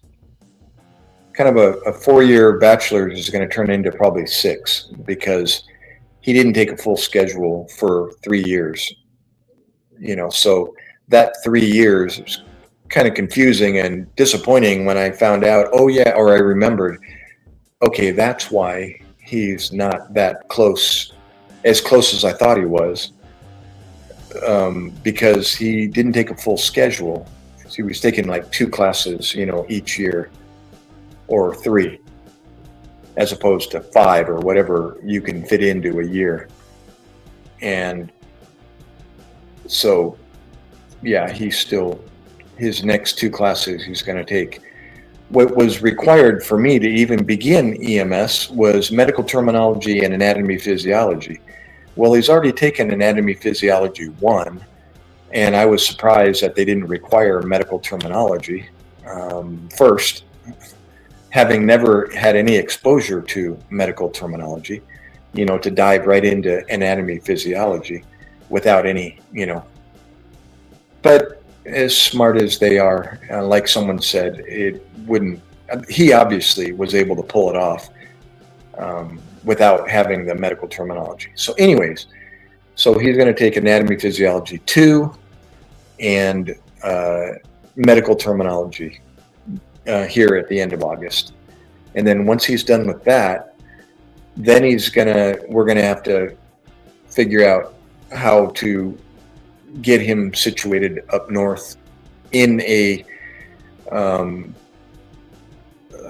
dorm to go to a school up there where they offer the degree part of his major, which I believe is biomedical science. And come to find out that a local state college right here in my backyard, 2 miles away where I go fishing, doesn't offer the program that he's looking for. So it would have been logistically easy to have him reside and sleep here at the house and go to school. But now we're going to have to let him help him find a place up there while he's going to school. Oh, yeah. Yeah, cram 2 years of junior college into 6 years. Yeah, exactly. Oh, you're still there, Maycom. Have you met Howard? Howard met Maycom maybe before? Maycom is in Cambodia. He's a missionary with his family, living next to the Mekong River. And Howard's a prior military vet himself. Army, correct, Howard? Retired.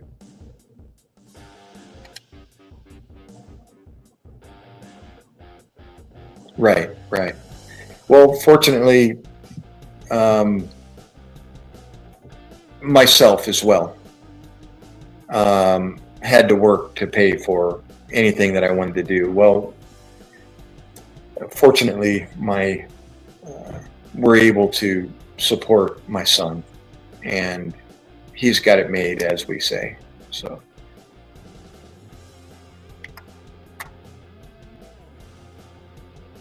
Yeah, 39. I still can't. It's like 39. What the heck?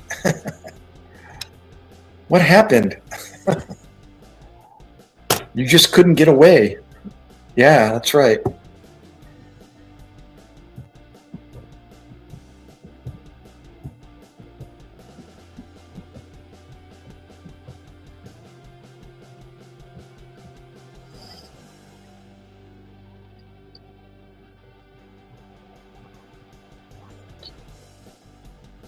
Should I leave the background music as is? It sounds pretty low, although I asked earlier and they said it was fine at the beginning of this live stream. 10 years now, my kids are all grown. I have 9 grandchildren. They're in the States. Are you on your own in Cambodia, or not to pry, I'm just elaborating on what I'm reading. Music's good.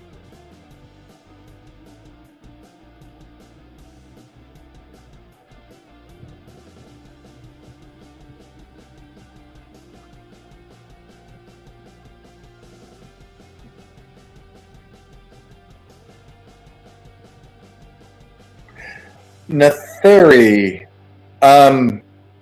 Well, I grew up, in the 70s, high school, junior high school, and that was, classic rock. And I was a drummer or a percussionist. So, I listened to all the music that was of that era, incredible music era, from disco to, hair bands and rock and roll and jazz and you name it, whatever music was out there, was part of my life. And then in 2007, when I came back here, actually 2005, when I arrived here in New Jersey, and I became part of this Reformers Unanimous Christ-centered program. I stepped away from my past, and those things just kind of fell by the wayside. And I started filling my radio stations with preaching and Christian radio and music. And I started understanding lyrics for the first time in my life. And I could relate to what was being said. I could directly get pictures in my head or pages that I had just studied or read, flashing in front of my eyes, and realized that I could understand and relate to what was being said for literally the first time in my life. Even when I grew up with my music that I identified with playing percussion, I had a hard time hearing lyrics and picking out what was being said. I was one of those ones that had to read the back of the album, and look at the lyrics in order to understand what it was I was hearing on the radio. And when I finally started understanding lyrics through the Word of God, I was curious about what was being said in some of these songs that I grew up with. I mean, all songs that I grew up with, whether it was Boston, Doobie Brothers, Kiss, Rush, you name it. Go down the list. They're endless. I started reading some of these lyrics online. Now that online's available, you just plug in the name of the group and song, and I'm reading the lyrics for the first time in my life. And I realized, oh my gosh, time after time, after song, after lyric, I was reading. It was depressing. It was about people's lives and their hurt and their sorrow and maybe their love life and the pornography that they were literally writing about and using words to reference literally pornographic things that they were doing to women and or their relationship. And I was like, my gosh, the difference between that and now what I'm hearing and listening to and memorizing was such a contrast. And I realized maybe it was a good thing. Maybe I'm just speculating. Maybe God did that on purpose and just didn't and hid those lyrics from me all those years. Because had I identified with those lyrics of those songs that I grew up with, who knows where my mind would have been. I already was struggling, not knowing those lyrics. And I have even taken some songs and have changed the lyrics, just words, to represent the truth and joy that I now know, and actually was part of the karaoke circles in this Filipino live stream community. And yes, I did have the sound boxes and the sound cards and the mic and the headphone and the whole 9 yards, and was singing and along with some of these other karaoke is a big thing in the Philippines. And you know, and you wouldn't be surprised to see Doc, you know, on his live stream singing a karaoke song. And I would change the lyrics to some of these songs that I grew up with, and change it into a joyful lyric and a uplifting, inspirational lyric. I just did it once or twice, particular songs. The Greatest Show on Earth, I don't know if anybody remembers that Broadway show. Well, the lyrics that were behind that, I actually changed the lyrics of that one. And another song, what's the song about? He's in New Orleans and he's a drunkard and he's carrying his suitcase. And what song is that? It's a depressing song. It really is. It's about a guy, an alcoholic, who don't let talking about don't bringing up his children in his footsteps. Forget the, anyways. And I changed the lyrics to that song to have a positive outcome. Actually, keeping to the theme of that song, an alcoholic going through his struggles, but it's a progression of his salvation, finding the truth at the end, as opposed to what the original lyrics ended with. So anyways, my point was that I found something different, and that past literally was before he died. Actually, I think more so before he died, he started writing Christian music. Yeah, if I'm not mistaken.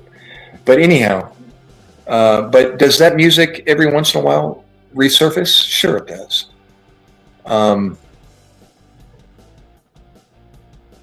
My daughter, for example, was brought up, you know, with me and my eldest son. You know, she's 38, just turned 38, and August 17th. And my son will be 42 in November, you know, so they grew up with Dad's music that I used to listen to.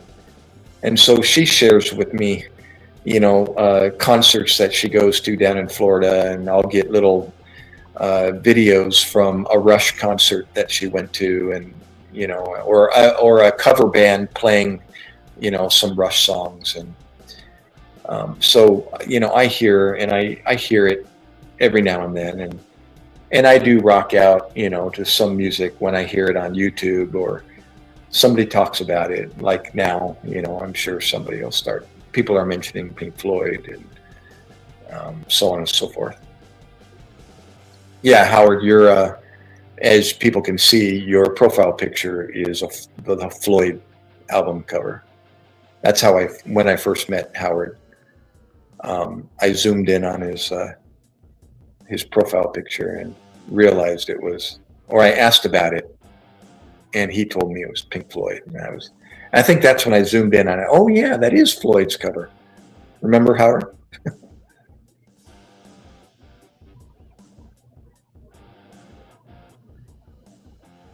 Yeah. Yeah, there you go. I could sing Amazing Grace in Tagalog. I have to read the lyrics. I don't have it by memory, but I can pronounce the words in Tagalog. And I sang Amazing Grace and How Great Thou Art. Yeah. Actually, How Great Thou Art. Maybe it's How Great Thou Art that I can sing in Tagalog.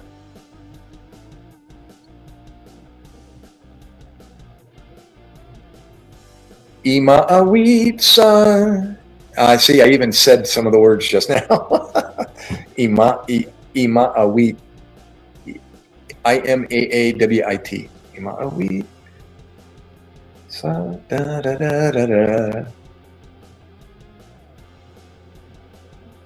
And they use Spanish. As you know, the Philippines was occupied by the Spaniards for 300-400 years. So a lot of their language is influenced by Spanish. So they use Dios and Dia in their lyrics and stuff like that. So.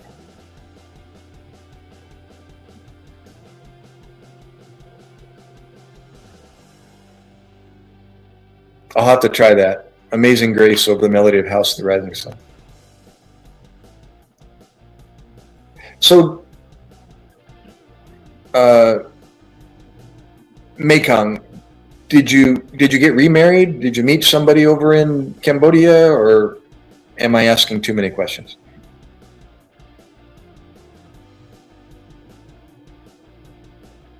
No, wait a minute. Alice Cooper. Oh, he's still alive? Yeah, I was going to say, wait, am I confusing Alice Cooper with, I'm thinking of, not Alice, but I'm thinking of, what's his name that died recently or in the relative recent past.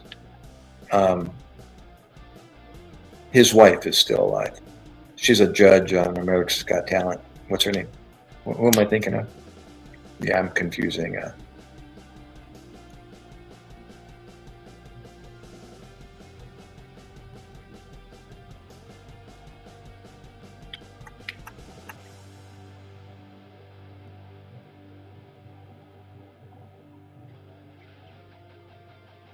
Oh, okay, Howard.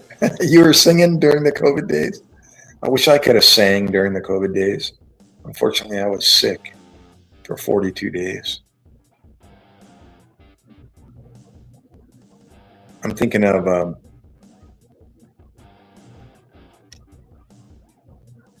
Ozzy. Thank you, Macon. That's when I was reading Alice Cooper, I was picturing Ozzy. I think Ozzy wrote some Christian lyrics towards the end of his, before he died. I might be wrong. Maybe it was Alice, and that's what I'm thinking of. But Alice is still alive, right? That's what you were saying? Oh, I have a girlfriend of 7 years. I gotcha. She just went home about a few minutes ago. Oh, I gotcha. Cool. Is she American or Cambodian or? I will, Howard. Actually, I don't have an account, Howard, but I use my wife's Facebook on Messenger. So I might add you there, and then I'll be able to look at your channel. But she gets back to me every now and then and says, "Who's this person? Who's this person?" I was like, "Oh, that's a fishing page that I subscribe to."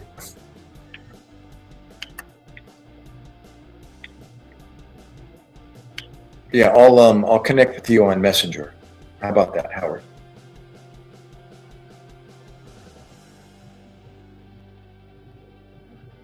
Oh, I bet.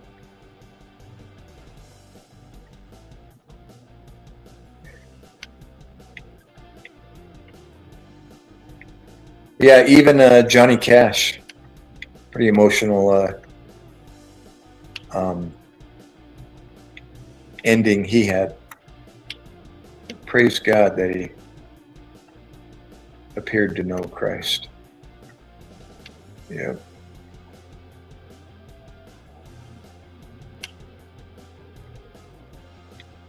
I'll be dang.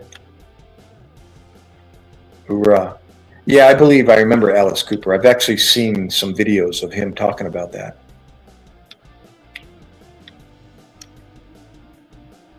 Do you remember Pete Maravich? Have you ever heard his story? Wow. That is one story that is a wow factor. Pete Maravich, the guard or something for the what basketball team did yeah. Who Who was he? Was he the Celtics or Pete Maravich? Ever look up his story on YouTube? They got a great video out there about his life and his belief in God and how he preached to his friends and family.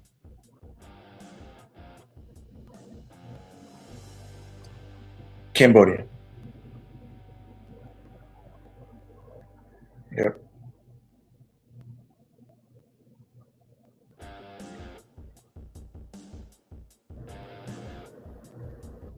Awesome. Wow. And her grandma. That's beautiful. Love it. You know, big movement in Southeast Asia, Thailand, all through Southeast Asia, Vietnam. We go to a Vietnamese. We live on pho. It's a favorite, and yeah, Celtics. Yeah, that's what I thought Pete did. Yeah, if you ever haven't heard his story, wow, Pistol Pete, that's him. Yep. Have you ever heard his story? Dude, if you haven't, look that up on YouTube. That's like you'll be praising the whole time. That's good. Didn't realize that about Pete Maravich. Yep.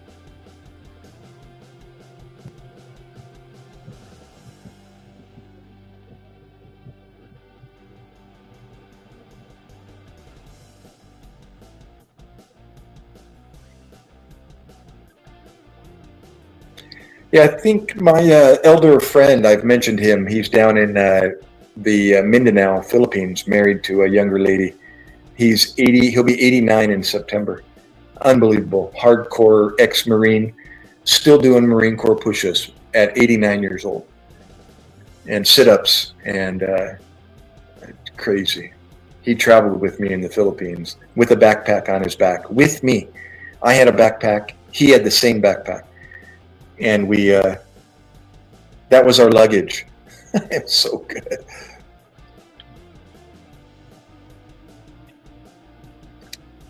Amy, what are you doing? Musta, ¿cómo está, madre? ¿Cómo está, guapa?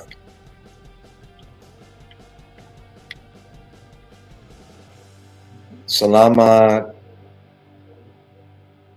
Visit Channel Co. Did I say that right?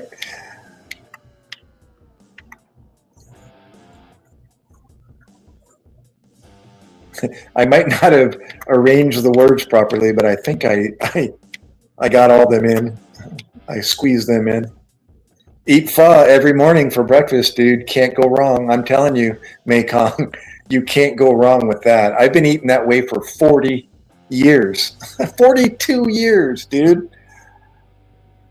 Like I said, I married a Thai girl when I was 22, and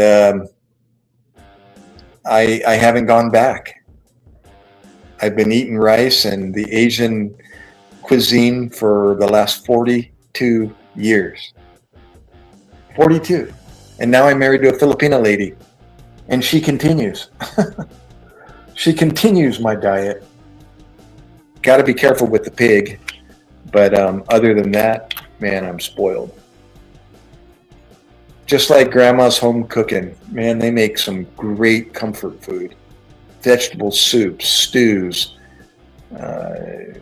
She's conformed. She's been here for 30 plus years herself. So she's been here longer than half her life. You know, she's 54. 10 years my junior. Yep.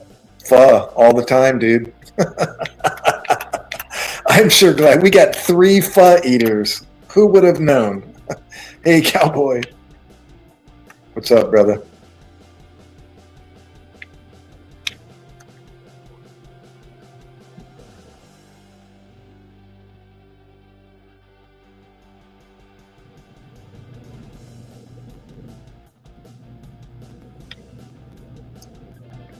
Yeah. Oh, I was saying the pho restaurant.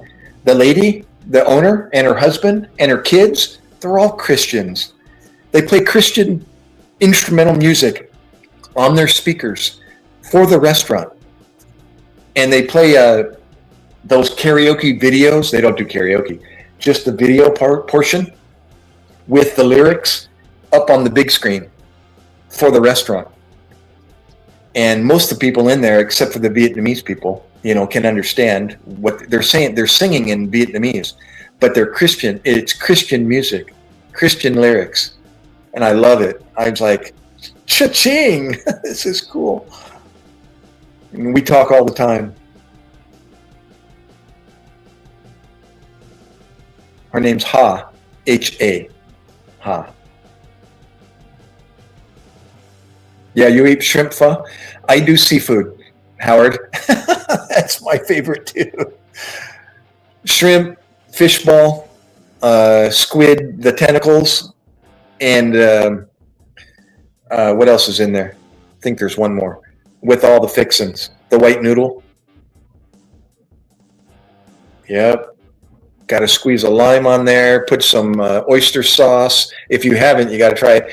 Put a little teaspoon of sugar on top of everything, just like a tablespoon of sugar, and take the lime and melt the sugar with the lime juice in your pho on top of the vegetables. Put about a tablespoon of sugar and take the lime and melt the sugar with the lime juice. Okay, and put about a tablespoon of oyster sauce. Put a little few squirts of fish sauce in there. And mix it all together. Oh, put some chili if you like spicy. Got to put and if you really like spicy, like the authentic spicy, put the Vietnamese chili oil. Be careful with that. That's dangerous if it's the authentic. Otherwise, if you don't like chili, leave it out. But if you like spicy, get the Vietnamese chili oil. Put not a teaspoon. Be really careful with that. Do it to taste. Put a little bit in there, stir it up, taste it. No, you need a little more, put a little bit more. But my ex-wife taught me about the sugar and the lime juice. Oh, put all the fixins in it. Yeah, octopus, tentacles, yeah. Now, my wife enjoys the broth, as you guys know. A good pho, the broth makes a good pho. Clear, super tasty, just absolutely fabulous. They cook it for a long time in the back, in the bones, and then they filter it a certain way and they make it perfectly clear. So anyhow, even though the broth is outstanding by itself, my ex-wife doctored her pho up with the oyster sauce, like a teaspoon of sugar, melt the sugar with the lime juice, and then put some chili in there. Although she used to carry a little jar of chili in her purse, my ex-Thai wife. And that, anybody that knows Thai, I'm sure Mekong knows, the Thai are I don't even know how they eat the chilies that they do. But anyhow, she would carry a little jar of chili, ground chili, that she would make herself in the blender and fill the whole house up with capsicum, and we'd be choking, having to open all the windows and the doors to air the house out. So she carried that in her little jar in her purse, and she'd put a little bit of that into the pho to her own standard, which is ungodly. My max for Thai restaurants is a 5 out of 10. And my ex-wife, she'd do the whole 10, and just, I don't even know how she survived. And I would ask her, as she's sitting on the pot the next morning with diarrhea, or at least that's what it sounded like. And I'd be all, "Are you okay in there?" "I'm fine."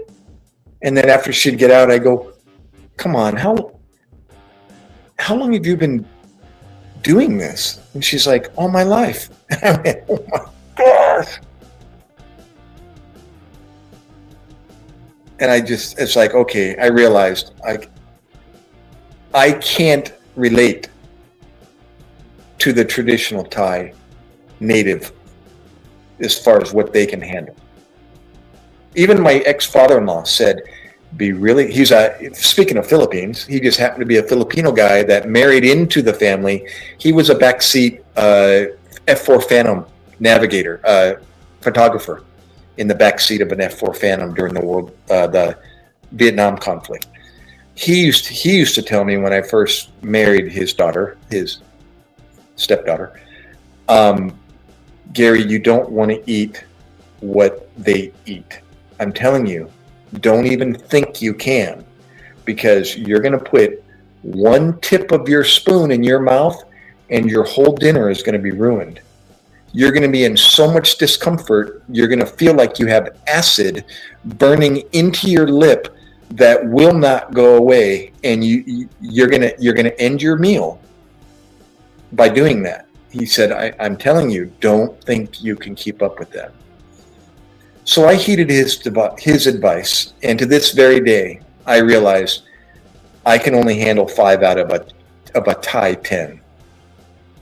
And that is, I get tingly in my forehead, in my ears, and my whole head is turning wet, and my eyebrows, and I've got snot starting to roll down my upper lip, and I've got a napkin, and I'm trying to keep up with a 5. So that's my limit. 5 is enough for me. Yeah, with a touch of the hot chili oil. Yes, telling you, dude, we need to get together, all of us. I don't know about you. Maybe I can fly to Cambodia, Mekong. Can you put me up, or is there a Airbnb or hotel nearby, and I can convince my wife that I can fly to Cambodia for the first time? Been there, done that, dude. Thailand, Philippines, and Nepal. Oh, Vietnamese coffee. Dude. They have it in the press, and they serve it to your table, your own personal press.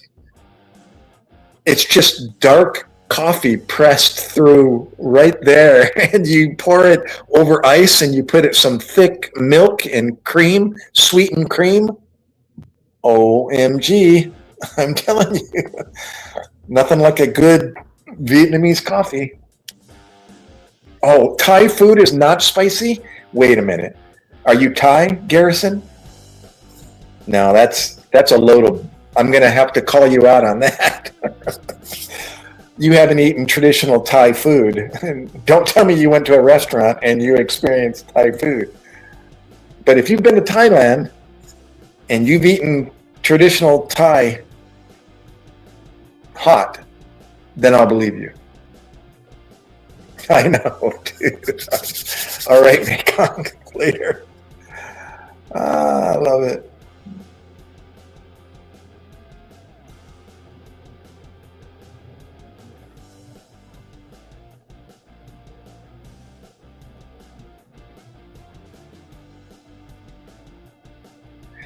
That's a good question, Gravity. I can tell you my experience with Thai, because I was married to a Thai lady, and I had to experience something that I never knew about growing up here in America. And I'll tell you my personal experience, my testimony about being introduced to the Thai culture, at least the Thai cuisine. It's a good one. Have visited Indonesia compared to visiting Alaska and Canada, and it's a high culture shock in terms of food, other culture, or it's big but not that big. It's interesting.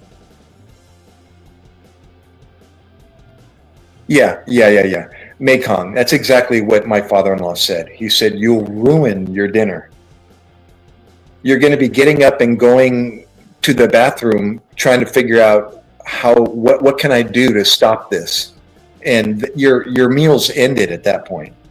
You know, it's no longer enjoyable. There's no pride in trying to keep up with that. No.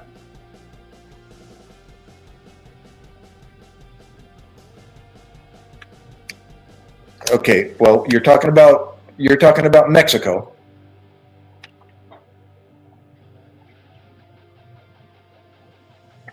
Well, I can imagine the chilies that they have today are outrageous, but we're just talking specifically about, Thai food and the ability to eat in comfort, without saying, okay, I think I outdid myself. I used to have a Hispanic maid. We tried hiring a maid and we found out we couldn't afford it. So we only had her for a couple months when I was in San Diego. And she would bring her homemade salsa verde and roja, her red and green salsas. And they were crazy hot. Especially the green that she made was impressive. I had to be careful. Homemade tortillas, oh my gosh, she used to spoil us.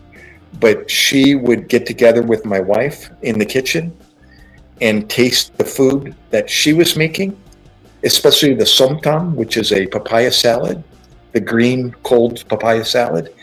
And she would say, this is crazy compared to what we eat.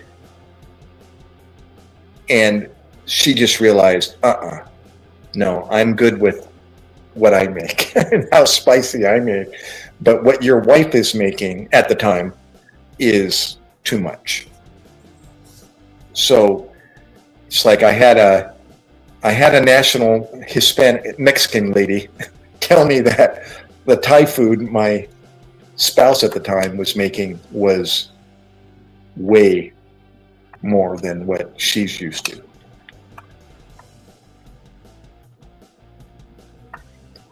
And just to watch the physical effects it had on my wife was, I was like, gosh, there's something wrong. She's definitely hurting there in the bathroom. And I would ask her, how long have you been dealing with this, if this is what you grew up with? She's like, all my life. Her dad, her stepdad, the Filipino man that married into the family over there in Thailand, he even told me, he said, Gary, their chili to them is like salt and pepper to us.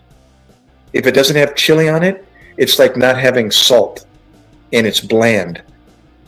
And it's hard to comprehend, but it made sense. By the way, she used to eat chili with her girlfriends when they sat together and would eat their traditional Thai dishes that they made amongst themselves. And they'd sit there and talk.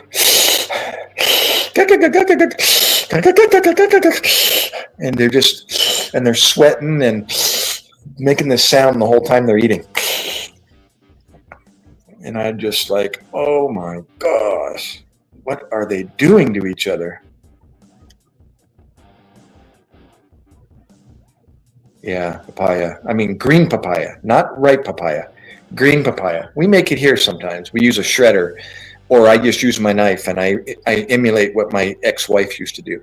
Big old machete-like or big butcher knife, and you sit there with the green papaya after you peeled the skin off of it, and you just sit there and pop, pop, pop, pop, pop, pop, pop, pop, and you're rotating the papaya as you're doing this. So you're getting super fine cuts all the way around it, and then you shred it off onto a plate, and you keep pounding it and turning it with the knife until you get down to the seeds. And then you got a whole big newspaper full of papaya, mound of it. You take that mound of papaya, green papaya, hard green papaya, you put it into a pestle and mortar bowl, and you cut up cherry tomatoes, and then you put garlic, fresh garlic, and you put dry Thai red chilies, however many is to your taste, maybe 2 or 3, as my daughter does in Florida. She still makes it because she's half Thai, half, Scottish. And then you put fish sauce in there, and you start pounding, and you got a tablespoon in the other hand, and you're turning the papaya in that mortar, and you got the pestle, and you're pounding the heck out of it, and you're mixing it, and you're squishing it, and you're pounding it, and you're getting all the tomatoes in there, and the chili, and the garlic. Some put dry shrimp in there, and some put peanuts in there. It's called somtom, SOMTOM, somtom. And then you just keep pounding it all together. Everything becomes, it's all mixed in with each other. And those red chilies are being pounded in there as well. And that's somtom. It's wild. It can be so spicy, it's crazy to eat. But you learn how many chilies is enough. And then you can eat it. You can eat it with steamed rice if you want. You can eat it by itself. You can put dry beef jerky. Radical. I can't stop eating it. That's it. Euphoria, dude. You get high. You get a buzz. Speaking of buzzes, have you ever eaten durian? The durian fruit smells like hell, tastes like heaven. That big spiked fruit in Southeast Asia. I know Mekong has. That stuff gives you a rush. The extract, they sell an extract, a durian extract in a plastic tube. It's like a twisted on the ends. You cut the end off and you squeeze the durian extract in your mouth. That stuff gets you high. You're like, ooh, what the heck is this? It does. It stinks, but it tastes, kind of has a unique taste to it. The more you eat it, the more you like it.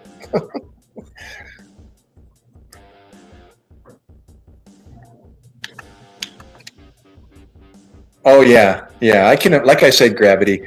There's, yeah. Well, you want to see a picture of my daughter? Here, I got a picture of her. Okay. All you guys settle down. All right. She's absolutely gorgeous. I was just speaking to her last night. She was showing me all the lightning down in Florida. At an incredible lightning show. I sat there with her for half an hour on Messenger, and she's outside at midnight showing me the sky, and it was nonstop lightning for literally 30 minutes without the thunder. It was just a light show. It was incredible. Anyways, I'm going to show you my daughter. You guys ready? Calm down. And I'm not saying it just because I'm her dad. She's absolutely beautiful. She really is. She's got that Thai white guy mix. And even her mother said when I first married her, she was 19, I was 21. I said I was 22. I turned 22. Maybe I was 22 and she was 20. Anyway, and she told me, if we have kids, Thai and American makes a beautiful, a lot of movie stars in Thailand and Southeast Asia are mixed because of that very reason. They make a beautiful, beautiful children. Okay, enough talking here. I know all you single guys are like, oh my gosh, what's she gonna look like? Settle down, settle down. These pictures I have might be, I think I have both of her married and when she was younger. Okay, this first picture I'm going to show you, speaking of the military, she met a Marine, and she went to the Marine Corps ball here in New Jersey when she was with us, and before she was married to her now husband, and she has my grandchildren and all that. She met this guy from a Marine, and I was hoping, when I met him, I was like, thumbs up to her, like, Alicia, and he's a handsome dude. And she didn't end up staying with him, but I was hoping that if she was going to marry somebody, she was going to marry this guy. Okay, I'm going to change the format here so I can see if I can get this correct here. Folders. Forgive me here. I'm on the phone, so I got to figure out this layout. Here we go. Side by side. You know what? Let me. That might work. Let me see if I can get her up here.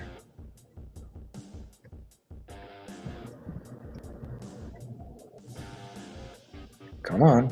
Where is it? I clicked on it. Company brand.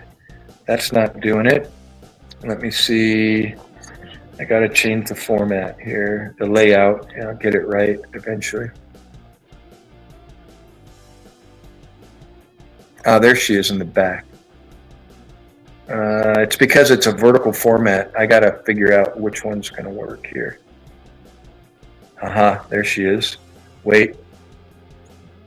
Hold on. Aha. I think I got it.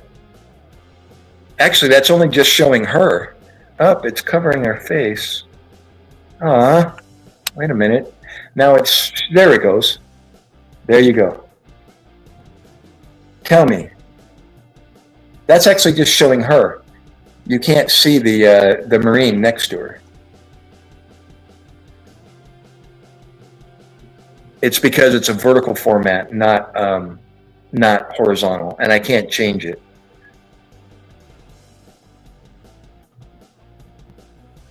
Oh, that's it. Wait. Here it is. There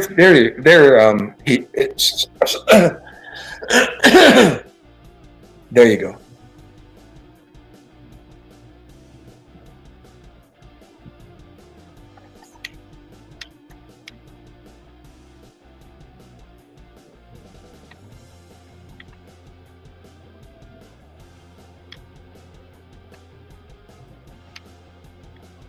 Yeah, thank you, Howard, for staying on top of that. I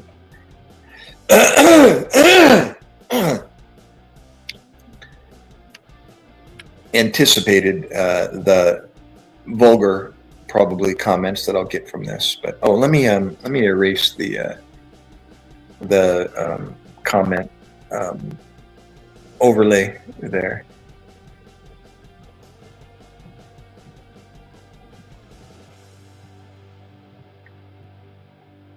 There we go.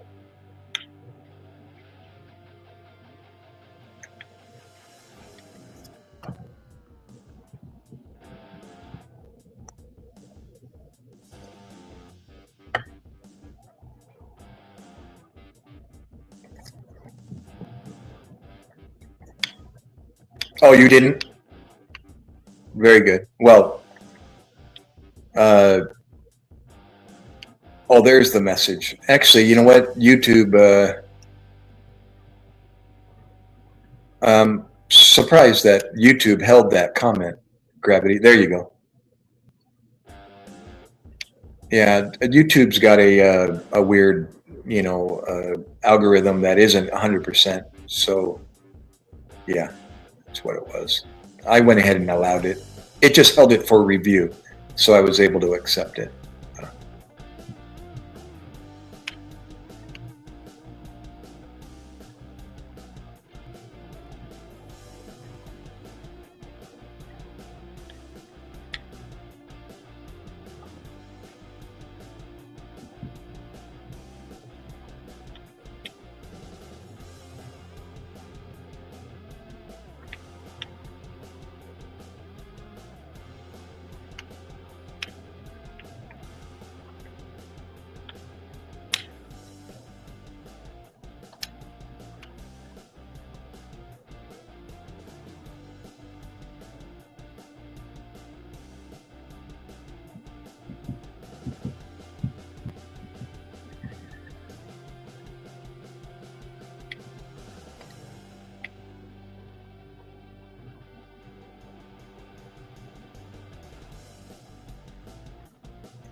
Todd, you are not muted. Okay. Thank you. Well, check your settings there, Mold, or you can type to him and try to help him out.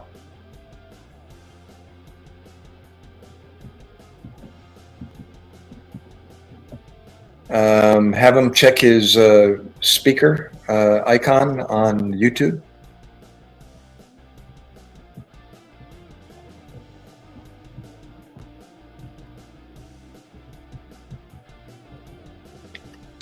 Yeah, I know the drill. Actually, I kind of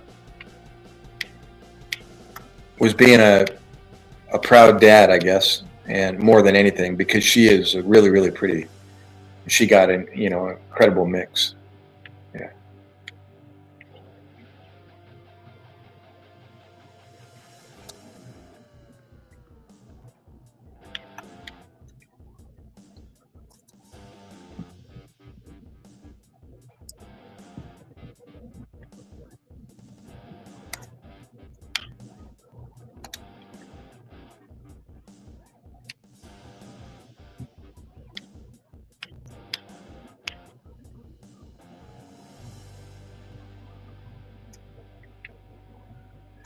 Well, I'm glad I'm not muted. You know the drill that I go through with that. That sucks. So thank you for clarifying that.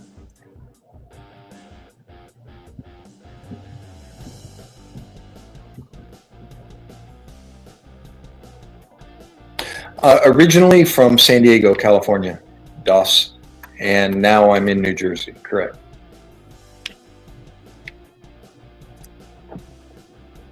Can you hear me now?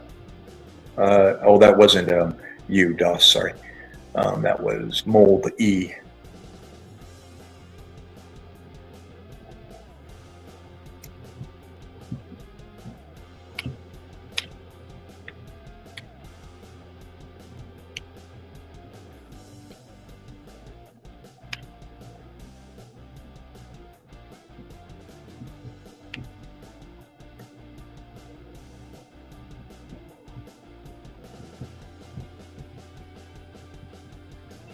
Coming in, people.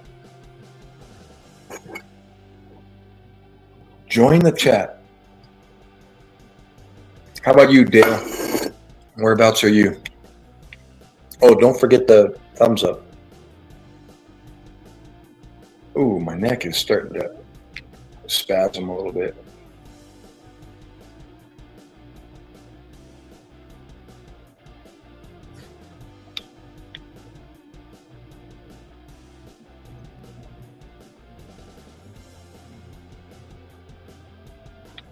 Where did that come from? Mixed race or not? What? Race has been abolished. Did you know that was originally started by some white supremacists who went out with a card with tones on it and compared it to the armpits of different peoples of the world and came up with the term race based on the color of their armpit? Yeah. Before they knew any different, they knew any more about DNA and genetics and realized that we all come from one original female and original male, and that all the diversity of humankind came from that original man and original woman. So race is moot. It was a man-made word, and now it's developed into, you know, a term to that created friction and animosity towards one another. Imagine that. We bleed the same red blood, so what difference does it make if you have brown skin, white skin, red skin, right? And you have children. Blood is blood. Sperm and egg are sperms and eggs, and they create life.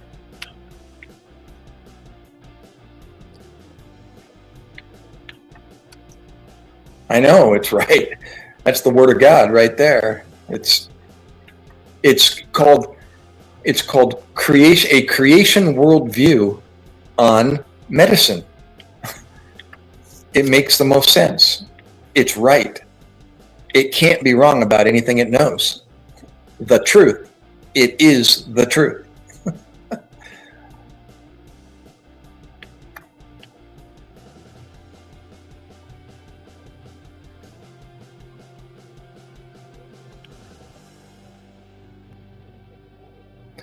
Yeah, I know, and that doesn't mean it's right, Ray Dem. It just means that's a formality that we all have to go through in order to put race. But what's that have to do with mixed race or not? What's that have to do with anything? You said what matters, as if mixed race matters. Anyhow, a little bit of like modern day education. Because of that, therefore, race has been abolished from a genetic standpoint. Race has nothing to do with anything. Nothing.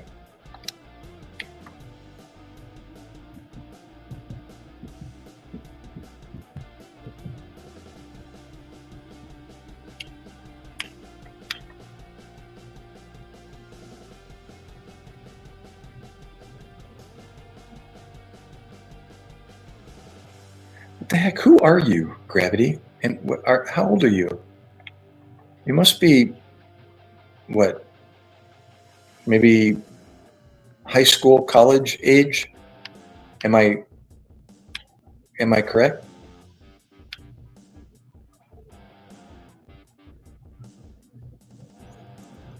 (6:27 p.m.) Is that what you said? Dale? So you must be in Australia? It's 5:30 here. You're either in Australia or somewhere over there, somewhere nearby.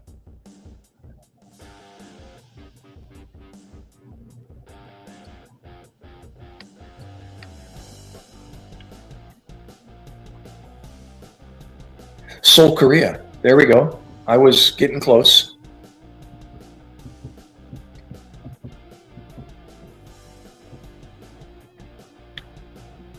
Well, Australia, the Australians that have come in here, they're 15-hour difference from me.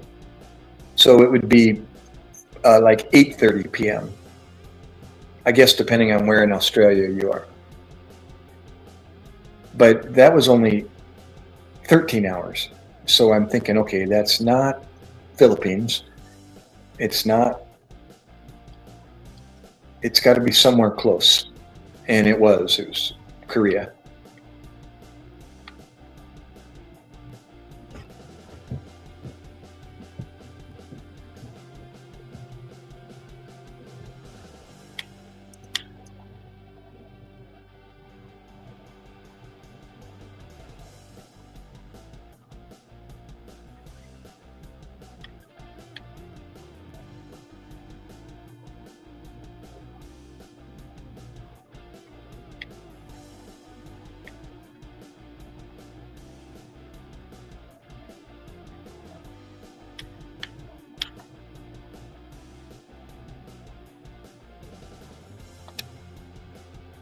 So was I right about your age there, Gravity?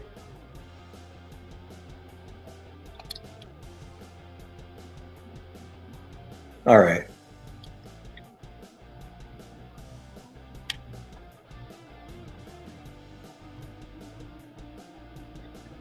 Hold on, hody-do.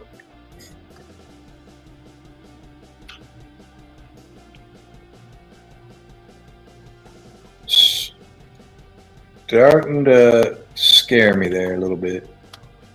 All right, I think that's the best.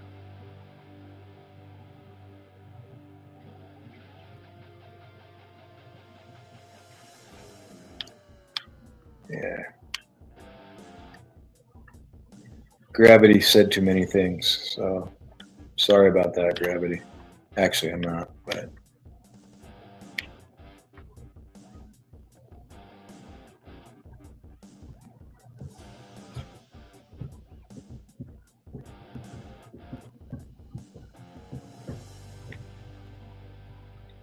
What is Straya?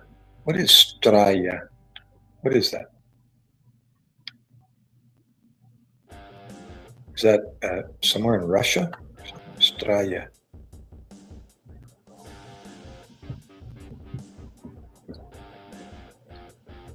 Oh, speaking of hungry, I think I'm getting hungry.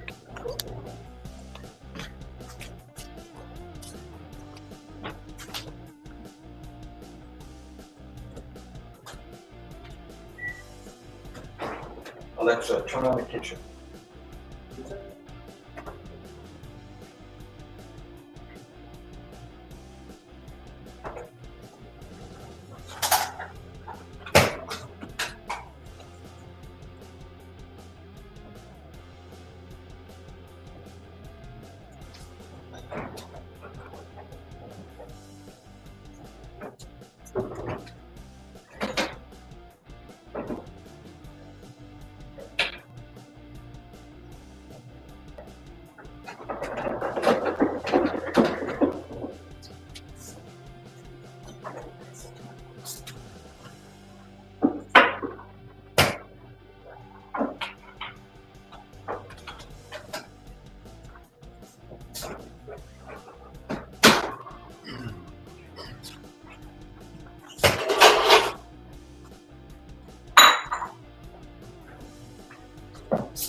Okay, I'm back. He's digging into the pho. No, actually, it's just a simple ground beef and Japanese eggplant. You know, the long, skinny eggplant. It's a favorite of the Southeast Asian cuisine. And I chopped up a few cherry tomatoes from our garden that's coming out our ears. And it's made with tomatoes, but it's kind of lacking them. So we got a bunch of cherry tomatoes on the counter. So I just chopped some up. Supplement what's already in there. Looks like there's some onions, like I said, eggplant, and some oyster sauce. And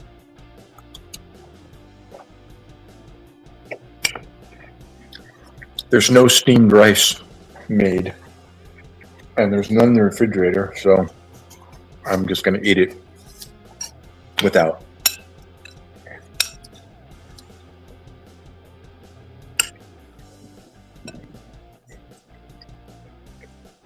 Oh, Australia is slang for Australia. Oh, Australia. Oh, I get it.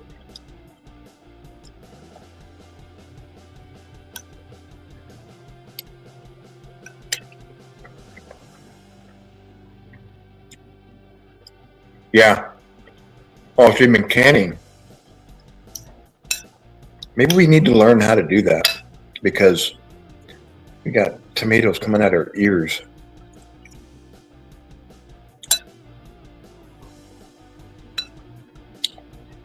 Matter of fact, there's only two of us or three of us. So we learned, that there's only so many plants we need per season. Well, the three potted plants out there on the porch are kind of on their way. They're finished. They're not going to produce anymore.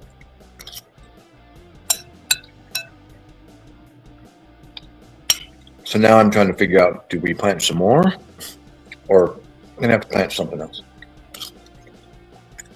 I don't think there's going to be time to produce much more.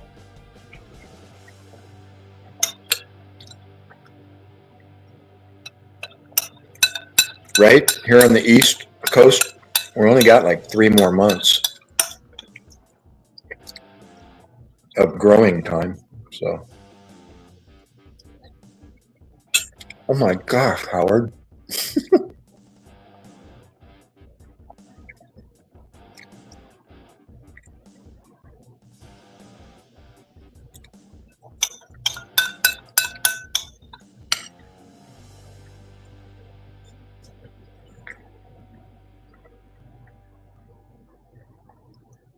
Well, this was good. I probably could have ate the rest of it. I can hear my wife saying, "How come you didn't just eat it all?"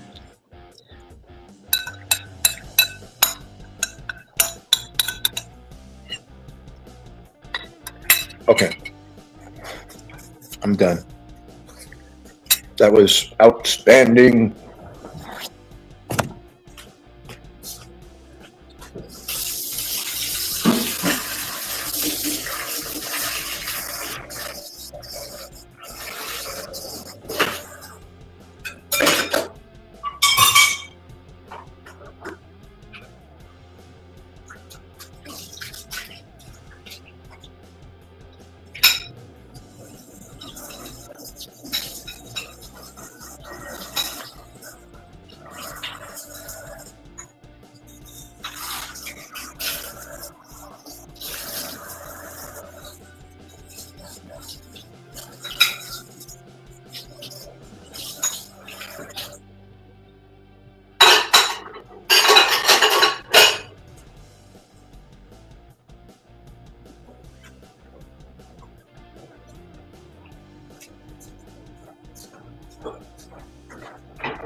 Okay. I actually did the dishes, or at least my dish. So Growing space interplant, which also creates more diverse, healthier, stronger setup plants to yield from. It's time to grow food. You know, some of these plants actually need to come inside here during the winter, and we've got some potted plants. Actually, this one right here is most recent, and that thing is doing good. It's actually starting to spread its first stem here. So it's growing.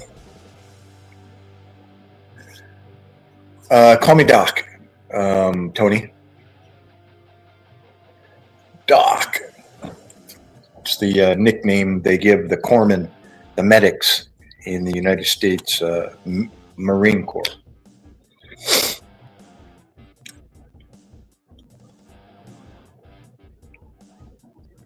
Salsa, pizza, spaghetti sauce, and about half just straight tomato.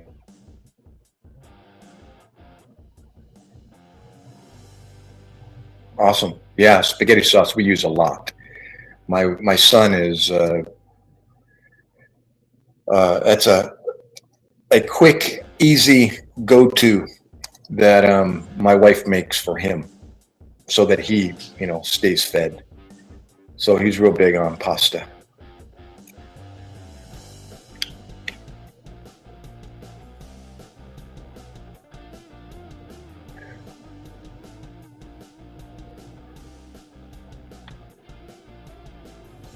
There, we got somebody else coming in with their alternate YouTube channel, probably.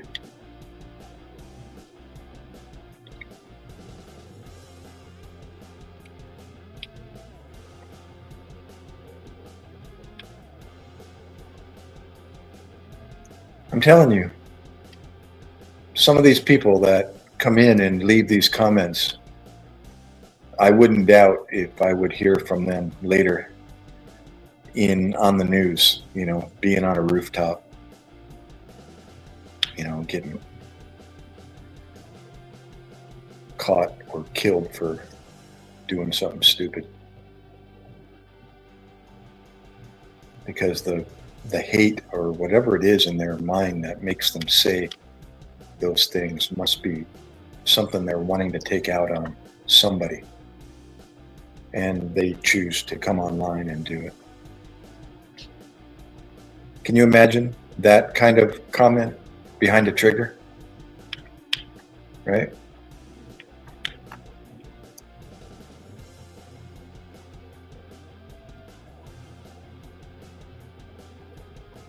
Yep. Spice plants inside all year long. Yep.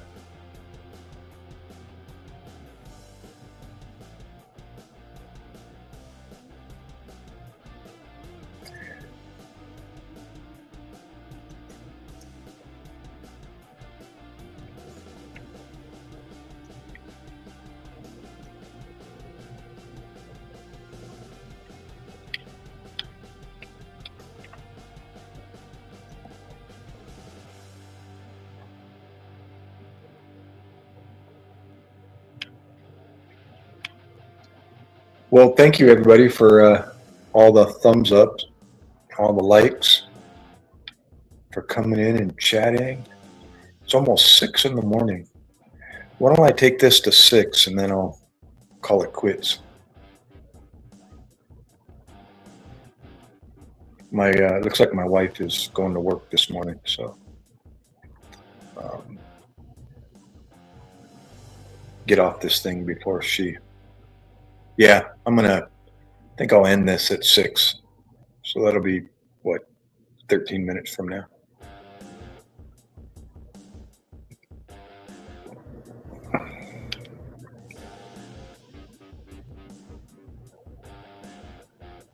Oh no, I don't worry about them.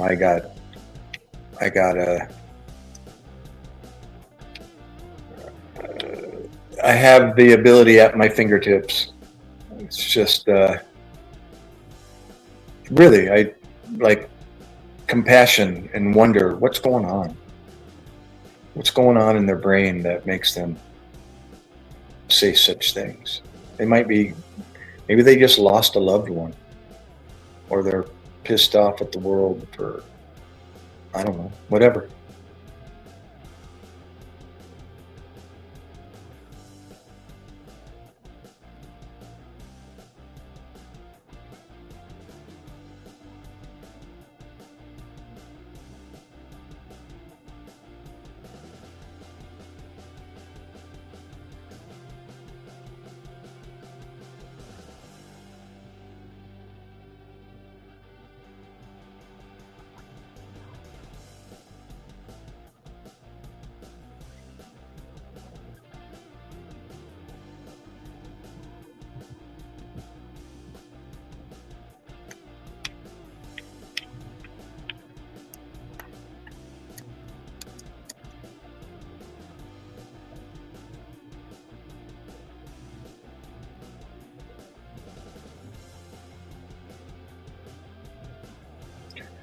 Yep.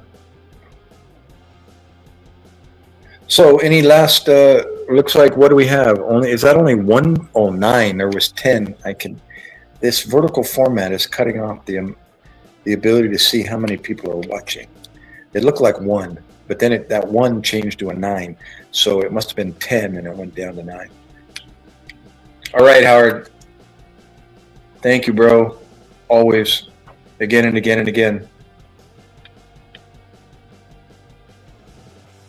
Later, dude.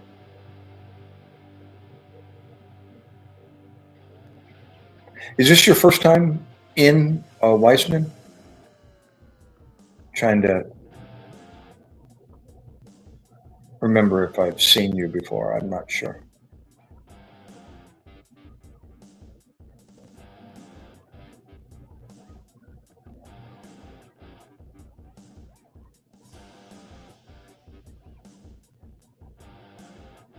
Hoorah.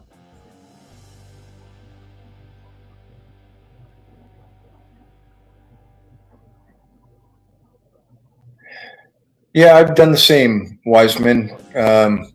Not always, but I try to reel some of these people back in and, change the topic and maybe hit on something that they'll at least elaborate on with me, other than what I've had people apologize later and then they end up revealing, what's going on or whatever, but not always.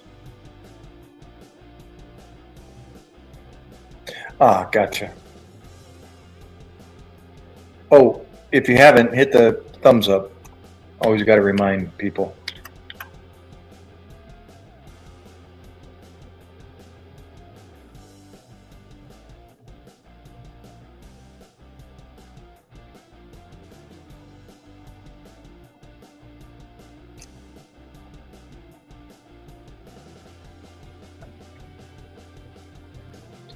Are you here in America, Wiseman, or?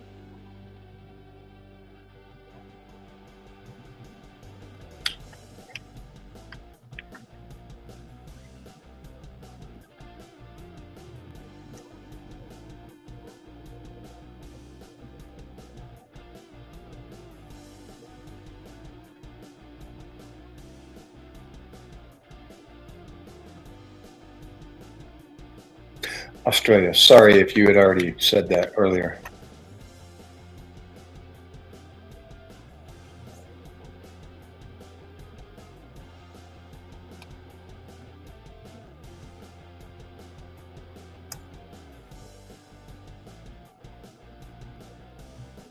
Sorry, were you the one that said Straya and educated me on that?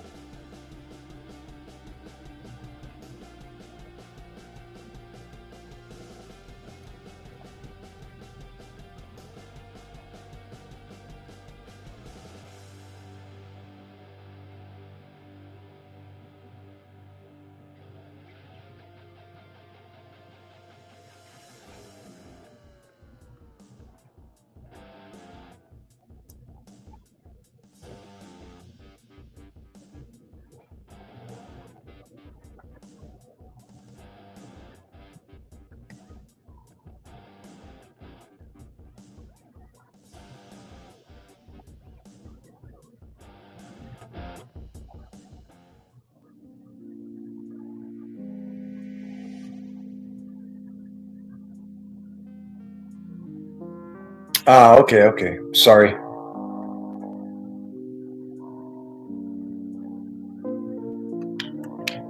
You know, when I said the word out loud, I heard the word Australia. And I went, oh, duh. Australia.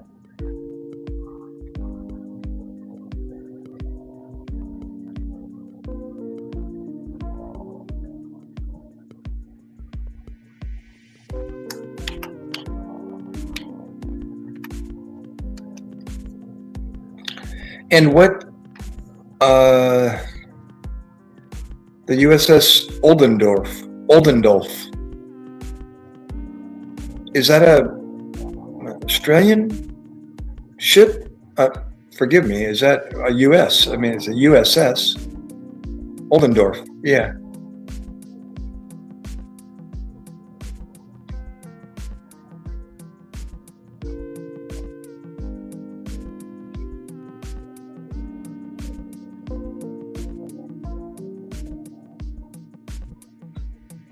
US. Okay, I was going to say, wait, USS is USA. So, did you live here? Originally from Australia?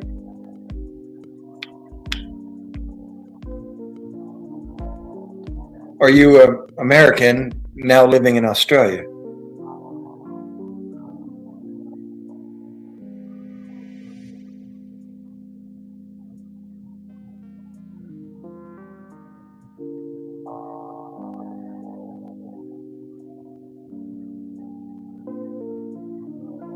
Or did you migrate to America?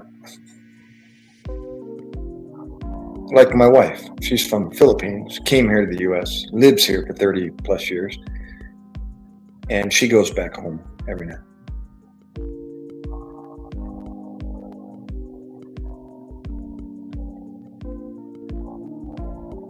Gotcha.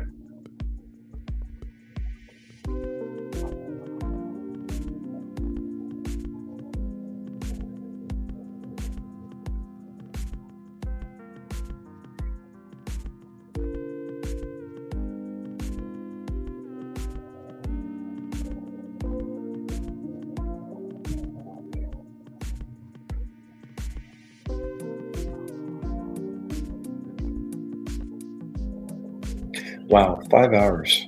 Amazing how quick time flies.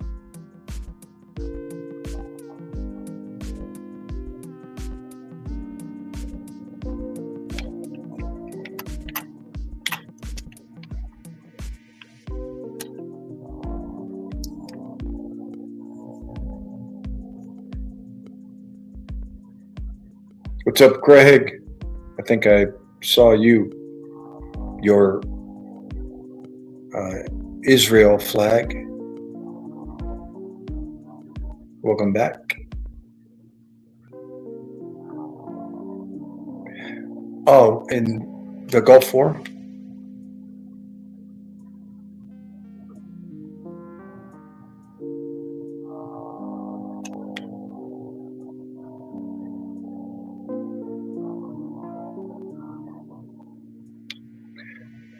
New Orleans.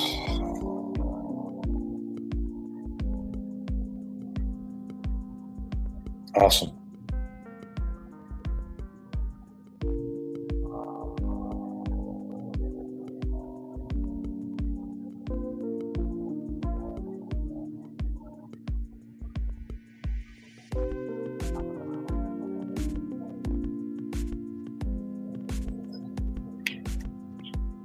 Well, guys, in 3 more minutes, I'm out of here. Actually, 2 more. My clock's a little slow. I'll have to bump that up or change the battery or something. But I'm going to head out here at 6. So it's about that time. And Craig, sorry I'm heading out as you just came in. But don't forget the thumbs up before you head out. I'd appreciate it. And I'll do this again. Just keep looking for me.